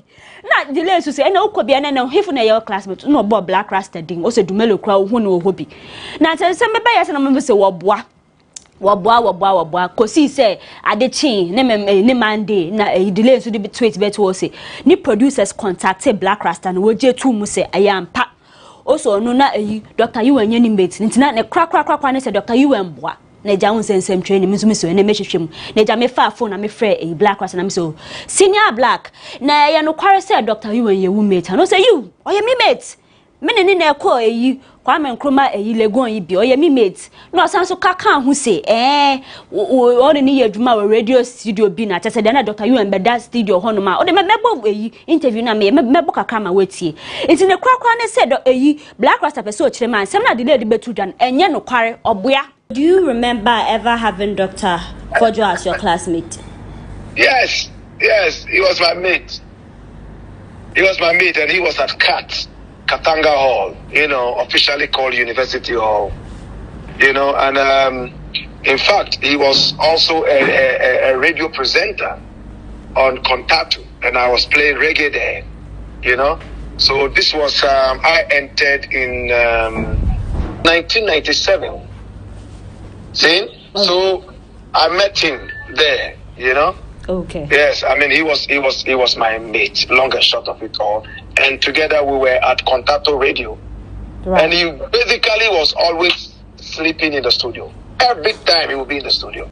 No, say Nitina delay person good Dr. UN any mass and said but Blakk Rasta car ko see so the Dr. UN award digina na the VJ magina hanoma or befa Dr. UN awards or chirema VJ awards akoye say ube chia ube ton say na ube wini but Dr. UN did when just ka obi a ho who deserve ya now honor into who ne krakra ne say Dr. UN any classmate nsem da be bebre amanfo chirema won hu say delay no twantro say ye Blakk Rasta ye say dem ba de mimbo interview netie kakra what other police held that. Yeah. For what? I almost say I'm a Jampu Bill 2018. So why do you relate this to my awards? In 2018, no, then I see our Jampu Bill. Do you want to come home? Let's go home. Because we're home. Oh, interview and follow me. Because it's not going I've been on a lot of platforms, including CNN, on this awards. CNN? Yeah. Why the interview on CNN? So you have to be careful.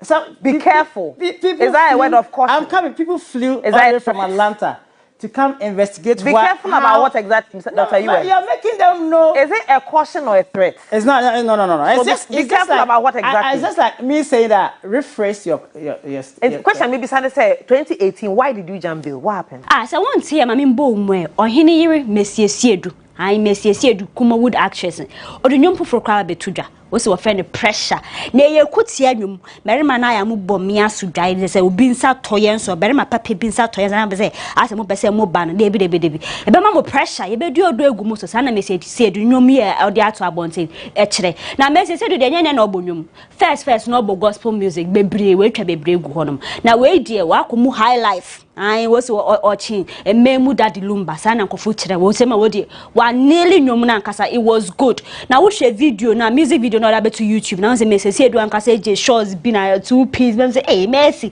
o be say on ye press so na on ye press wo street him pressure bi o ma video na wo say ne dressing na say we je sunglasses DNG bi ebo nanim cause hey mercy kire na message edu krezi da wo the doctor kra kan di nto de ohenere doctor message edu te say ndafem kra na mercy nyom ye ben kofo a kire wan adwo say well industry ye hu Emilia Bro be abetubi fameko and I'm a Brown so no all to no more all right Tracy Batchin susu wo nwum ti say Mercy do the year bed and ye surprise cran so one team Mercy do new release na your friend pressure na no abomodin akọ YouTube na akọ pa bi etie so the mama ye ngina we so mama ye ntwan ho kakra ye kwa bansam ne de ete theater bank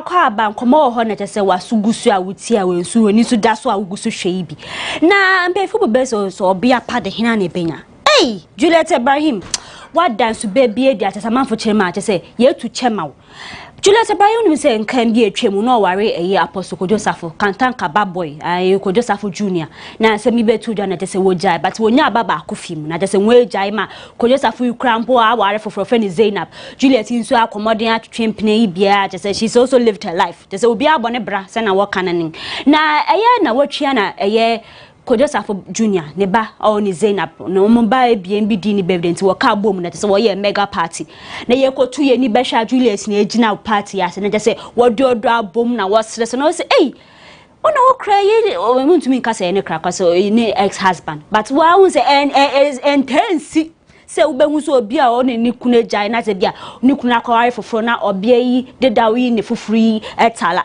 kosi se ye Zainab bi cramp party ase ko fa cocktail bi bra Juliet na Juliet nso ampopo ni te ba je se bibi wo mu adwim fine je drink you no me feel that was oh my yard na nipa be ya na my na wo so twa picture bi group pictures one be nyina ni okunu ni oyere ni Juliet nya na wo so wa ye fe na party ase kwa me hu se Juliet walk to ko Joseph na se wo bon komo ni ade fe kama akobie enyim na watwe dia entertainment industry mduabo bi ekọ so metie kwa ma mesefem adagradwa bodua na watwe kum chacha bodua na watwe Empress Gift nso abodua ma amkaka ne ho asem odudua ne no me atom so na ye fia se fia adagrada gen na video bi betodwa unza so okọ KFC mi hwa ya achi motade bi retail center na ja se onum ni kogbo mu guna rene chicken ya de se o enjoy no na nkofo bi twa mrantie biem bi what one kam na wotwa na ata wosrew no kakra na wode betu dwa na tese manfo sese cho ba pastor na tese wona mabonte na odididi but nipa komode ya yawa we komode we se utumi gina bebi na wudi na ajagwaja hu sa na ode betu dwa no se hwe mu hefo na masofo wo nipa ho adoya tese omo wa akoma pom betumi atina abonte bebi edidi so obeto bia ma wedi nti ono ntena abonte didi da na so na akodidi abonte mu yedede na mo pese mo srew ne santi ajagwaja se mo am recording no ensi mu yeda ono nyame na meka duabo de beto mo so na asem de wa bodua akire mu atese wo bebre we yi asinsu beto na nkofo se na love one another and forgive each other no so for the head na ukobodua boy kum cha chance na wotwia o se mo am se presidential ambition emba so na mo ka se onti brofue o se munyina munim nyansa o se nyansa abom se na adwonso abakoko sansu bodua se wa obeka ne ho asem se presidential ambition 2024 ontumi ndin o se obenya erectile dysfunction that is a very marrying sorry baby say the end mean to me also onim na akoka just say empem agorun to just say erin sorry mpo na onya biedi sanso keka dwi bodua bi bebe na mention dance ase osofo de aye de na wo yes but mama ya fa nkoguwo Empress Gift na wo twin so be kai video be oye wo TikTok a oba be shake ni nya mane body by be wo so ni I don't say she's a happy go person just say bibi amfa ne ho video yi beto abonte ye delay crash show yo ye no chema o say on tia say empress be wo so ne ho ne ade kofo bebe ebo na echi so gospel musician ade na obe flaunt wo body sa gift ya beto ja so o say ade na mo kasa say mo susu nka ebi wo mu fi mo sorry na to say nyama nkoso wo mu fi ma ne de makata so no de na say de bia mo de to abonte mo be say mo didi na tem for likes for comments o say wo awunim na wo de ne beti wo program so na be ka na asem so be ye ya o no ekune ni masen o say wo be bre o say wo be bre de say somebody de be na betu janam ko say gospel musicians so ade na wo pese wo kan de no metu nkofo so anka nya akoma pa but ebi won so say ya bu na ma wo kan ho asem sa etore bi na say wo so kakran so mfuche ma gifting asa wo kasa ma ne bros na what we dey yanti asem de eye nwumtuni of any Red Eye of Two Top Fame music group in then times na Yohana hama ye video bi hama of the last two the betu just say Red Eye or the Nakoto rehabilitation center wa Accra cause I say we nya dream yare kaka no so na yenim say na was yet to say bia ne ho mfa no how bi kakra ba na yenim say abro so o kire ma wo ko chesi ni wotema ho baby na tese wo kofa na wo tebiri no call hospital say de orija yare hwe na o de kaka no kaka ko si say de ye hia mo akoso say say wo de no call to hospital yo de obetonu ni ade aduane ade nti wo say de mo akakra ba mo sem na ma contribute ba wonim say industry ndi asem to obi a ne nyina akaka yensa asaka na ya support nti de empire ye bo ane say ye Red Eye of Two Top Fame ne ho beto na je say nyumi so betwe bebe egu na je say so ye de bi atwa ye na asaka Nigeria ni crossdresser Bobrisky O'Shea baddest or the nature Ghana has say no so ba be yes am you activation be unza woman wo de wani akire akakra na be say Bobrisky yo hina oberima wo no oberima o de Idris kra na onu akasa ni pemo so identify ni ho so obi anti just say me antare ni ade slaying ono so change house ni kakra wa pok kakra anya kakra kwa wa pop full time no kware na ye beka just say we change house and first no you tuntum just say tuntum to say me say the wasesa house no hu na White House no say na wo chire mafan na Bobrisky di na ni chire Ghana ha say na just say jayin so on muna for real betela mu kakra nze wo enjoy on ho kakra na wo cheers kapudo ma na ye advert no so once wo ye cause wo chema Bobrisky do ba social media wo number of followings just say millions upon millions internet ja order fa ho no dididi na Bobrisky ba Ghana na so chief phone si so no chire mo say Ghana ha say mu ye fine oba immigration mu je na wa to hotel ni ade mu boje ni so O'Shea baddest na so Ghana how you boring. But one thing about Ghana that I don't like is it's too calm, it's too boring. Oh, I can't wait to go back to my Nigeria. I can't wait to go back to my Lagos. Bobrisky say how you boring crank room just say nya ye ho ye say ye feel say ya ye boye mprema na just say ye to Accra ye jeni Bobrisky say how you boring compared to Lagos na ye say yo mo famo Lagos mo famo traffic mo famo naira wo be ba ha na ya ma we ya ba bia ka say ye city ye boring amafo bebre wo social media wan twema Bobrisky kra to be man na Bobrisky na wo twi ya no odi ni birthday na chese obarema wan kasa waste ya gown bi o she wo say na nisisi akom me di krampo so just say pictures so release ahead of day no just say they be no release na just say mafo chirema Bobrisky akoye say me an kwa yan dressing kwa wuja asen but o chirema ono de onum so njeja no nti Bobrisky munum say wo friend him obinum say shim just say won but Bobrisky do so identify no so obia nti ye di need be man be friend obia na sa na wotwia Nigeria ni numtuni eye P Square Peter Okoye of P Square Fame Peter Paul and wo ye reunion bi wo say first what one time to say they wan back na do any try US na wo ye tobi na Peter perform ya beautiful onyinya ye hu an say we see fi stage ni suburim I say emia bi wo front obi o okay so sister bitim feel na no feel anya fi ene say wo say Bible mu fefe mo ho no holy case anya no bio passionate ones feel sister yan even say sister be jeje no so say jami mu ono so abode no ho na say we feel na no say obi girl un say Peter nso aware anya say we divorce your be ma ware for to me ko concert ko kiss you obi na mafuche ma say sister Peter kisi don ki onchuchu na enum kana minim say sister ni relationship egusu eda ho ye adwuma cause Ghana ha say wo concert na numtuni bi ko kisil na wo boy ni we jawo ai and that's am zao boy na what trade dey unim say nkomo na edoso delay dear o say Bridget Otoo adam for your only key video your boy Bridget so de na do sama betuja be ka wat we nim na je say some de na e be praying musama broni edwuma ne de hu say basa e be ya mama be che ni nyina mu e just beef nsem bi e course so wan say asem say ma che say ma cheche mu nya me bia ye simple ama that sene me san so e pie me nyonyam makramo.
Hello and welcome to another special coverage of the President's Regional Tours. This is live from the Ministry of Information here in Accra. We're also live on a number of TV stations, including GTV, City TV, Metro TV, Adum TV, Netu TV.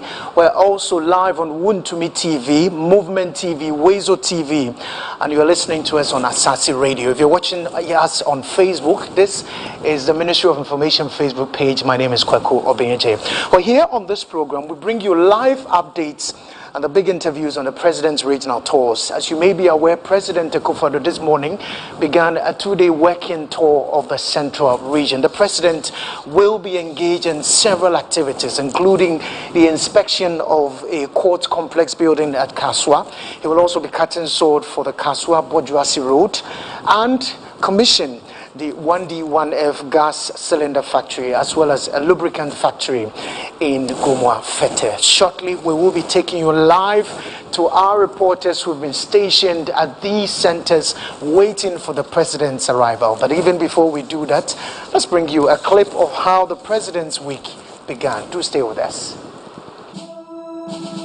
Hello and welcome to the Jubilee House. President Akufo-Addo is today, Friday, the 2nd of September, beginning a two-day working visit to the Central Region. Among other things, we'll be cutting sod for the construction of the Kaswa-Bojuasi Road, inspect works on the fishing harbour in Elmina, and also attend the Ogwafe to Afasha Deba. Meanwhile, it's been a week filled with lots of focus on education here at the Jubilee House. On Tuesday, President Akufo-Addo awarded presidential charters to Methodist University College, Presbyterian University College, and Catholic University College, making them autonomous universities with the capacity to award their own degrees and diplomas. As part of the new transitional arrangements for the granting of a charter, all existing university colleges have been given up to 4 years to demonstrate their capability and readiness for a charter. Members of the Bono East Regional House of Chiefs, together with some members of Parliament from both the NDC and MPP sides, were at the Jubilee House to pay a courtesy call on President Akufo-Addo. The delegation applauded President Akufo-Addo for the many developmental projects ongoing in the region, and like Oliver Twist, asked for more. On Wednesday, the President hosted the leadership of the National Union of Ghana Students to discuss recent development in the education sector. The President condemned recent acts of violence recorded on campuses of 2 of the country's public universities and urged all stakeholders involved to address whatever issues there are with negotiations and dialogue. The President spent much of the day in Cabinet on Thursday, while the Vice President is currently in Barbados representing Ghana at the maiden edition of the Afro-Caribbean Trade and Investment Forum in Bridgetown, Barbados. Over the weekend, the Vice President launched the centenary anniversary celebration of Accra High School, the first secondary school to be established in the eastern province of the Gold Coast. The Vice President noted that education remains at the forefront of government's development agenda and will continue to prioritize it to ensure that equal access to education is given to all Ghanaians. I'm Jefferson Saki, Deputy Director of Communications, here at the Jubilee House.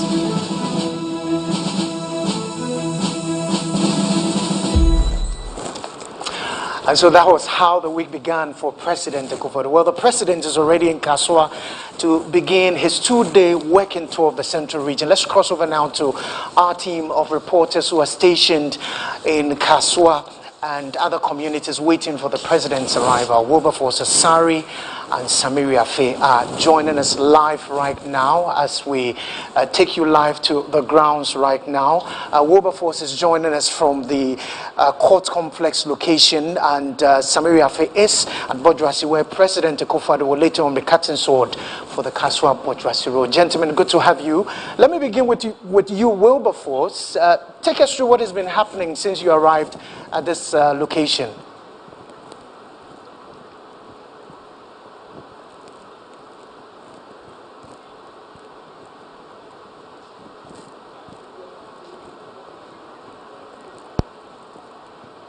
The Kaswa Court Complex, there is a high build-up of energy, and that's because there are a lot of people in expectant mode waiting for the arrival of the President of the Republic, Nana Addo Dankwa Akufo-Addo. Now, I can tell you that the building that you are seeing behind me is about 95% complete.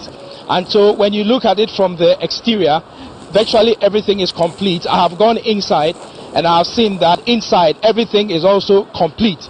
What is left is the finishing and also some groundworks that have to be done here in the exterior.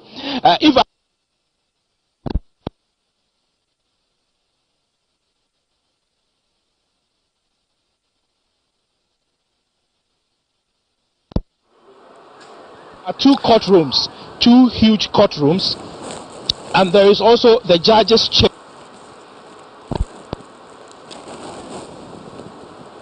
All right, we will take you back to Wilberforce Asari, who is stationed at the court complex in Kaswa, where President Akufo-Addo is expected to arrive there for an inspection tour of the facility. Wilberforce will join us very shortly, but right now, let's cross over to Bodras, where Sami Riafe is standing by. President Akufo-Addo, as part of his working tour of the area, will also be cutting sword for the Kaswa Bodras Road. Sami, you've been there for some time now. Take us through what you have observed even before the president arrives. Thank you very much, Kweko. It's been exciting here at Bodrasi, to be precise, because the residents in this particular area say the construction of this particular road is going more or less be a good sign, or a sign of relief for them, because they have been what we are suffering in terms of bad roads in this particular community. And so this particular stretch, which is going to be constructed and the sword going to be cut today by the president, is going to be one of the major reliefs to them in this community. It's a 16-kilometer road, which is the Kaswa Bodrasi Road, and we are told that this is going to link towns like Odan in the eastern region, Asamai Kese in the eastern region, Swedro in the central region, among others. The contract, according to officials of the Ministry of Roads and Highways, was awarded in 2022, and work is expected to start on the 6th of September this year. So probably on Tuesday, work is expected to start. Work is expected to start on this particular project. According to the contractor working on this project, it's going to take 24 months, which is 2 years to complete this particular project. And it's being funded by the government of Ghana. According to the contractor, it's costing a total of 93 million Ghana cedis to fund this whole project. The contractor is MS General Construction and Development Limited. Speaking to residents here, they believe that this particular project has come at a better time because they have been suffering a lot when it comes to road construction in this particular community. And this falls under the Ewutu Senya East constituency, where the member of parliament happens to be Madam Hawa Kumsin. Now, it's an adjoining, more or less like stretch, because it affects residents of Ewutu Senya East and also residents of Ewutu Senya West. So they believe that the construction of this particular road has come at a better time for them in terms of development here. So we are told that the president will arrive here in some few minutes to officially cut the sword for work to begin.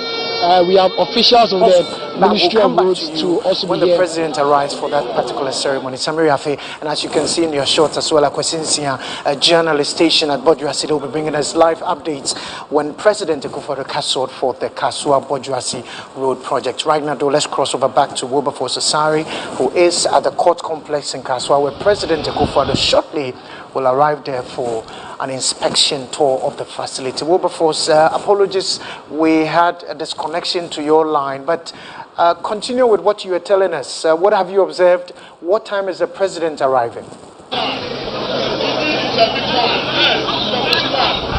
All right, Kweku. So I can tell you that President Akufo-Addo in no time is going to be here. Earlier on, when we came to me, I was telling you about the components of this particular facility that has been constructed here. I told you about the fact that there is a 2 court rooms, and there is also the judge's chamber. There is a recorder's office, the registry, the registrar's office, the ADR office, ADR secretariat, and ADR is alternative dispute resolution.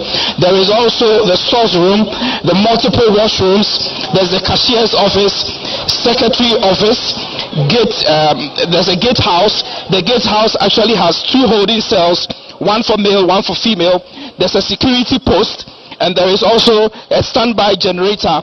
They have also installed solar panels for green energy here at this court complex, and we are told that the facility is about 95% complete.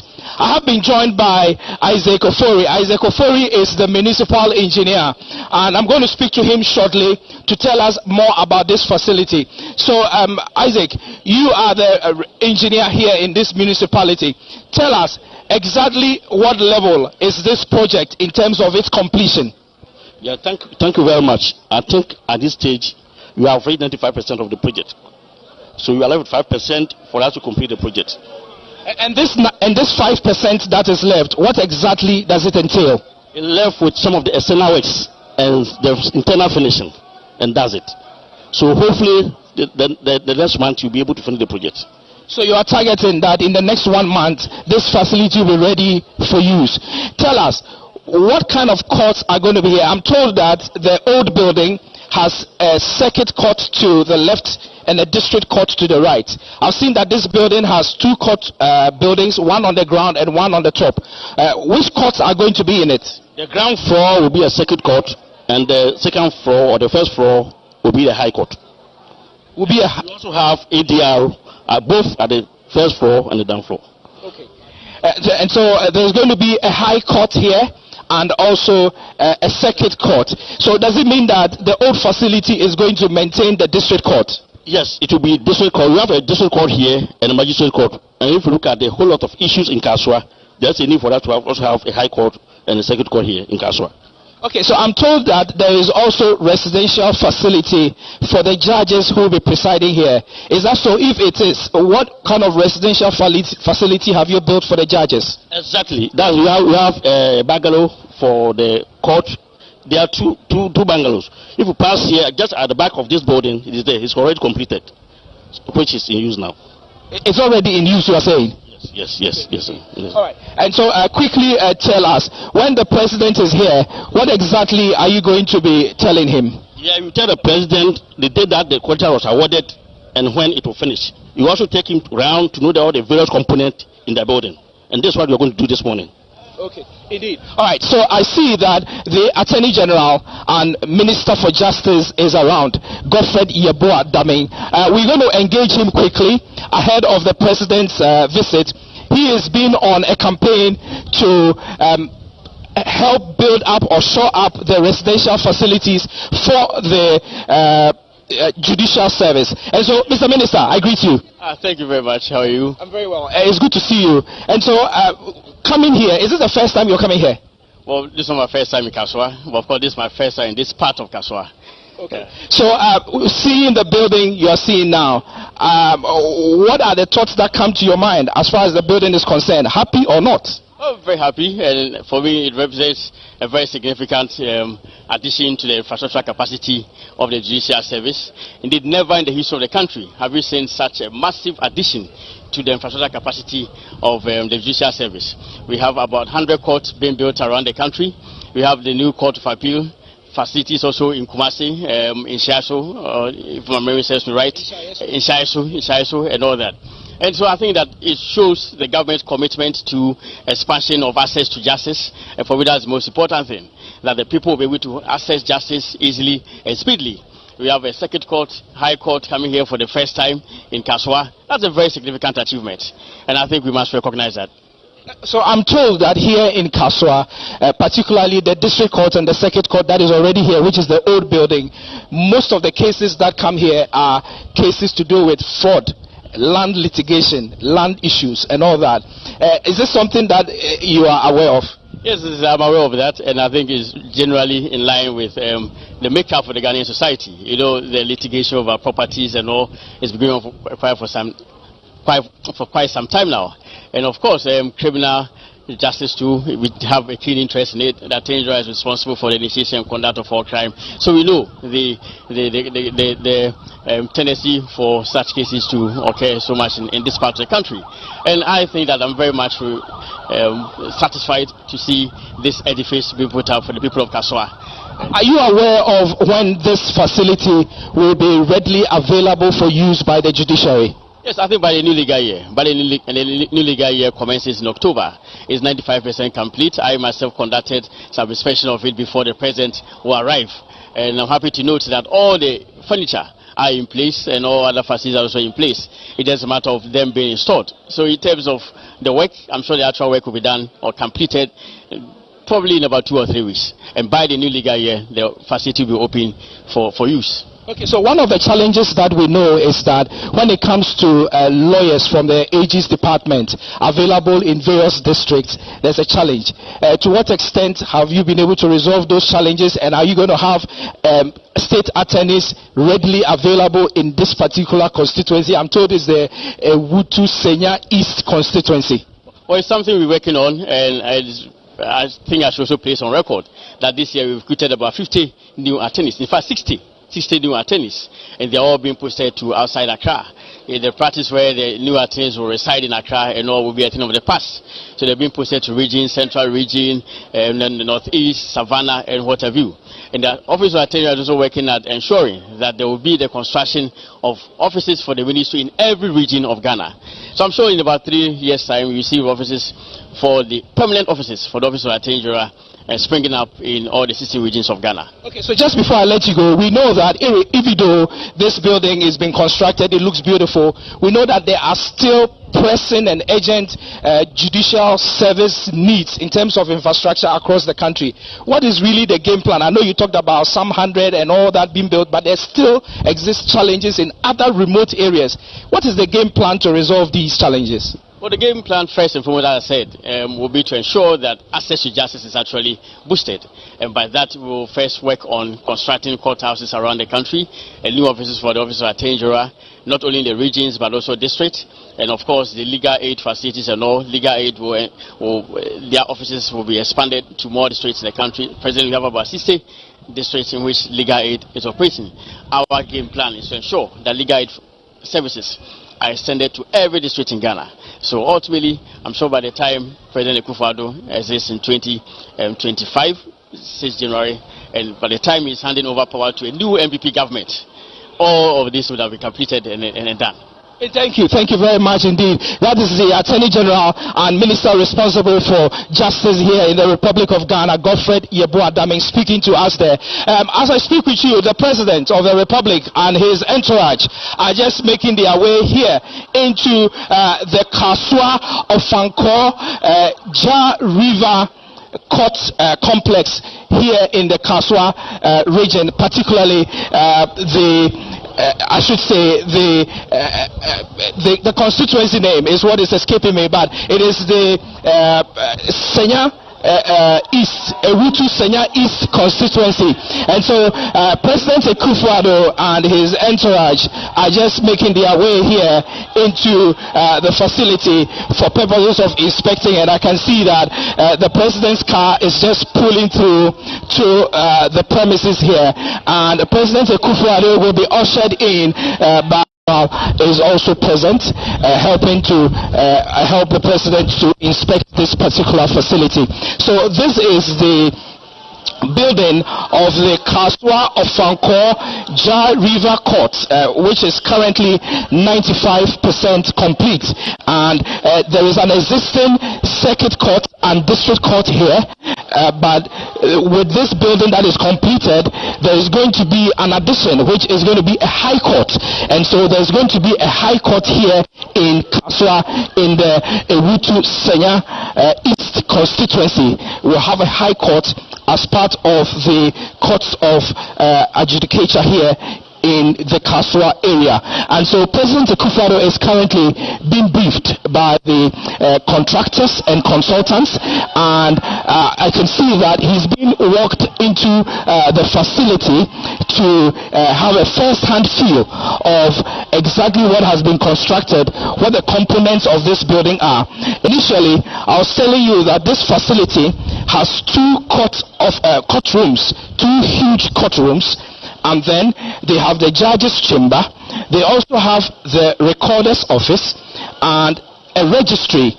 Apart from the registry, they also have offices for the registrar. So what it means is that this new court building is going to have a high court registrar and also a circuit court registrar. There is also offices for alternative dispute resolution, which we popularly call ADR.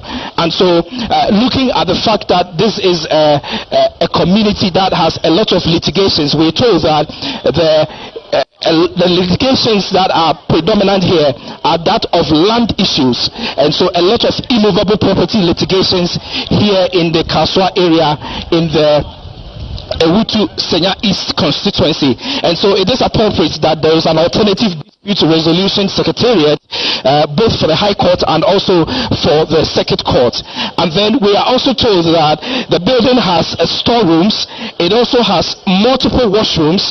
It has the cashier's office for obvious reasons, because people will be coming to litigate and they have to make payments. And so in the making of payments, you definitely have to have a cash office. Beyond the cash office, they also have office facilities for the secretariat or for secretaries. They also have a gate house. The gate house, interestingly, has two holding areas, and so the gate house has two cell rooms, one for females and one for males. And so if someone is brought to court and the person is convicted, before he is handed over to the officers of the prisons, they can be held, they can be in hold here at the gate house. There is also a security post, and then beyond the security post there is also a standby generator, and then also solar panels have been erected here at this facility to ensure that the building goes green. And so beyond the fact that they have electricity coming in from the national grid, the contractors made sure that they installed solar panels so that the building can be said to be a green environment. And so that is the facility that President Akufo-Addo is currently inspecting. I can see that President Akufo-Addo has gone on a tour of the building and is currently being ushered out of the building, perhaps back to his vehicle, so he can proceed with other engagements that he has today. President Akufo-Addo is going to be going on several other engagements beyond here. From here, he will be inspecting a facility, the construction of the Kaswa Bojiasi Road. I've been joined by a gentleman, and I will quickly ask your name and what you do in this municipality. My name is Abdurrauf Abdurrahman, and I'm an assistant director at the Municipal Assembly. Okay, so you are part of those who, please come closer to me, you are part of those who went on the tour with the president. What exactly has the president been told?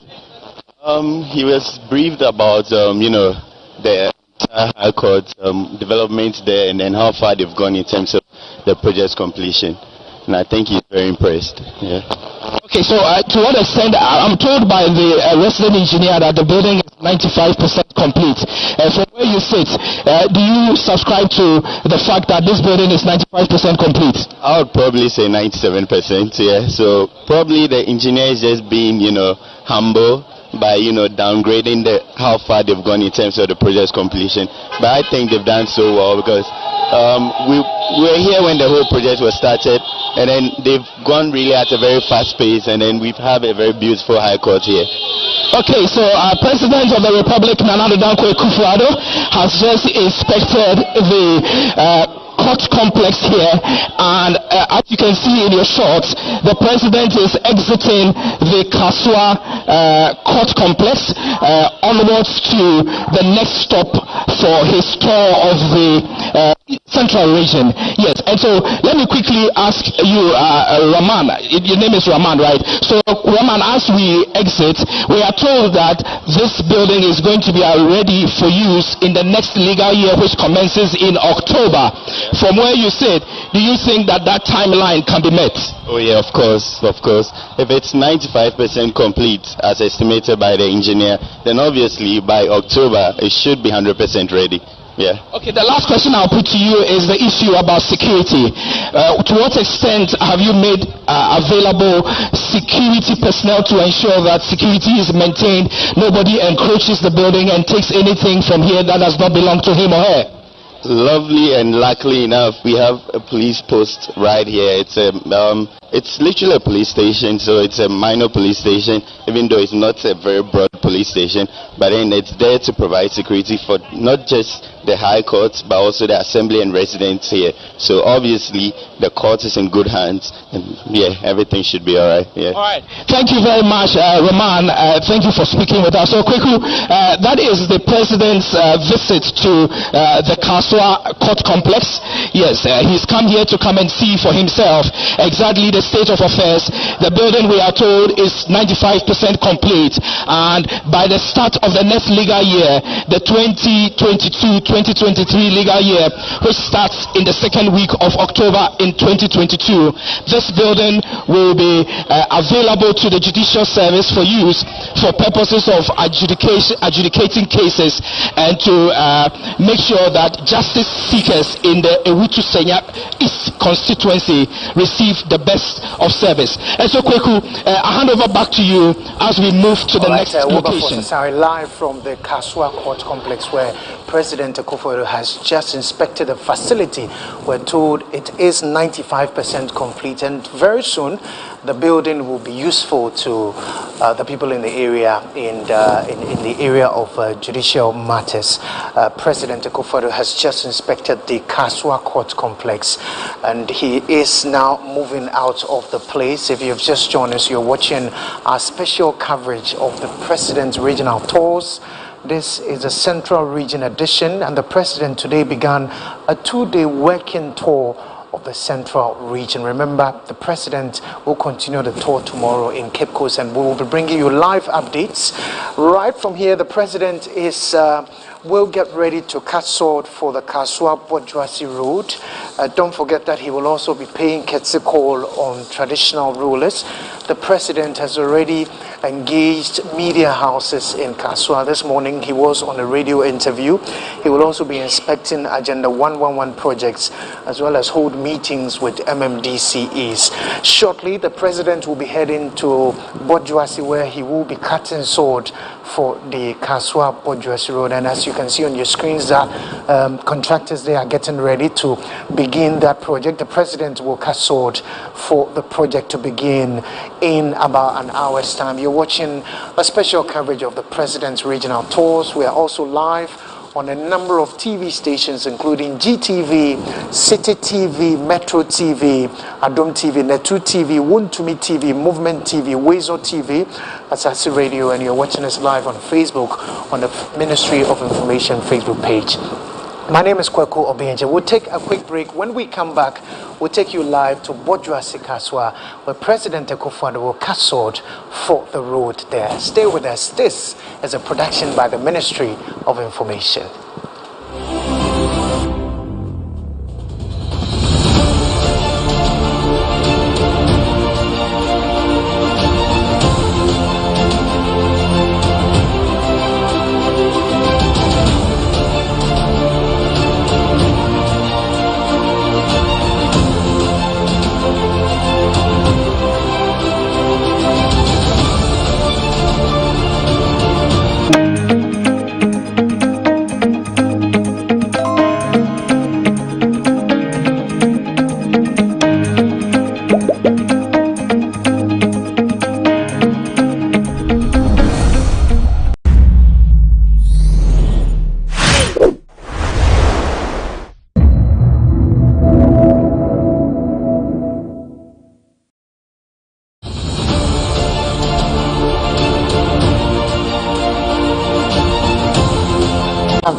production by the Ministry of Information. Right now, though, let's take you to Bojuasi, where the president is expected to arrive there to cut sword for the construction of the Kaswa-Bojuasi Road. A team of reporters there, Akwesinsia and Samiria Afi, joins us live from the location ahead of the president's arrival. So, Akwesi, take us through what has been happening even before the president arrives. Well, with the good news is President Nana Addo Dankwa Akufo-Addo has just arrived at the ceremony grounds, and this is where the president is expected to cut sword for the construction of a 16-kilometer Kaswa to Bojuasi road. This road will be linking all the way to some part of the eastern region to help ease traffic congestions on this road. And as you have been told already, the contract is a Government of Ghana funded project. It is about 24-month contract which will be taken off on the 6th of September 2022, and by September 2024 the contractor who is handling this project is expected to bring to a close an official commission of the project. As I speak to you now, I have the engineer and the Chief Executive Officer of Ghana Highway Authority, Engineer Christian, in team with me to take us through the full scope of this construction. Thank you for joining us here on Ministry of Information full coverage of the President Tour. Thank you very much. We are here at Kaswa-Bojuasi project. Already the first 10 kilometers from Kaswa to Bojuasi has been done. Urban Road is scheduled to do asphalt overlay. But what we are coming to do today is a continuation from the 10 kilometers to kilometer 24, that's the 14 kilometers, where we are going to rehabilitate the road. The contractor that is going to do the work is called General Construction, one of the best contractors in the country. When you give him job, you can sleep because he will do the quality job without worrying yourself. And this work is starting September and ending 2 years from now. That is this September to 2 years, that 24 September. And it's going to move from just before Papasi number 1, Papasi number 2, then you move on to Bojuasi. This one is very important because they're connecting two regions, the central region to eastern region, and connecting the N1, that is the Accra Cape Coast Road, to the N6, that is the Accra Kumasi Road.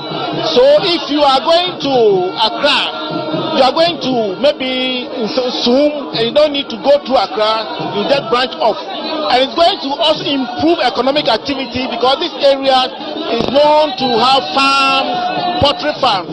We were told that before this time, a lot of poultry farmers will be losing eggs when they are transporting it on the rough road.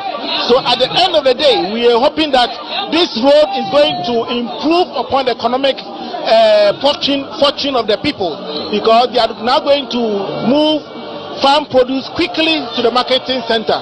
And therefore, this road, as we are going to start, we are hoping that it will be able to end very on time before schedule, because we know the contractor who is doing it. So we have seen the architectural designs of the project. Can you take us through these architectural designs and the writings for this project? Okay, so now this is what we are expecting it to be, that the artist's impression. This is the existing road, and you see that we have started scarification. If you look at here, we have done the scarification of the old section, and we are going to build a new base, that is a new pavement on the old section, and we are going to construct new drains. We have seen that he has started some of the drains, and he's doing a very good job. His drain is very neat. You can see how straight it is, and we are going to provide covers. We have the pipe covers there, so that where we need to cross the road with water, we can have it. And at the end of the day, we are going to have this kind of the end of the product to be like this.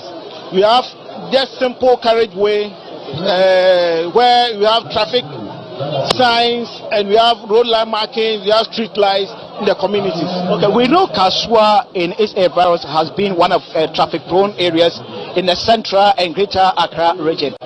Tell us, how is this project construction going to ease traffic situation on this stretch of the road? Very well, because I told you that we are trying to take traffic off the Kasua road, especially those who are going to the northern part, so that when you get to Kasua, you don't need to go through the main road to Kaneshim. You can take off and join the Kumasi road, and then you move on to the next place. So it's going to relieve traffic, going to redistribute the traffic on that stretch, and then we are going to have less traffic on the Accra Cape Coast route. Okay, so after President called for this construction, when exactly are we seeing the contractor on site to begin work? The contractor, you can see, he's already on site. Okay. He has started work, and you see the drains, the critical work that is what he's doing, the drainage works. When you are doing road, you need to protect the road from water. So that is what he has to do first. Make sure that all the drainage structures are in place before he will do the pavement. The pavement is the final stage, where after that you put the surfacing, the bitumen on it, and then it's done. So what he's doing now is the first stage of the construction by providing U-drains, culverts, and the rest.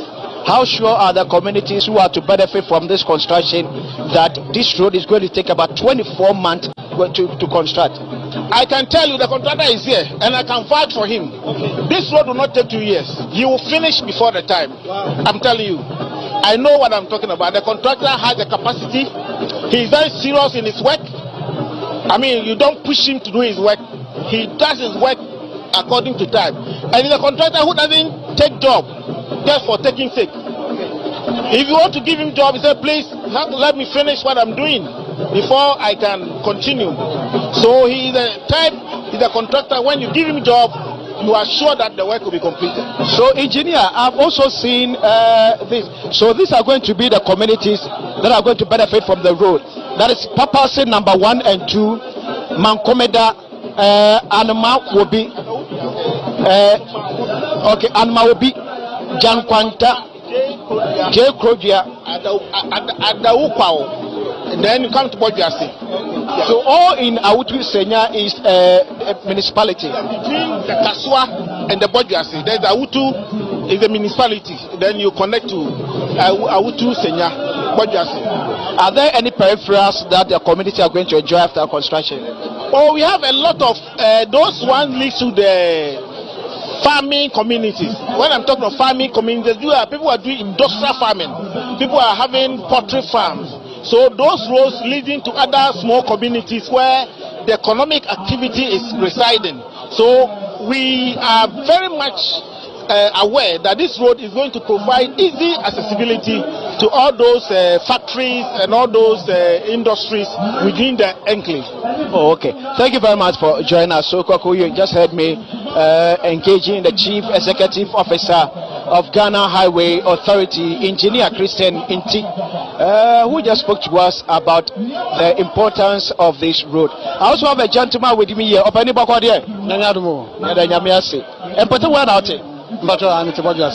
etitre we a kwan we ya emfaso de be pa na betim de abraw ene unwan ma aka. Oh, the kwan we there. Yeah, that is someone say nanka de be yaman na nyankopon adom. Ye mampeni na ado dan kwa kufu ado. Through the able assistance and support of Honorable Eugene now omabuama ene ye da is someone ya bew.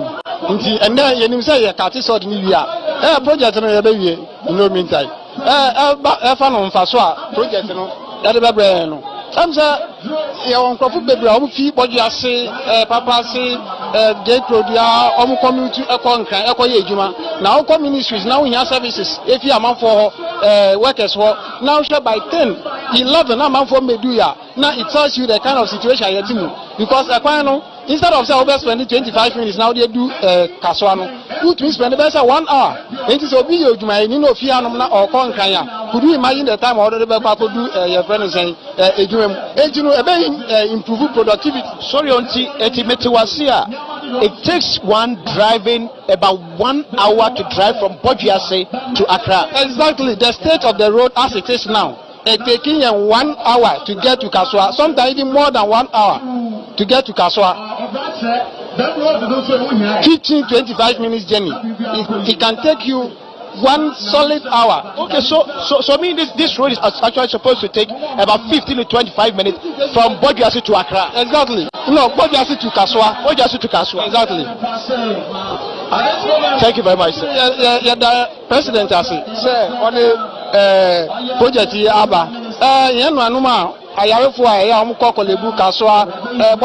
especially Papa here, no. Ni polyclinic wa nti so yare aida so be ko bodu ase anase obeko kaswa enti se kwanu enye na se okọ na e be spend no your friend say many hours ansa na we do baby a e so odu na say ya kwan we ya within 15 minutes no bedu na wakwa akonya na yare sa na aboa ono ankasa ne nebusia okay na say yenye kwan ankasa kra no how be ese ba amanfo yare also more access healthcare kra no a challenge. Exactly, a challenge because also move eti anom eko kaswa anase bodu ase na ye kwan na em say time we be spend now all the access healthcare no time no e be reduce.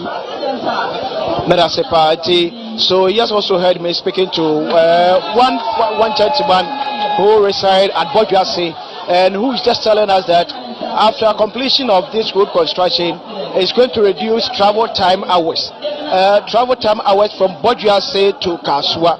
And a lot of people, according to him, stay at Bojuase who actually work in a greater Accra region. They sometimes have to travel about 1.5 hours from Bojuase to Kaswa. This is not supposed to be so, but it's because of the bad nature of the road from Bojuase to at least joining the Kaswa road main to the greater Accra region. So I'll continue to also engage other officials who also be telling us more about how beneficial this road is going to be. So let me also take you back to the road. Like we said, it's a Kaswa to Bojuase road. And as a regional road is R15 and will turn perpendicular to the N1 highway at the Kaswa interchange. The project captures 14 kilometers of the Kaswa Bojuase road and 2 kilometers of adjoining accesses. Actually start from 10,000 to 24,000. So also be engaging other officials also be telling us more about how beneficial this road is going to be to them. So let me also engage. Let me also engage this gentleman here. Open the boko here. Yeah, the Nyamias. What about you here? Okay, what now? How many years? More than 10 years. What 10 years? Eti yanshe a coin or how many they ebre moi motis person butu coin every. When we did that, I decided I come up a big problem pie or pie quino. Now, who fit Bojuase Ediko Kaswa? In fact, a new cry at the papa. Where breasts are portos in an eye bread and Nanasu. Don't go for the president. That's the young we have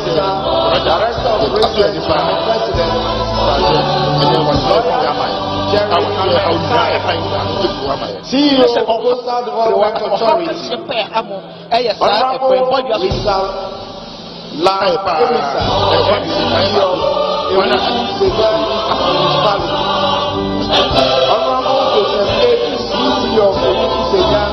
West District Assembly,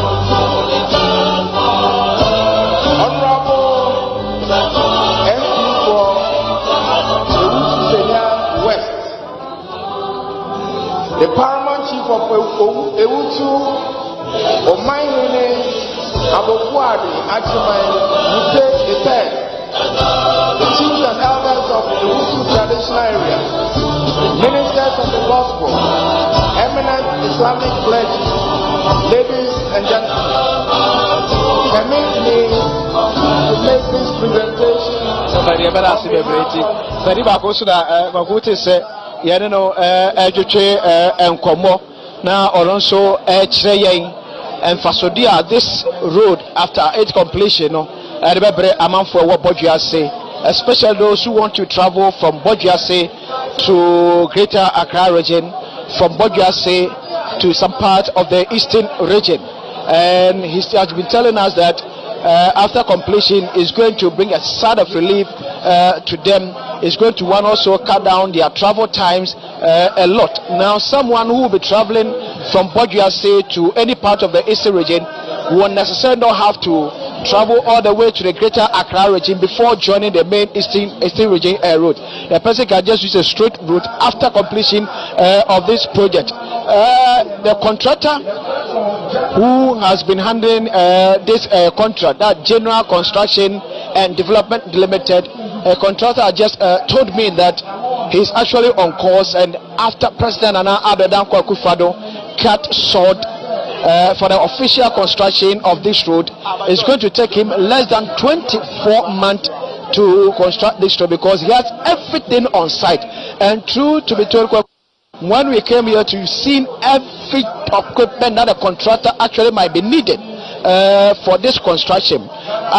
Arterial roads have also been created to also help those who are also leading to their farming communities to be able to get easy access to the community. Construction is also of drainage. It's also on.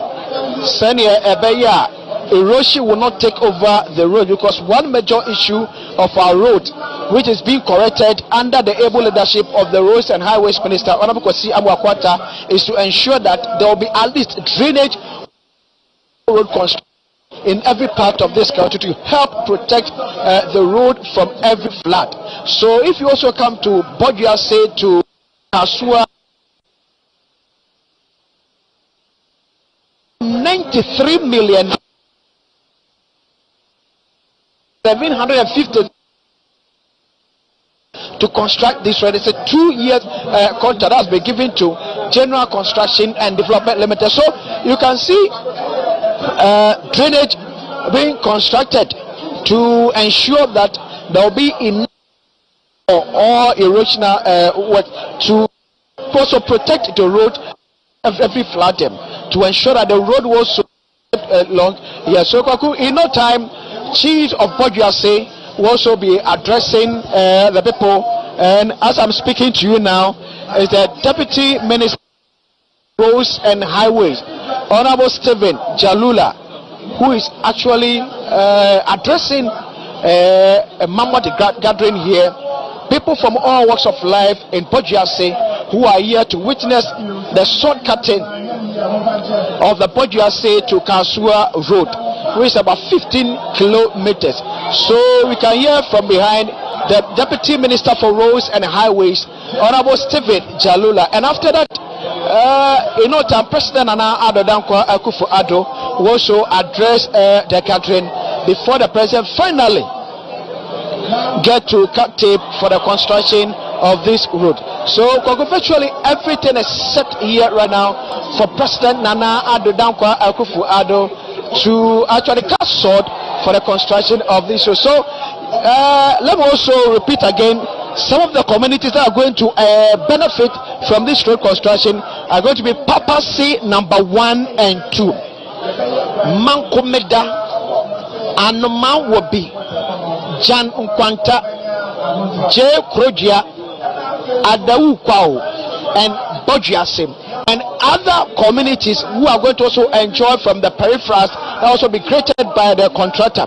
And all these are happening in the Awutu Senya East Municipality of the Central Region. So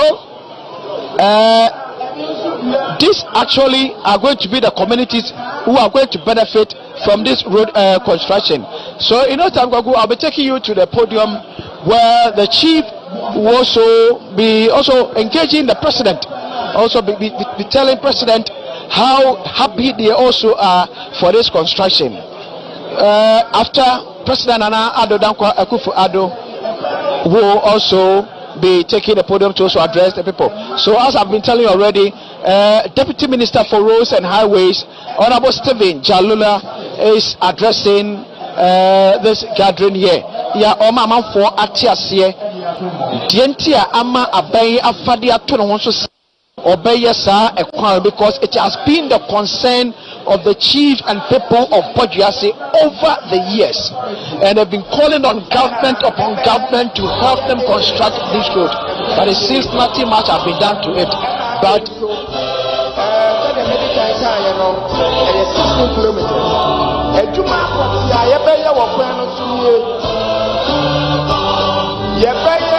General site clearance and demolition. Naturally, I say, you better structures and now and we are walking on the after you better clarification of existing detailing bituminous surface. Actually, I said, when you so dada, I say atutu. So this almost clarify. Maybe you know now the materials now the construction of concrete side rails. Let the baby baby on carpet. I have a bridge, you know. The last time to Kaswa takes them roughly like an hour.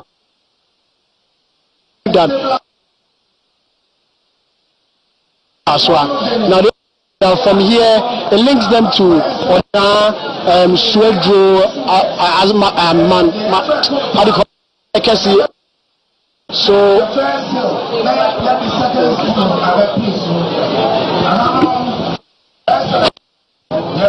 installation of road line markings.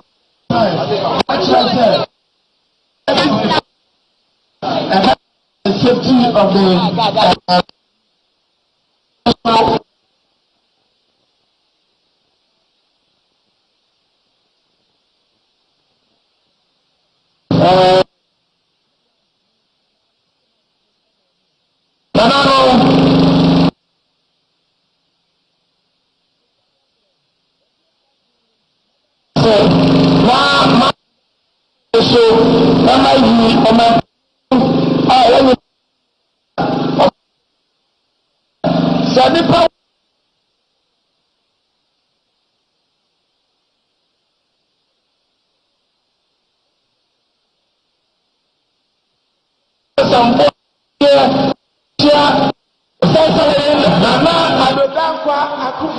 President of the Republic of Ghana, Madam Wasi.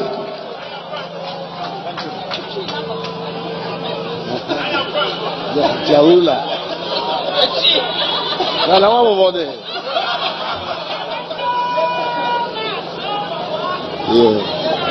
Regional Minister for the Central Region. The Minister for Fisheries, a Member of Parliament for Awutu Senya East, the Minister for Local Government, a Member of Parliament for Accra, Deputy Minister for Roads and Highways, a Member of Parliament for Pru West, the Member of Parliament for Awutu Senya West, Municipal District Chief Executives, eminent clergy, Nai Apim Dako Tete, Chidomhine of Awutu Traditional Council, Ninananum. Fellow Ghanaians, ladies and gentlemen,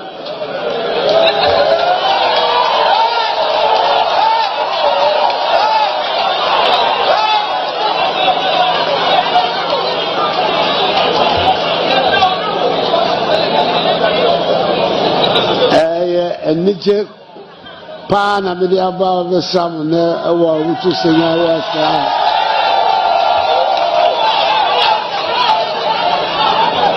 Namidamase, and so sir, Moa Jimmy, Fefe, Fesse, Awa, two Cassetta, the Master Papa. To some him no. Afibia, they are to me who say. Me free the office of Jubilee House. Makwako na makwako share ejuma aban eye to office na ko for the report be chilewa and this wa odi wani be kwako share da bia ade na bi no etina maba me ba so na amambe kwanso etia manfo nsema eda won kuma so ise nana nsema waka dia to hoyi e kwane de nana ebeye me ba na se me ba be hyase wo Kasua Bodrasi Coin. I'm Minister for Roads and Highways. A yimu akan somewhere wunina. A abaya juma. Sebe a kwanya wogana. Na mwa mufri anususono. Ade bakwa mwenya eboa mopa wo awutu senya west. Any a branch of your friend Eugene Aina. And then we are juma.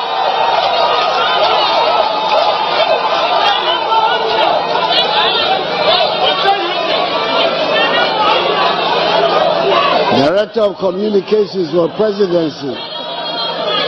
No, Mama so end that. Bidia obete na wutu senya wutu senya na wutu senya sa na nyina aka ho na kwan so no aba be du baby a edu no ye ba se ya so ba be bo form na se adwuma na se na tse minister kai ansa na me free konya no so no 2 years time no na kwan so no ebie da ho amu nyina obenya ho faso na me say kwan no de bebre wo ha sisi ye ye be baako sa ni aye na nyina so atunya ye ji ba ya masam kakra ho no iduma mon koso ntina aban na chi mon koso entina aban na chi pinti na sama aban nyina ye mboaboa no ni enye na hoto na koso ayere wo Ghana no enso aba bedam ase onyame hira mo nyina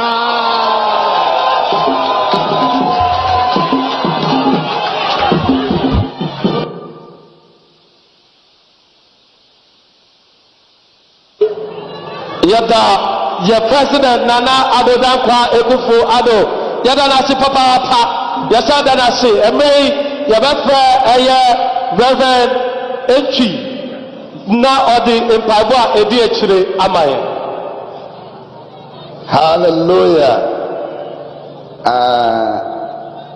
Obia yenyina yensi eti ase yemompai. Father, once again we thank you. We began in your name, and indeed you have ended with us successfully. We thank you so much for bringing the president onto this community. We thank you for his doings, and we thank you for his life. We ask that, oh God, may you continue to strengthen him to do what you have called him to do in this community. We once again pray that, oh God, at the challenging time you are always with us. May you will be with him. May you never forsake him. Even as, oh God, he is traveling through the region. We ask for your divine protection and your divine strength. We once again pray that may you lead all the protocols and officials and individuals so that when we get back home, once again we give you all the glory and the praise. We thank you, Jesus, for what you have done. In the name of the Father, and of the Son, and of the Holy Spirit. Let's shout Amen. God bless you. Yada oya Reverend Asi Papa Yada Reverend Asi. Yo, that might be Nananum, yeah, Papa, are happy about what the president is doing for them. The president Nana Addo Dankwa Akufo-Addo will soon be taking round to see how the work of the construction of the Bodrasi to Kasua Road, which is 50 kilometers, is going to be. In no time, I'll be engaging the member of parliament for Awutu Senya East, Honorable Mavis Hawakumse, who will also be telling us, as a member of parliament, how happy she is to see this road construction in her constituency. And she will also be telling us how hard she has also tried to get this road construction. So when you come to Papasu here, you can see that the atmosphere actually is charged, and the resident people who live by other commuters who use this road are extremely happy to see President Nana Addo Dankwa Akufo-Addo for this road. To see the President commissioning President cutting sword for this road. So, like I said earlier on, I will soon be joined by Honorable Mavis Hawa Kumsin, the Member of Parliament for Awutu Senya East. Before that, President Nana Addo Dankwa Akufo-Addo, as you can see in your shot, will be taking round to officially cast sword for the construction of this road. And the President, after cutting sword, will then move to other side on his assignment as he began his 2-day tour of the work done in the region, especially since and winning the 2020 general elections. As has been with the President, always that he will not always want to be in the office to receive report, but also want to get to the ground, things for himself, to know that yes, indeed, the work that is being told is done is actually done.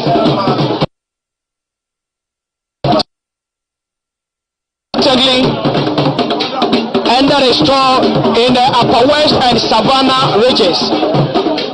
Today being Friday, the 2nd day of September 2022, President Nana Addo Dankwa Akufo-Addo is in the Central region for today and Saturday, which is the 3rd of September 2022. And this affords the President opportunity to see how work in the region to also be done. The President will also be taking tour of some one district, one factory to also assess progress of work in this district. So,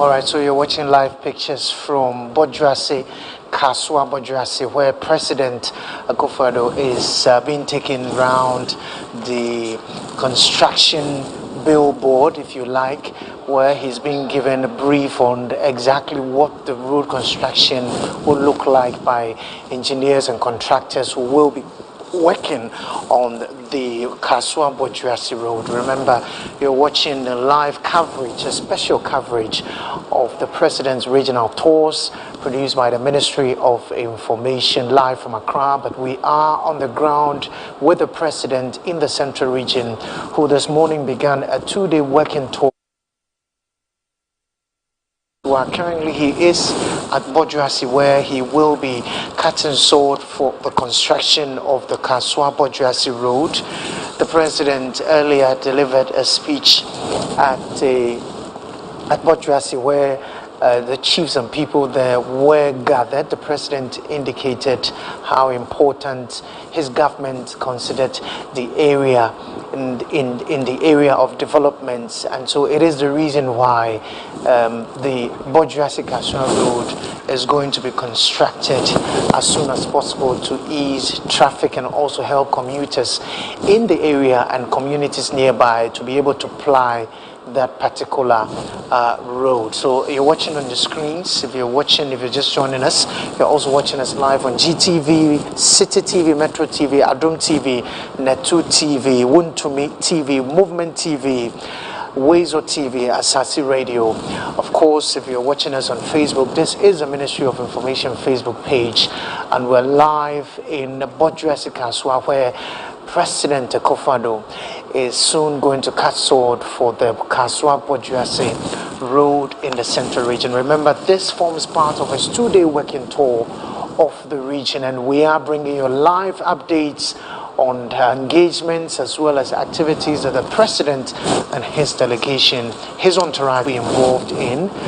Later on today, the president will be commissioning two big 1D, 1F projects. He will be commissioning these projects. One is the gas cylinder factory at Chuchui, also in the central region. Then he will also be commissioning this another 1D, 1F project in Gomafete Junction before he will continue to other parts of the central region. So as you see on your screens, the president has just finished getting that brief on work that will be done on the Kaswa-Bojuasi Road.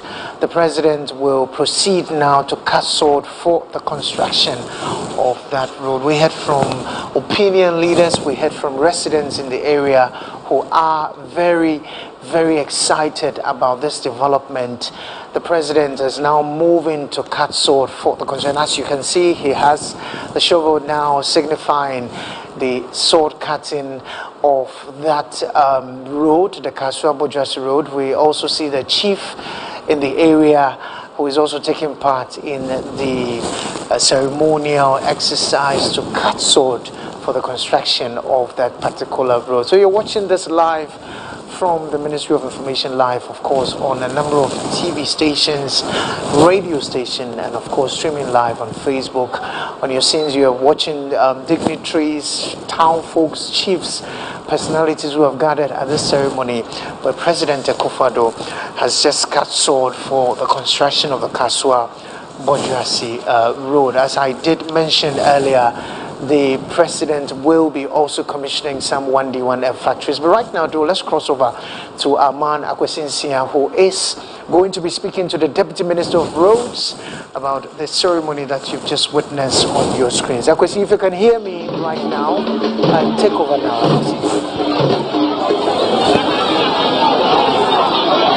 Gogo, I have here with me a Deputy Minister for Roads and Highways, Honorable Stephen Jalula, who stood in for the Sector Minister, Honorable Kwesi Amwako Atta, to read a statement on his behalf. Honorable, thank you and welcome to the special coverage of the President Tour, kind courtesy of the Ministry of Information, live on about 8 TV stations across the country. Thank you, welcome. Thank you, my brother. Thank you for having me again. Okay. So now tell us, how important is this 16-kilometer road for the people of Bojuasi to Kaswa? Yeah, this road is a 14-kilometer road that links Kaswa to Bojuasi, and this is a very poor road, as you know. We traveled on it. Now we have a lot of communities along the road, and they've been suffering for a very long time now. So we found money, about 94 million Ghana cedis, that we are going to apply to the construction of this road. And when it is done, it is going to benefit so many communities along the road, including commercial farmers. We have the understanding that there are commercial farmers who farm pineapple, oranges, cassava, and what have you. So this road is very important, and that is why out of so many roads, we decided to tackle it. And that is why we are here today. Can this also be counted as part of the year of roads? Of course, we've been saying it every day. Now this is an example. We don't have the resources to do all the roads at once, but we have to find resources to do some roads. And one by one, we are clearing the hurdles, and I'm sure that to get closer to your viewers and listeners. Yes, so each one of us should be patient. As like I've always said, no amount of demonstrations can construct a road. These people haven't demonstrated, but they lobbied, and we found it necessary to come and do their roads for them. And luckily, they are going to get it done in 24 months. The contractor that we have on this road is one of our best contractors. General Construction and Development Limited is one of our local contractors, very good contractor. That is why we chose him, and we pray that this road will be delivered in time, and that will be on the 5th of September 2024. Okay. So before I take leave of you, can you also share with us how serious is President Nana Addo Dankwa Akufo-Addo and the ministry has given to you to man, taking the reconstruction of this country? Yes, you know, roads are catalysts to development, economic development of the nation. If the roads are not good, nothing can happen. Nothing really can happen without good roads. Health delivery, education, commercial activities, and that is why Nana Akufo-Addo has been touted as one man, one president who has tackled roads seriously in the country. And that is why we always say every day that the roads that we have constructed in the country between 2017 till date, nobody has ever done that. Thank you very much. So Koko has been speaking to a Deputy Minister for Roads and Highways, Honorable Stephen Jalola. So Koko, if you can hear me, take over as President Adedan Akufo-Addo, take his tour of the central region to another development site. A man who has just brought us live updates from the sword cutting of the Kaswa-Bojuasi Road, where President Akufo-Addo has just performed that exercise to begin the construction of the roads for the area. And as you saw on your screens, a lot of excitement in that area. The President will continue his tour of the central region. Soon he will be commissioning 2 1D1F factories, and we will be bringing you a live coverage of those 2 commissionings as well here on our special coverage of the President's regional tours. Don't forget, the President today began a 2-day working tour of the central region, and here at the Ministry of Information we're bringing you a live coverage of that tour. My name is Kwaku Obenje. Do stay with us. We'll go for a quick break. We'll be right back.